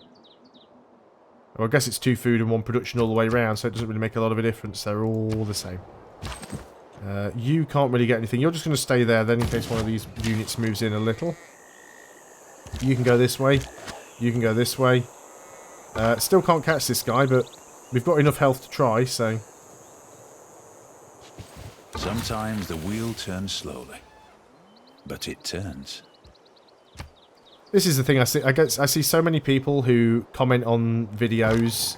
You know, I'm not even talking about my own videos specifically, even other people's, but so many people would just comment about how people are playing wrong and not playing optimally and stuff like that. And sometimes it's annoying when it's from people that have never even played the games themselves, but a lot of people don't realise how difficult it is to actually concentrate on what you're talking about at the same time as actually playing the game, especially when it's a game that, you know, you've only had for a week and you're not that familiar with, and at 1 o'clock in the morning, and when you're trying to read the chat at the same time. I'm not that good at multitasking at the best of times, really. So we can choose our research. Engineering's really good. Getting aqueducts is good when you have cities that don't have any fresh water. Both of ours at the moment do, so I'm not too worried about rushing that right now. I'm sure we've killed 3 barbarians. I would like to get bronze working. We're about to kill off another barbarian or 2, so we might actually manage to get those. Thanks very much, Super. Thanks for stopping by the stream. Hope you've enjoyed it, and I hope to see you again soon. We'll go on to the next turn. Hopefully kill some of these scouts off. Once again, if there's anybody here that is new to the channel, please consider leaving a like and subscribing so you get all of the updates. Oh, there we go. We've got the booster bronze working. So you'll get all of the future updates for new videos uploaded to the channel. There will be a new Civilization 6 series starting next week. And there's already a couple on there as is. Let's start moving you in this direction.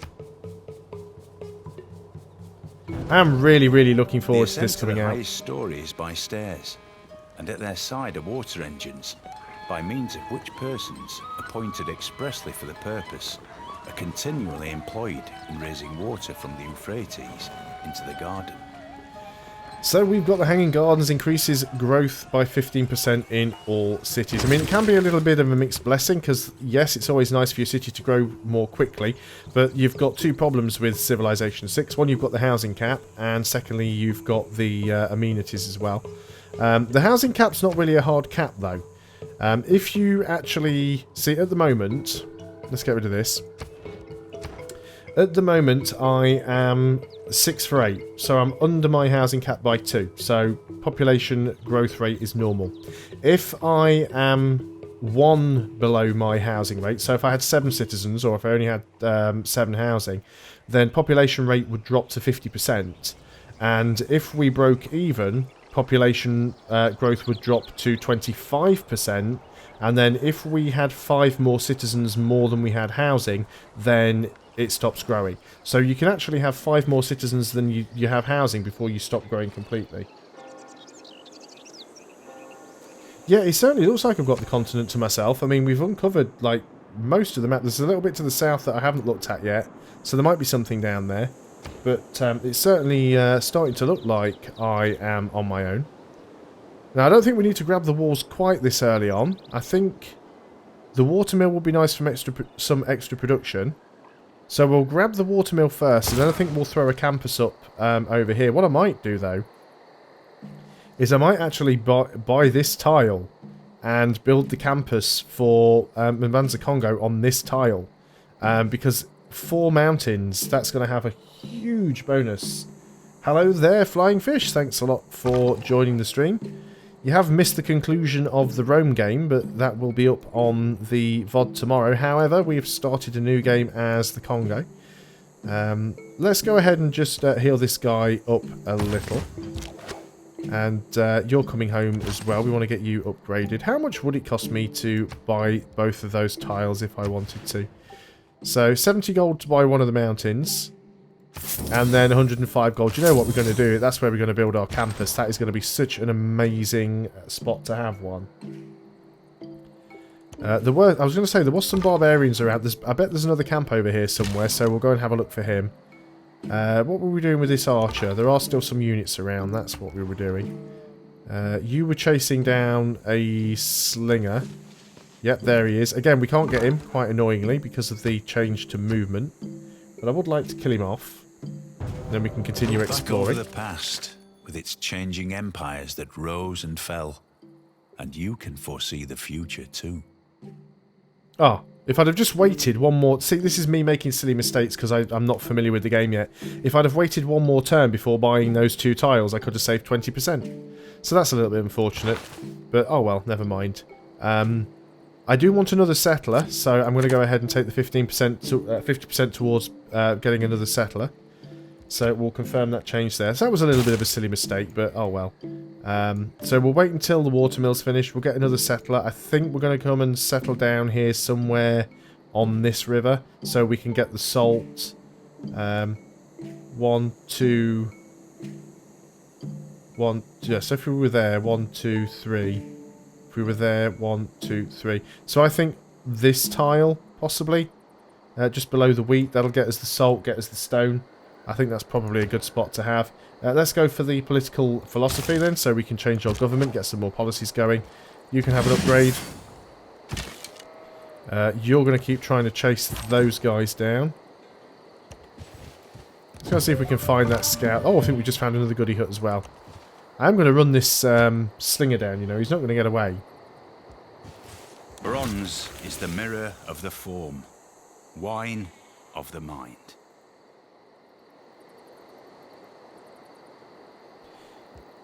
Yeah, I was going to play... I wanted to try and do a culture victory, because I've done 2 victories now that aren't culture. So I wanted to try the culture victory. And I was going to do it with Mbanza Kongo on the channel, but then Marbazir decided he was going to do Mbanza Kongo, and Marbazir's a friend of mine. We don't... I mean, he's much bigger than I am, but I try generally not to copy him or, you know, sort of compete against him too much. So I decided that I would try something different. So on my channel, I'm going to be starting a Let's Play as England. But I thought we'd try Mbanza Kongo and give them a go on the stream. So we can finish this guy off. There isn't a cap on military XP from barbarians, but you will notice... we haven't hit the cap with this guy yet. There's a soft cap. When you hit the soft cap, I think it's like after 1 promotion... Maybe it's after 2, can't remember. But when you hit the soft cap, you only get 1 XP per combat round, but you still get XP, so you can theoretically just constantly level up on barbarians, which is why I don't mind there being so many barbarians around. So what I was looking for is iron. We've got 1 source of iron over here. It's actually quite fortunate to have one that's so close to our city location. Unfortunately, it is out of range, and we can't even buy that tile. We could go ahead and get another city sort of on this tile here, because that is a river next to a mountain. Not much flat land, but it would give us a lot more tiles, a lot more mountains again. A great spot for another campus here, surrounded by 4 more mountains. And then we could get the iron mine, because then we can get our unique unit out. But I don't think we need to really rush towards that, given the fact that we seem to be all on our own here. Let's get astrology done and out of the way, because there's only 2 turns for it. But yeah, I think we're going to be getting ourselves a couple of settlers quite quickly now. You are going to chase this guy down. And of course we find this camp over here, but we'll send our other archer that way in a moment. We should be fairly safe. But yeah, I've instantly got 2 good spots for new cities. I really want that goody hut. Now this would be a stalemate, so I think we do have to fortify for a turn or 2. And you're going to go over there because we know there's another slinger. We'll heal you up for a little bit. But yeah, we haven't nearly scouted this entire island in out. astrology. I'm a Sagittarius, and we're skeptical. So that's another tech done. So what do we want to go for now, actually? Let's just open the tech tree, because I can't remember what comes after astrology. So that opens up into celestial navigation. We don't have any coastal cities, so it's a little bit pointless. So is sailing. So I guess we've got to go for one of these things. We probably will build an iron mine. We also need a trade route. We could trade with a city-state. Do you know what? I think we'll do... This is going to be a little bit cheeky. We've got some money. So let's go ahead and instantly build via trade route.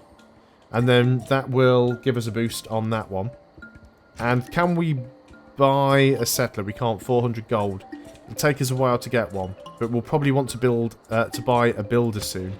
But no, we've got the trade route, which is good. So that should give me the boost on currency. So it'll take a turn. Oh look, we've got a horseman down here as well. That's a little bit worrying. We can kill you off.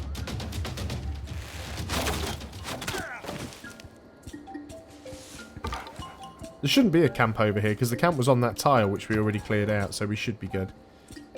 This scout then, you are just going to come south, I think.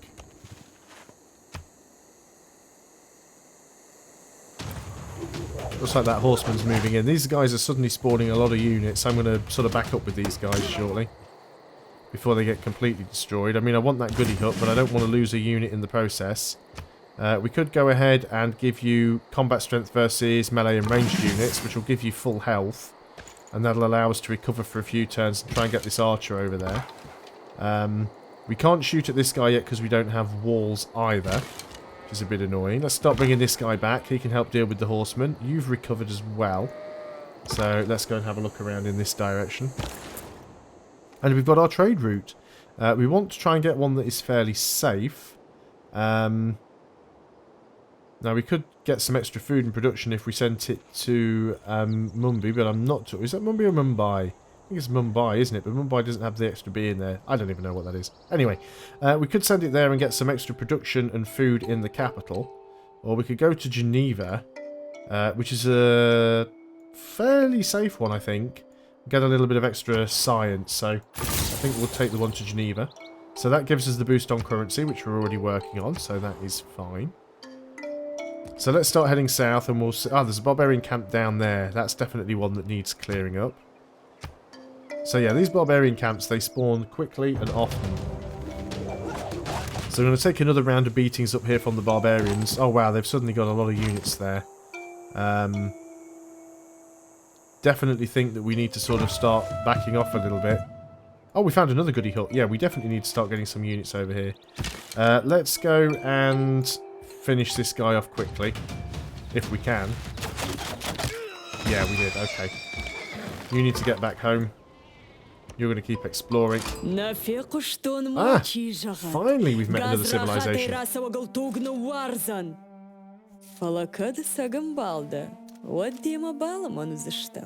I'm never sure whether she's, like, really flirty or really angry.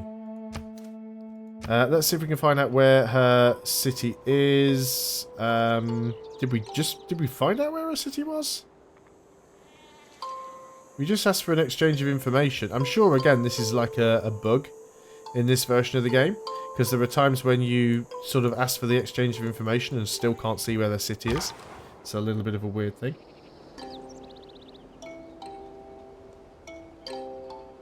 Yeah, Bombay is probably a better thing to call it. Yeah, I like that as well. The fact that you actually can see where the camps are. That is a nice little touch. I suppose it's because they don't have an equivalent to the honour social policy anymore, so it does make a bit of sense. There's their scout. See, there are some changes that they've made that I sort of go, yeah, I understand that. That's a good idea. Then there's other changes that they've made, and I look at them and sort of think, why would you do that? So, work on the watermiller's taught us, so we get construction. That's sped up. So I said that I wanted to get a couple of settlers, and I really do. I really want to get a campus as well, but settlers would be fairly quick. You've also finished whatever it was you were working on. A settler would take you ages. So let's go ahead and work on the granary. Actually, no, I prefer the watermill. I prefer the production here. You're a little bit blocked in there. Let's sort of take a bit of a wide angle round. Quite a lot of horsemen appearing. I'm not really liking that, so let's start moving this way. We need to go and help this guy out up here because he's in a bad position. But let's see if we can fortify him up. They don't seem to be doing too much damage. I hope that wasn't a mistake, but it looks like it's only the slinger that's trying to attack at the moment. Although if they get weak enough, I was going to say if they get weak enough, the other warriors might try and attack. It does look like they're trying to block me in, which is a little bit annoying. I'll just try and sort of back off from them and keep sort of fortifying while I can get some units closer. I'll try and find that horseman as well. Let's keep moving down here. We've got you, of course. We've already explored up in that corner anyway.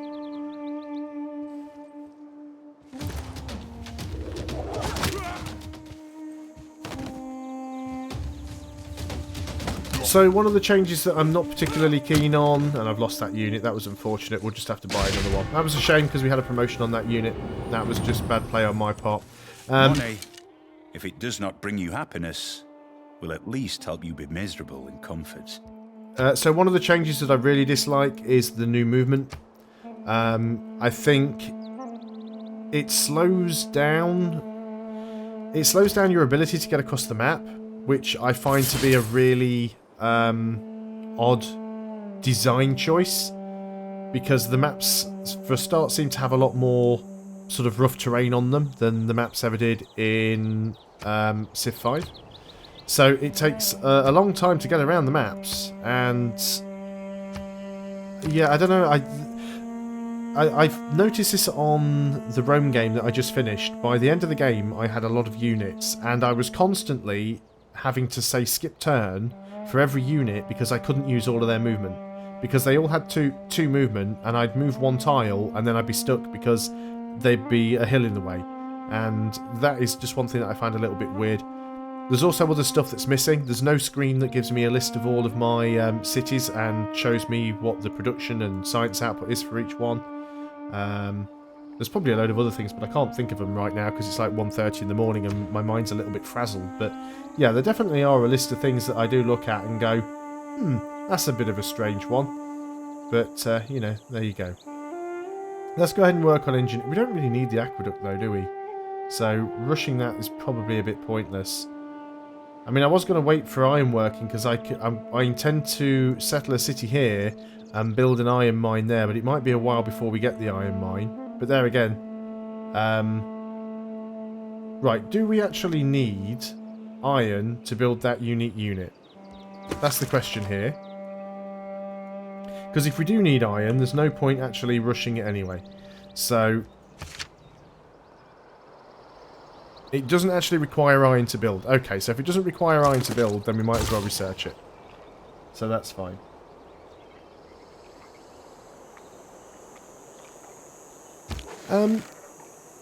I don't really know much of the technical differences between YouTube streaming service and Twitch. I have tried streaming on Twitch in the past, but the reason I use YouTube Gaming is, the way I see it, all of my audience, all of my subscribers are already on YouTube. If I start streaming on YouTube, my subscribers get a notification, and I find it quite difficult to go onto a new service like Twitch and try and build up a new audience again from scratch. A sound motto. Unite and lead a better one. So we can change our government type now. So instead of this sort of chiefdom, we can go for any one of these. So we can get all land and melee units gain +4 combat strength. I've actually found that one to be quite useful. Capital receives +1 boost to all yields, which is also quite nice. And all cities with a district receive 1 amenity. I think I'm going to go for this one, actually, at the moment. The combat experience isn't all that useful, but we've got so many barbarians around. And it won't take long to get the better ones, so we'll stick with this for a while. We can also get double influence points towards city-states. And what else do we want? We can take something a little bit extra. So we could reduce that gold maintenance. Reduction towards wonders. 2 gold from all trade routes actually might be... how many units have I got? I'm going to have 3. So unit maintenance, I think. Because we'll have more units as we go on. So we'll just run it like that for now. Well, it'll save us more as time goes on. So we have to choose a new civic. There's lots of units around here. I'm a little bit worried about my trade route there. But I think he'll be okay. Let's keep heading you south. You are coming over here to help these guys, so you might as well clear these units out. I think we'll just leave you in there for now. So we know we've got a couple of goody huts over here. We definitely want to get those. Get drama and poetry. We could build amphitheatres then, but we haven't already... we can build the theatre square and everything. And we are going for a cultural victory here, so that is something that we do want to kind of rush into. We also want to get the campus as well. I think I will put you up here on the hill. It gives us a bit of better vision. Looks like the city-states are actually beating up on the barbarian scout there, so I'm fine with that. And these guys are actually cheekily attacking here as well. But at least we can retreat into the city if we need to. So again, you see I've got a unit that I can only sort of half move. So we can finish that horseman off. We do have our settler. Now I was going to go and settle up here and I still want to, but I think this one is going to actually settle here first. Because again, campus here would be absolutely fantastic. We do want another settler. But I think I'll get the campus first. We're going to put the campus there, because look at that, we get 4 bonus science from the 4 adjacent mountains. So that's definitely going to be our campus. Unfortunately, you're in a bit of a bad spot and you can't hit these guys, so we are going to have to move you forwards a little. There's a lot of units being spawned here. I think you're just going to fortify up. Let them attack into me if they want to. And you can continue to scout down here. There's probably still some more goody huts around.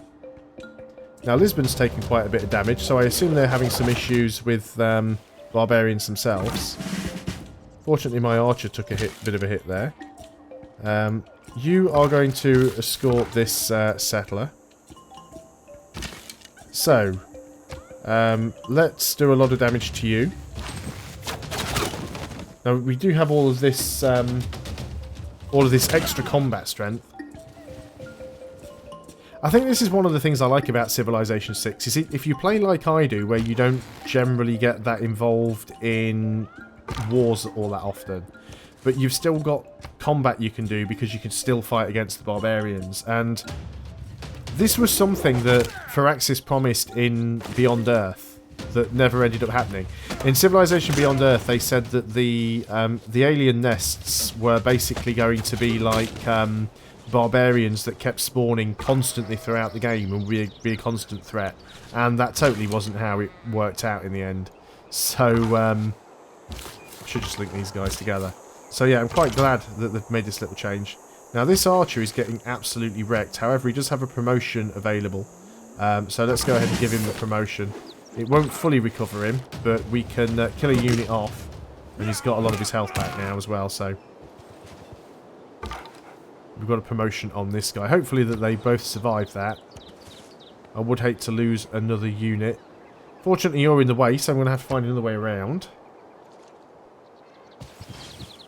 You've moved. Now, don't kill all my units. That's it. You attack the warrior. Warrior hasn't got any promotions on it. I'm fine with that. So let's move you over here. We all get the settler over there. I might actually even unlink these now and use the scout to finish escorting him over. So let's give you your promotion. Combat range, strength versus ranged and melee. You can kill off that unit that's trying to run towards my capital. Shoot him in the back of the head.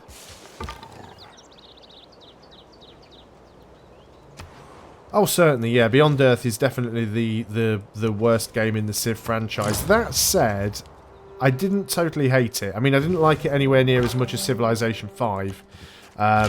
It definitely had issues. One of those issues being the game just didn't have any soul or character. You know, the civilizations or the leaders, they just felt generic.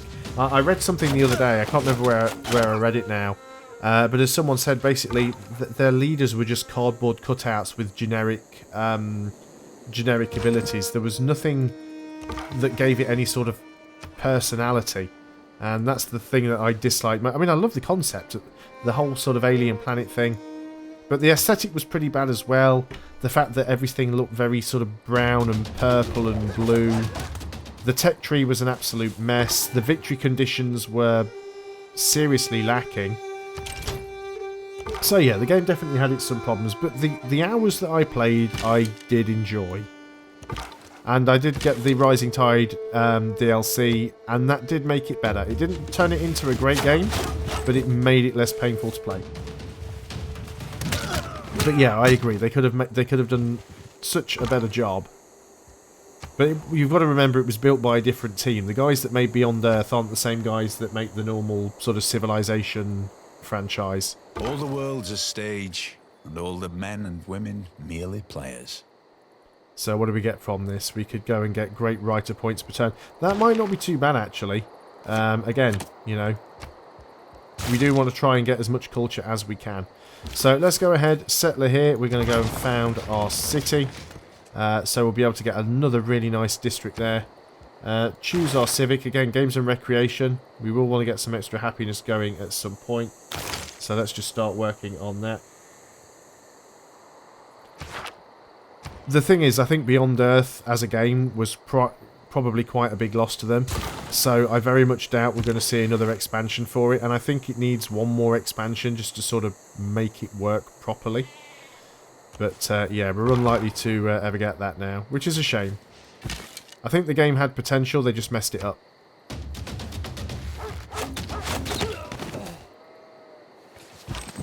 So let's move you out now. Hopefully they haven't got too many more units out here, but we are starting to sort of pick things up a little bit, so that's fine.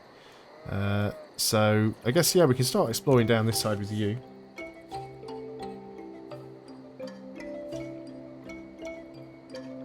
I must admit, I am one of those people that will generally say pre-ordering has its limit.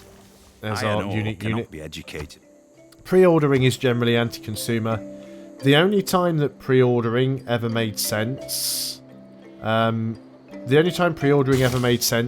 was if you were buying a physical copy of a game from a store and there was a chance that that store might run out. You know, it made sense then to actually pre-order. There's no point in pre-ordering for a game that has digital keys when they can just generate as many as they want. And this is the reason why these game companies offer DLCs and sort of, you know, pre-order bonuses. Because they want you to give them money before you've even seen the product. But yeah, even though I dole that advice out to other people, I'm a sucker for pre-ordering. And I do it very, very often. Yeah, we want this bonus science here. So I think I'm going to go and send my envoy to Geneva.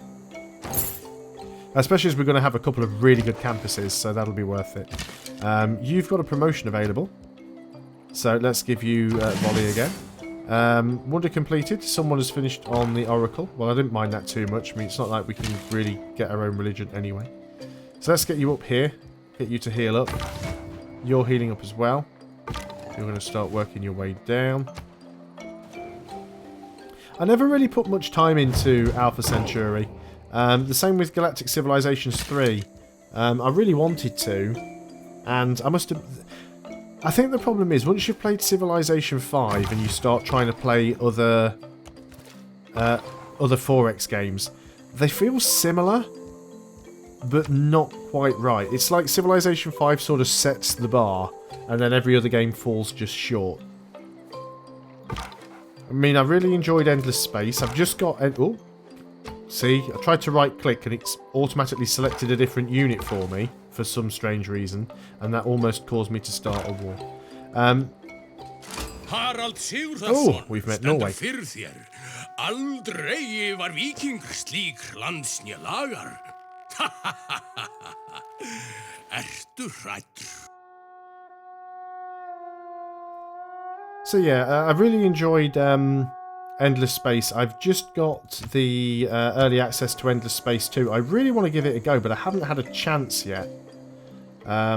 So we've met Norway. We still haven't found out where Scythia is, even though that we've actually got her.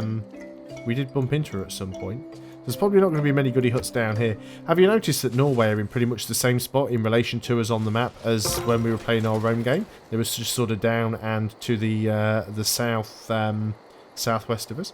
We can actually kill you off with our scout, so let's go ahead and do that. I also really wanted Stellaris to be good as well. Now Stellaris isn't a bad game. It definitely isn't a bad game, but it could be better. It definitely needs some work. Let's get that 4th city out. Then when we've got our 4 cities, then we'll start concentrating on sort of building buildings. I think we need to send our archer down and try and clear that camp out if we can. We've got another camp up here. We've got a goody hut here.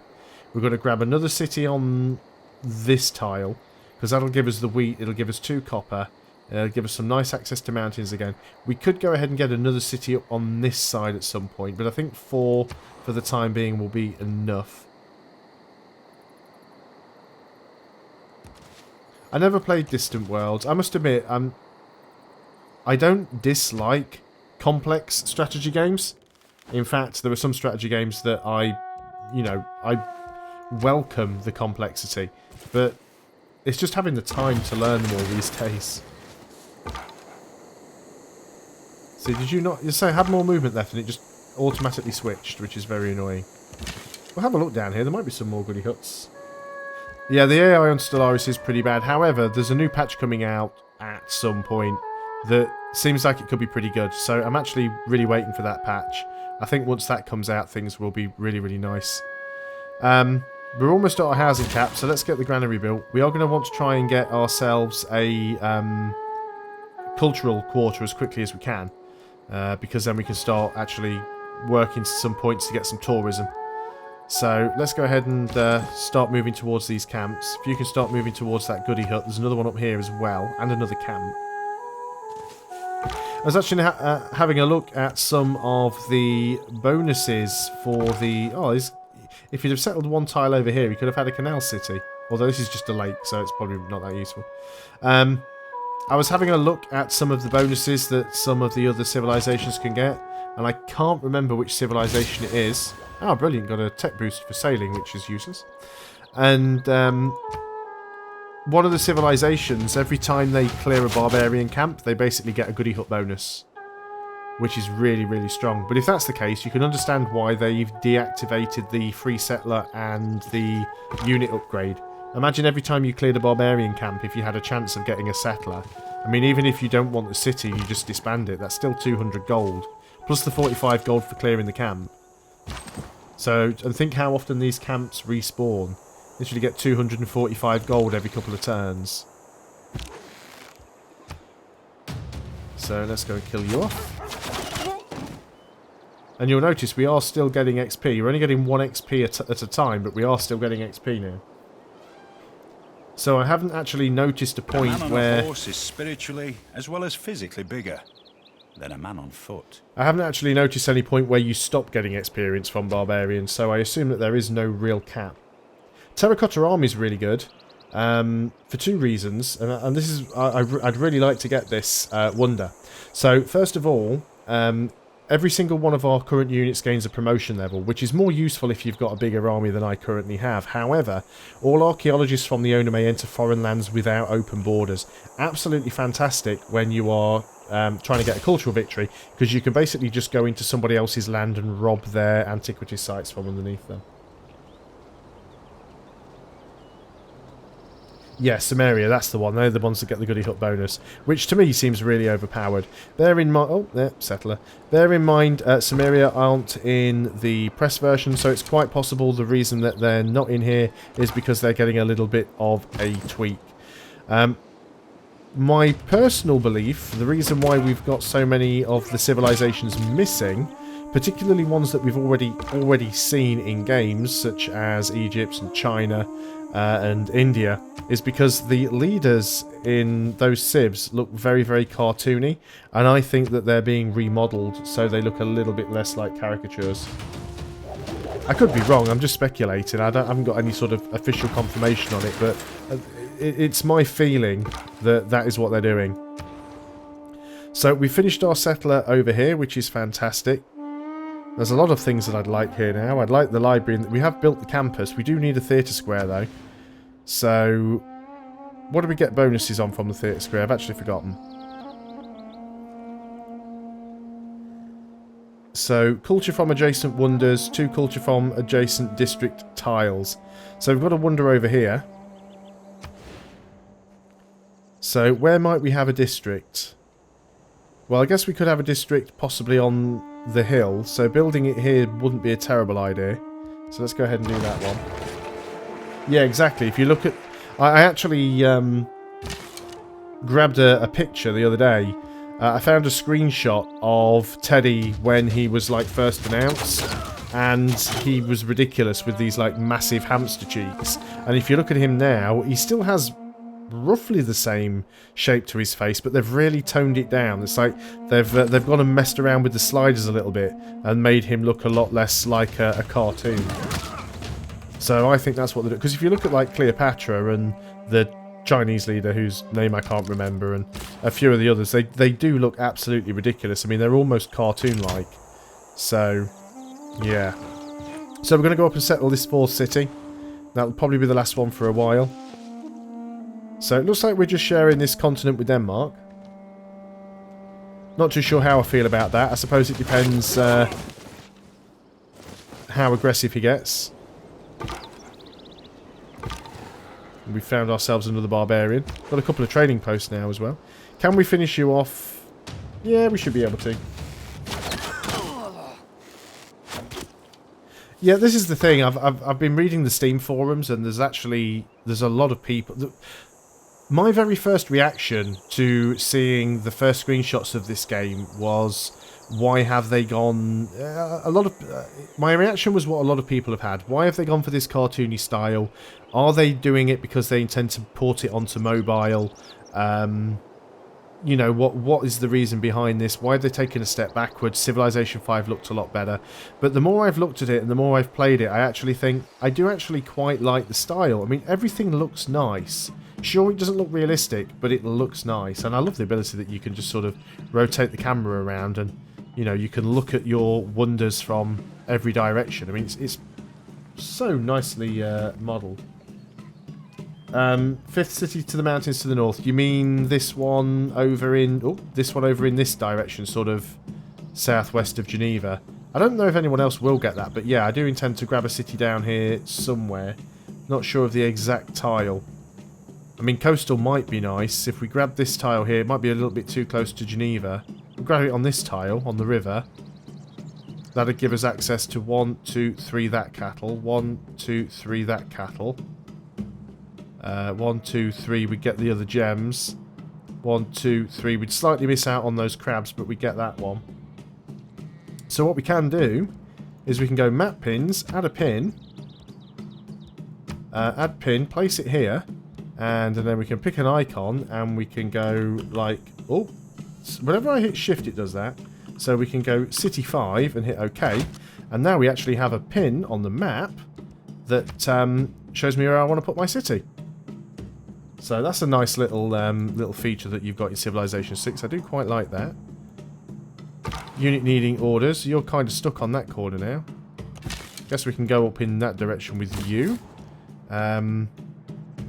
So we know where we want you to go. We want you on that tile. So let's just get you moved up there. We were going to Geneva before. I'm quite happy to keep taking the science. I don't know. I think the game still does look quite busy. And one thing you've got to remember, one significant change that there is in this compared to Civilization 5 is that in Civ 5 you often ended up with an improvement on every single tile.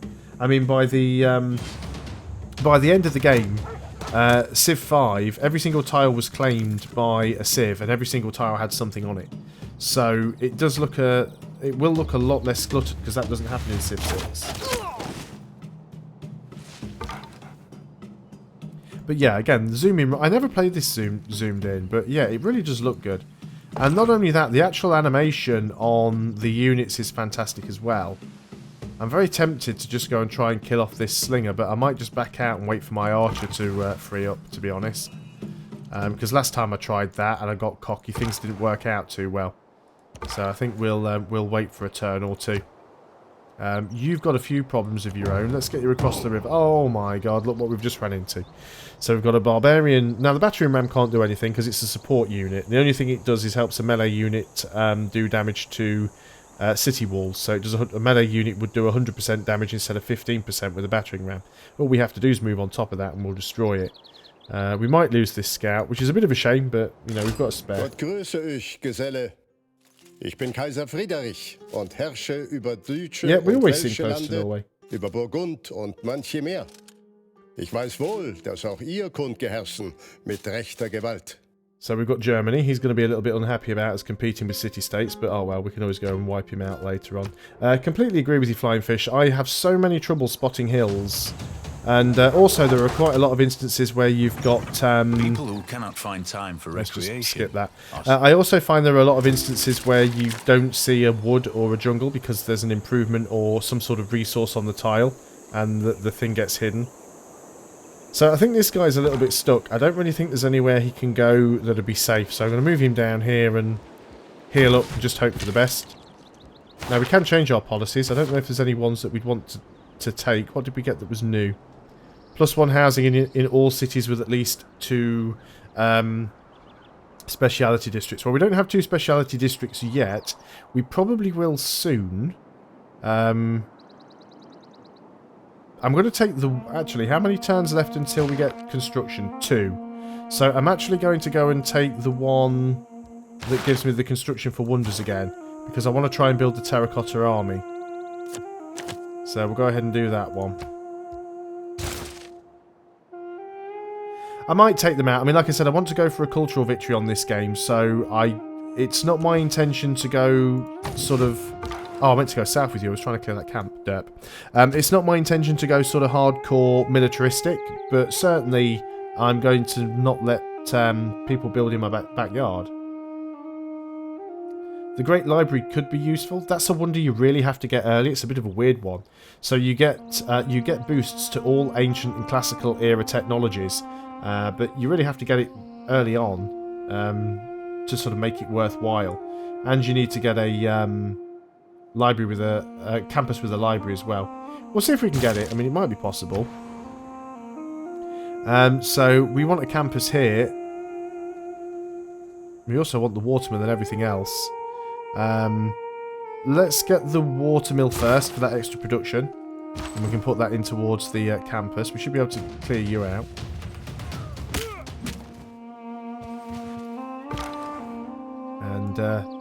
Well, I guess you can just keep looking around. We know we've got a lot of units around there, so I think we sort of go up here to the northwest a little bit. And we've got our settler. You have arrived. So let's go and found city number 4. We've got Quilla. So we'll be able to grab the copper and the salt. It's not a brilliant city, but I mean, it gives us a little bit of flat land to build on as well. Yeah, we'll get some more builders. I mean, I wasn't in a huge rush to do it, but I guess we can go and trade now. Because we can hook up these extra 2 wines and we can sell them. And then we'll be able to get the copper. I want to get the iron at some point as well. Although, we can build our unique unit now. I should probably go and upgrade that warrior. So, let's go and start off with Monument. I think the basic buildings are always the ones you want first. Monument for culture and border growth. The watermill for production, the granary for housing and food, the walls for protection. I think they're all sort of things that you want to get, really, before you start worrying too much about districts.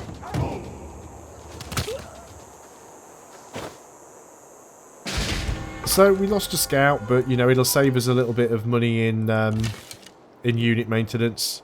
Make sure I go north with this guy. I don't want to run south into the rest of those barbarians. I don't think there's much more for us to discover around here anyway. That campus spawned a scout, which is unfortunate. Let's go and repair up here.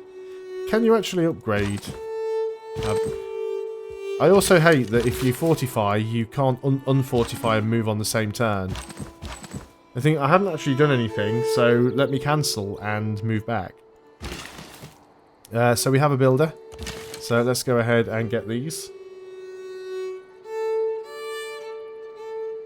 Kongo Special Unit is an upgrade for the Swordsman. It is higher base strength, I think. If I can type, it's this guy here. So it's basically, replaces the Swordsman, has 35 melee strength. Swordsman has, no, what's the difference then? 2 movement points, 35 melee. 2 movement points, 35 melee. So what's the difference? Oh, plus 10 combat strength when defending against ranged attacks. And it can move and see through woods and rainforest. So it's basically the same as a swordsman. But it's a bit better against ranged, and it can see through woods and see and move through woods and rainforest. Which, to be honest, considering our sort of start bias, that'll be very, very useful for us. So we've got our archer up here. Looks like we've got some more barbarians over there. I'm going to head this way. I wouldn't be surprised if a camp has respawned somewhere around the position where I want to start my city. I might even buy that fourth settler. Build with the mind. So now we can actually get the terracotta army. We are 5 turns away from getting the theatre square, so I think we will let that finish. Research-wise, is there anything that we particularly want to get? I mean, apprenticeship's good because the industrial zone and the workshop, getting that extra production is really good. We don't really need Petra because we haven't got any desert nearby. All of our cities have fresh water, so the aqueduct's not that important right now. So, I mean, this is one of the things with the tech tree. You can't really do this in Civilization 5. It's like, I'm already working on stuff that's in the medieval era. I've still got techs that are in the ancient era that I haven't unlocked. And I'm skipping several techs in the classical era. And then we could even, if we wanted to, you know, sort of, once we get apprenticeship, you can sort of start skipping through and getting other stuff as well. Once we get mathematics, we could then get education, and from education you can skip straight through to astronomy. From astronomy you can go straight through into scientific theory. So we can literally get scientific theory and only unlock 2 more techs along the way. So it's definitely needs a bit of a fix. So what do we want to get over here then? We need to get the ancient walls, but I don't think they're a great rush. Money's not too bad at the moment. So I think we start working on our theatre square. We don't have one yet. Gets bonuses for being adjacent to other districts and for being adjacent to wonders. But I'm not necessarily sure we'll get any, so we'll just go and put one down. Let's actually put it on that tile. We do want to get this rice and this stone and stuff like that. I think what I might do, instead of buying that other settler, I think we'll just go ahead and buy another builder. And we'll use it to improve this city around here as well. So you're going to go up this way. See if we can sneak around some of these barbarians. This camp's respawned. We'll just sort of sit up here and continue to heal. You are going to 45. Yeah. I was going to bring him back and upgrade him, but I think we'll just leave him there. So you're going to go and build an improvement. You're going to go and have a look over here. So what we'll do now is, if neither of these like us, why are you both unfriendly towards us? Are you even going to tell us? So you're backstab adverse. Well, we haven't backstabbed anybody. 2 unknown reasons that they shouldn't hate us. Let's go ahead and let's send a delegation. Oh, she wouldn't even accept that. Fine.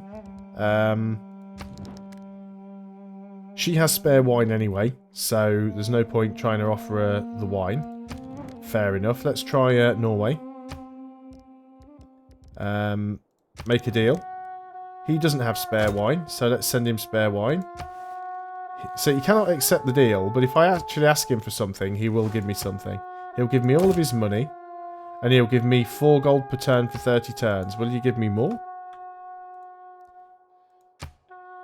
Do you not have more than that, or do I need to press enter? Am I hitting the wrong button? No, so that's all. But you will give me that. Will you give me a city? You'll actually give me a city.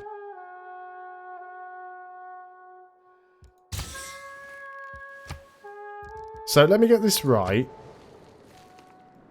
Just so I'm not imagining it. You've given me a city all of your gold, 4 gold per turn for 30 turns for 1 resource.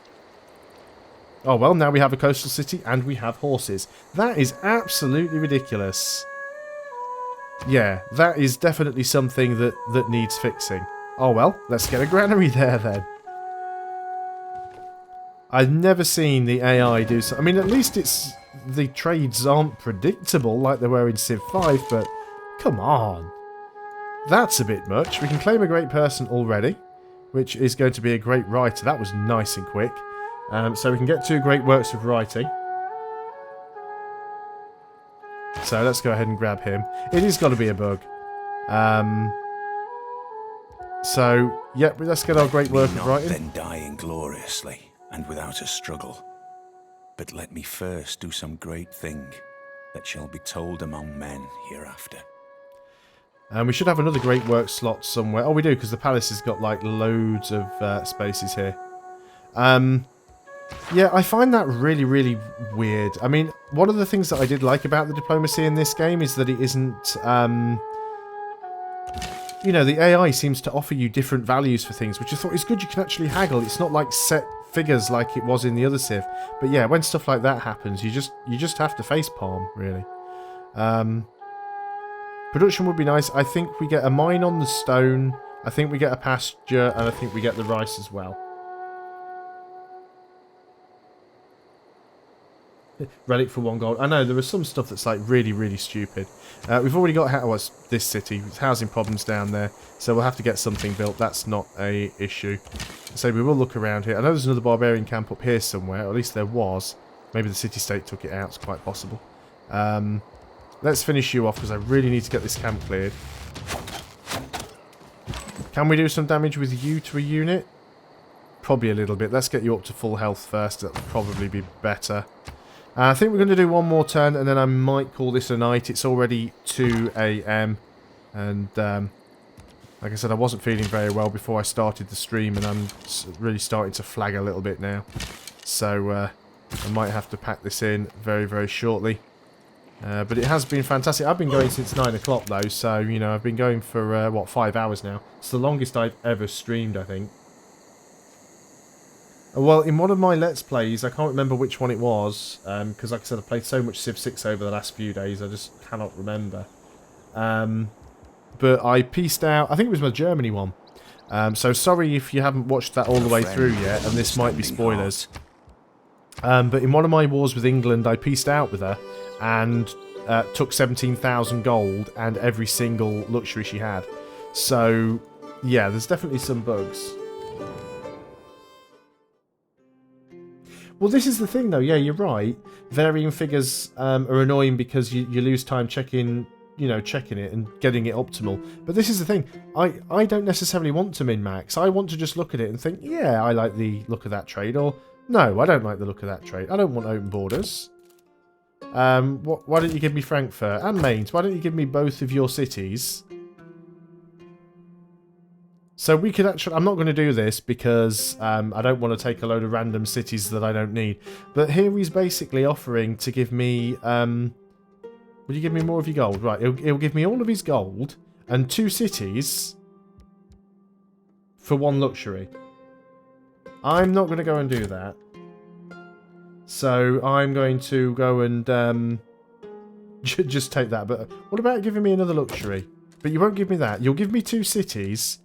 So they either value luxuries too high, or they don't value cities highly enough. Because that is really, really weird.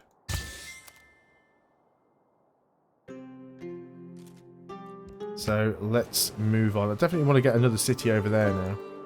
I mean, going wide is certainly not a bad idea, but you do have that issue of ending up with so many cities. You start building lots of districts, and then you end up with... really slow building.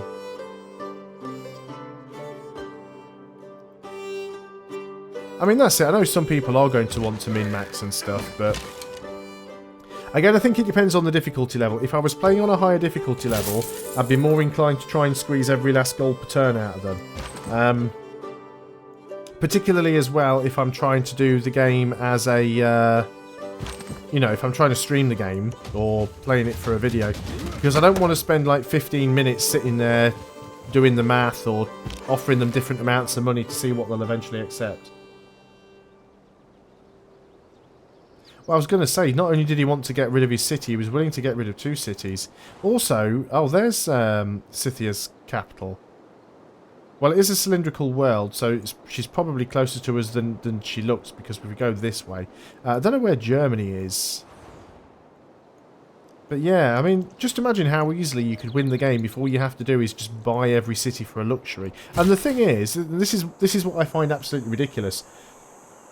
The luxury trade is only for 30 turns, but you get to keep the city forever. So as soon as the 30 turns runs out and you get the luxury back, just sell it to them again for another city. It's really, really dumb. A couple of farms over here wouldn't be a bad idea. However, what is your housing? You're not quite at the housing limit yet. I would like to go and get the iron, but no, I think we do need a farm or 2. So let's go and work on that. City by the river on the southern coast near Lisbon. Yep, that's true, I could do. I don't necessarily know if I'd need one, especially one that far away though. Sometimes there's no point in just sort of building cities for the sake of building them. Yeah, the AI certainly does need some work. There are a few... oh, that's why we met Germany. He's got a galley in the water. But yeah, there are definitely a few things that do need a good kick up the arse, I think, really, is the only way to sort them out. I really still want to get this goody hut. Still couldn't kill that guy off. We might have to heal up again. Yeah, I'm sure that's what it is. I'm sure it's just some sort of balance issue. It'll be fixed. They're not going to leave it like that, I can guarantee it. So we've got a Norwegian missionary coming towards us now. Running into another barbarian scout. Choose a production. So we finished the theatre district. As much as I'd love to get the amphitheatre. Oh, we don't even have a stable yet. Ah, flip. I really want to get that as well. But I think building some of the other stuff is more important right now. So I think we'll go for a quick library and then we'll work on the amphitheatre. I might even consider building the terracotta army in another city. The AI doesn't seem to prioritise it all that much, because I did get it quite late in one of my previous games. Don't like that slinger being there. We take a fair amount of damage if we... well, he's going to hit me anyway, so I'd sooner actually hit him so he takes some damage instead of just letting him hit me in the face. This is almost dead now. So I might end up losing that unit, but it should be okay. I'm convinced there's another... oh, there we go. There's another barbarian camp there. I knew there was one. There was going to be one there somewhere. Might be another goody hut or 2 around. Unit needs orders. Yep, we definitely want the rice. So that counts as a farm. That'll give us a little tiny bit more housing.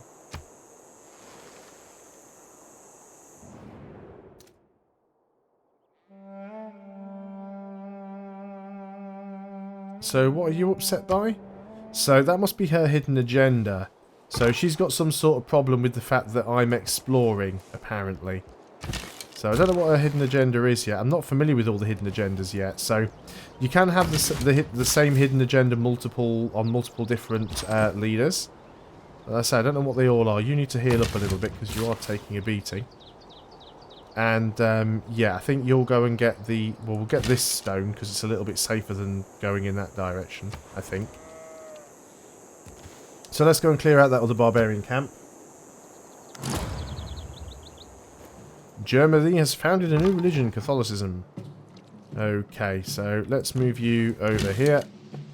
We're not really chasing that guy down. We've got another envoy. I think we just keep going to Geneva. Because it would be nice to get all the additional science from our districts, and we probably will have a few. So we'll kill off this explorer. We want to go and clear out that camp, especially if we're going to put another city over here. What wonder do we have here? Stonehenge. See, Stonehenge has been available for a while, and it's only just been built. So let's go ahead and get that production there. We do want you to sort of move north as quickly as you can. Ich verstehe meine Feinde. Und ob ihr ihnen helft, auch ich. Now you can't see because I don't have a webcam, but I'm giving that guy the finger. Because if I want to take a city-state, I will. History is the version of past events that people have decided to agree upon. So we could now build the Great Library, should we want to. Might not be a bad idea. Or campus district... Oh, plus 100% campus district adjacency bonuses. We're not working on any wonders at the moment.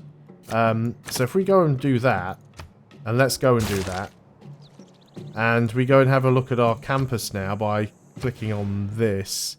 Oh, we can't see it from that. We've got to do it on this one. Campus. Our campus is now currently giving us 10 science per turn, which is absolutely sickly. We can choose a new civic. Let's go and fill in... What do we want? Don't really care about great generals. Do we want to go through any of this stuff? We are going to have to backfill some of this stuff eventually. Let's get defense tactics for now. Germany is the new Alexander, yeah. Don't forget, a lot of the time when they use these leaders in different languages, they do have slight variations on them because they're sort of older versions of.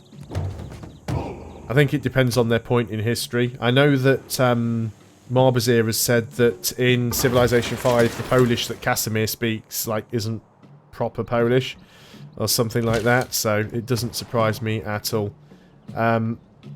Yeah, we want to build that campus over here now, so we can get that campus. That'll give us another 4, but that gets doubled because of our current policy, so that'll be giving us 8 science per turn.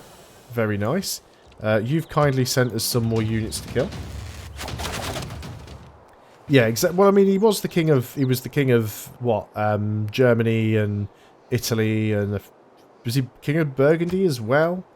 So, but yeah, it was what eventually became the Holy Roman Empire. Let's just have a quick look up here and just find the edge of that continent. In a craft where no one ever becomes a master. So now we can build the industrial districts. Very, very nice. At least Germany gets the replacement, which is the Hansa. And the thing that's great about that is its cost doesn't go up as you get more districts. So that is a really nice thing. We could, do you know what? 1 turn for sailing. Let's just get it so it goes away. So do we want to build an industrial zone? We can't build the Great Library because we don't even have a suitable location to build it here anyway. So let's go ahead and get that amphitheatre as quickly as we can. Start moving forward so we can help out kill some of these units. Let's go and kill this one off.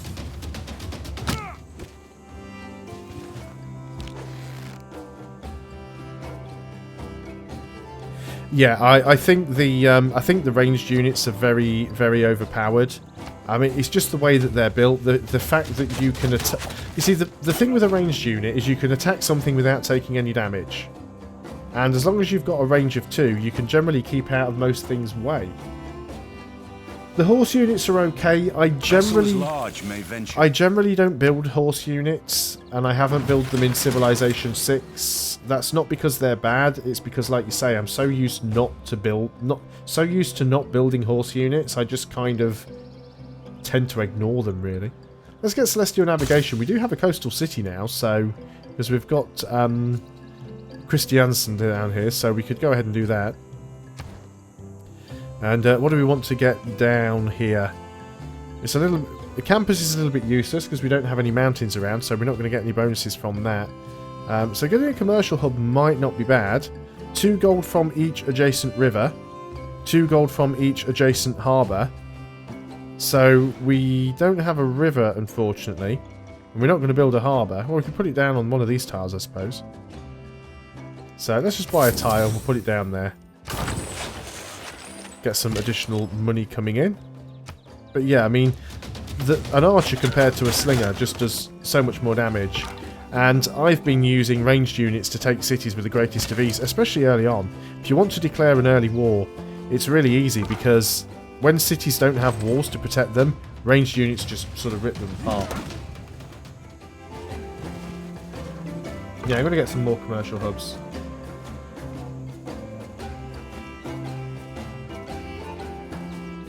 Build a granary in the new city, no fresh water. When you say the new city, do you mean the one that I actually got here? Yeah, it's not really a granary they need, it's an aqueduct. We could build an aqueduct down to the lake. The only valid tile for well, 2 valid tiles for an aqueduct here and here. So we can put it on this tile next to the lake, and we'd actually get fresh water that way. The granary won't really help all that much. It'll give us some extra food. Yeah, I think is it like 300 gold to upgrade to a crossbow or something like that? They are quite expensive.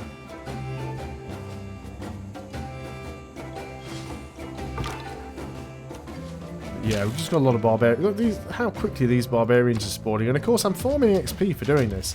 I could just leave this unit here all game and just let them throw units at me and just keep getting XP for nothing. Yeah, a lot of units coming in here. We need to start killing these guys off. And I'm going to go and kill this slinger, because if I don't kill the slinger, he'll still hit me anyway.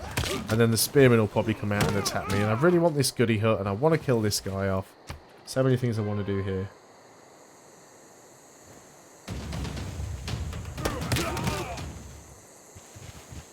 Yeah, the granary does get a little bit of housing. But the thing is, the granary does give you... Oh, we might actually lose this unit here, actually. I wasn't expecting him to attack me with everything he had. If we get a promotion, we might be alright. You see, the thing is, the granary does give you a little bit of housing, but then the problem you have is, with the extra housing, it also gives you extra food. And that extra food means you grow faster, then you just hit the cap again anyway, so... But now, you're having some problems. We'll sort that out. I really don't like what's going on up here now with this guy. I mean, we could move in and try and finish one guy off. So the question is, can we actually get away? I think we might be able to. We might just have to run there. What are you going to work on? You can get the watermill for the production. That's not a bad idea.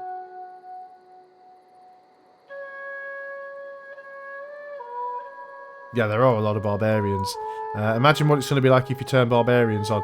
Yeah, that's a bit of a troll city there, isn't it? Where they've put that. But I don't know. We might end up removing that from them at some point. I'm sure I can find something I can use to buy to trade with and get that city. Is a tall ship. So there's celestial navigation. Let's get engineering so we can unlock the aqueduct. Because that gives you 6 housing in an area where you don't have any fresh water. And it still gives you +2 in an area where you do have fresh water. This is a lot of barbarians. So we try and thin them out. 1 XP at a time. It does take a long time to level it up. But let's see if we can kill this guy off. Didn't quite get him, unfortunately. But the thing is, right, if I move into a forest tile now, I know that I'm safe, because if he moves into this tile, he can't attack me because I'm in a forest and he can't move there. So there are some times where the new movement system works to your advantage, but most of the time I really don't like it. If I really want to do anything, I've got to move past this camp. I've got to take the risk. Defense is superior to opulence. So, city strength, well, we haven't got any walls yet, so that's pointless. Production towards defensive buildings, we're not currently building any of those at the moment. So, new civics. So we can go into a lot of these. We can get alliances. Not too sure who we'd want an alliance with. Let's go. We might be able to get an alliance with somebody. Might be able to get one with Scythia. I mean, she doesn't like me right now, but... This is because we haven't turned on the charm yet. So you, I think, are just going to sort of stay there and heal. We'll slowly edge forwards with this archer. I say slowly and then I, go and use all my movement, but I think he'll be okay. Yeah, let's start heading this way. We need to try and sneak past, even if we end up losing this unit. He's not actually doing any good, just sort of running around and round in a circle there. You are actually attacking my archer. Now, your unit was half dead to begin with. So, again, another one of those stupid AI mistakes where he just suicides a unit on me. Well, I'm just going to attack your slinger because we can finish them off.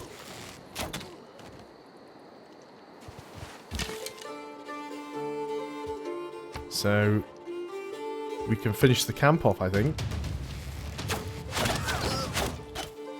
Not quite. We'll take another turn to get that.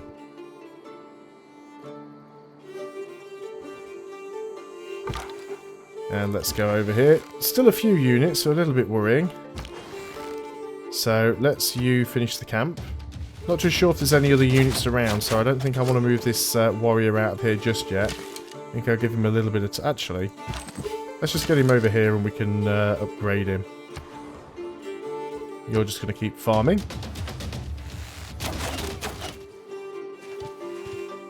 We might as well try and take advantage of our unique unit. We've got a fair bit of gold now as well, so... So yeah, we'll attack you. That should be a win. Sort of attacking up the hill, which is not great. But yeah, we've got another scout there anyway, so it didn't make a lot of difference. So what do we want to get over here now? An entertainment complex wouldn't be a bad idea. An encampment wouldn't be a bad idea either. Let's go and get one over here to the south on the hill. And then we might be able to actually get a terracotta army out as well. So... let's carry on to Geneva. So I do like actually being able to get that tech.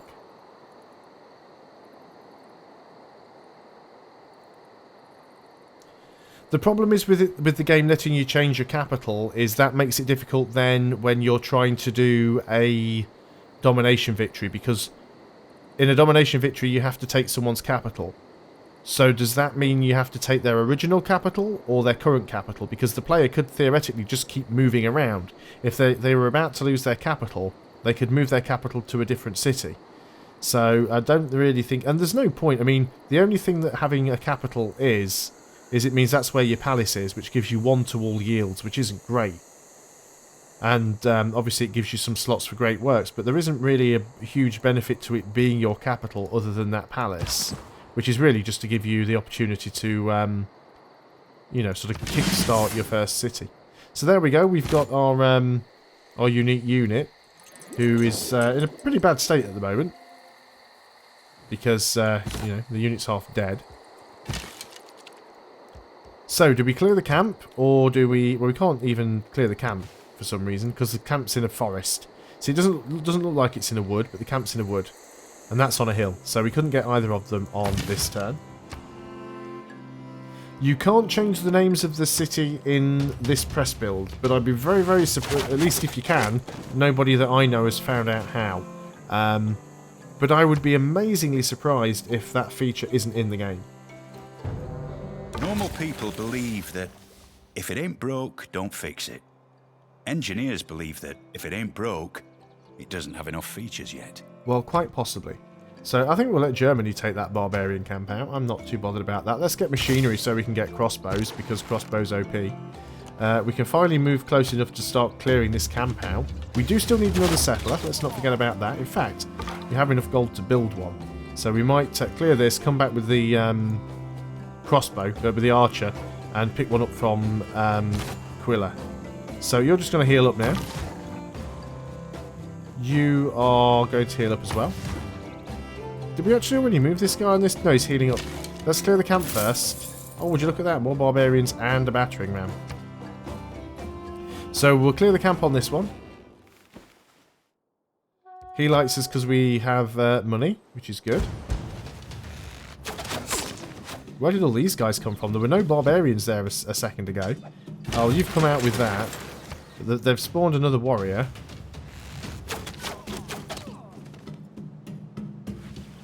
But again, it's all XP. It's about the first time we've actually done any damage to us. We are still making some money. Let's go ahead and get the amphitheatre then. And I want that goody hut. And we've got a boost to shipbuilding. Not all that useful. However, I think I am going to end the stream here. It's currently 20 past 2 in the morning. I've been going for about 5.5 hours now, and my throat is not happy. Thank you to everyone that has joined the stream and has stuck around to watch. I hope you have all enjoyed watching this. I will be streaming again in the future. I haven't got any particular dates set for it yet. If you've missed any of this stream, it will be going live on the channel within another day or two. The Germany game is going to finish later on this week. I've got all of that recorded. It goes up to episode 33. The Rome game, I don't know how long that's going to go on for, and that's the Rome Let's Play on the channel, not the one that I've been streaming. And I will also be starting a new game of Civilization 6 as England that will probably start on Tuesday.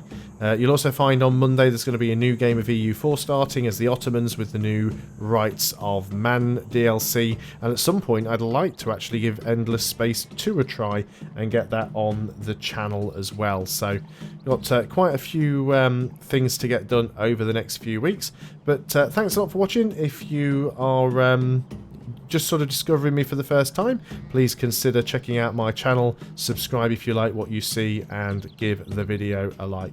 So thanks a lot for watching, guys. I'll see you next time. Until then, goodbye for now.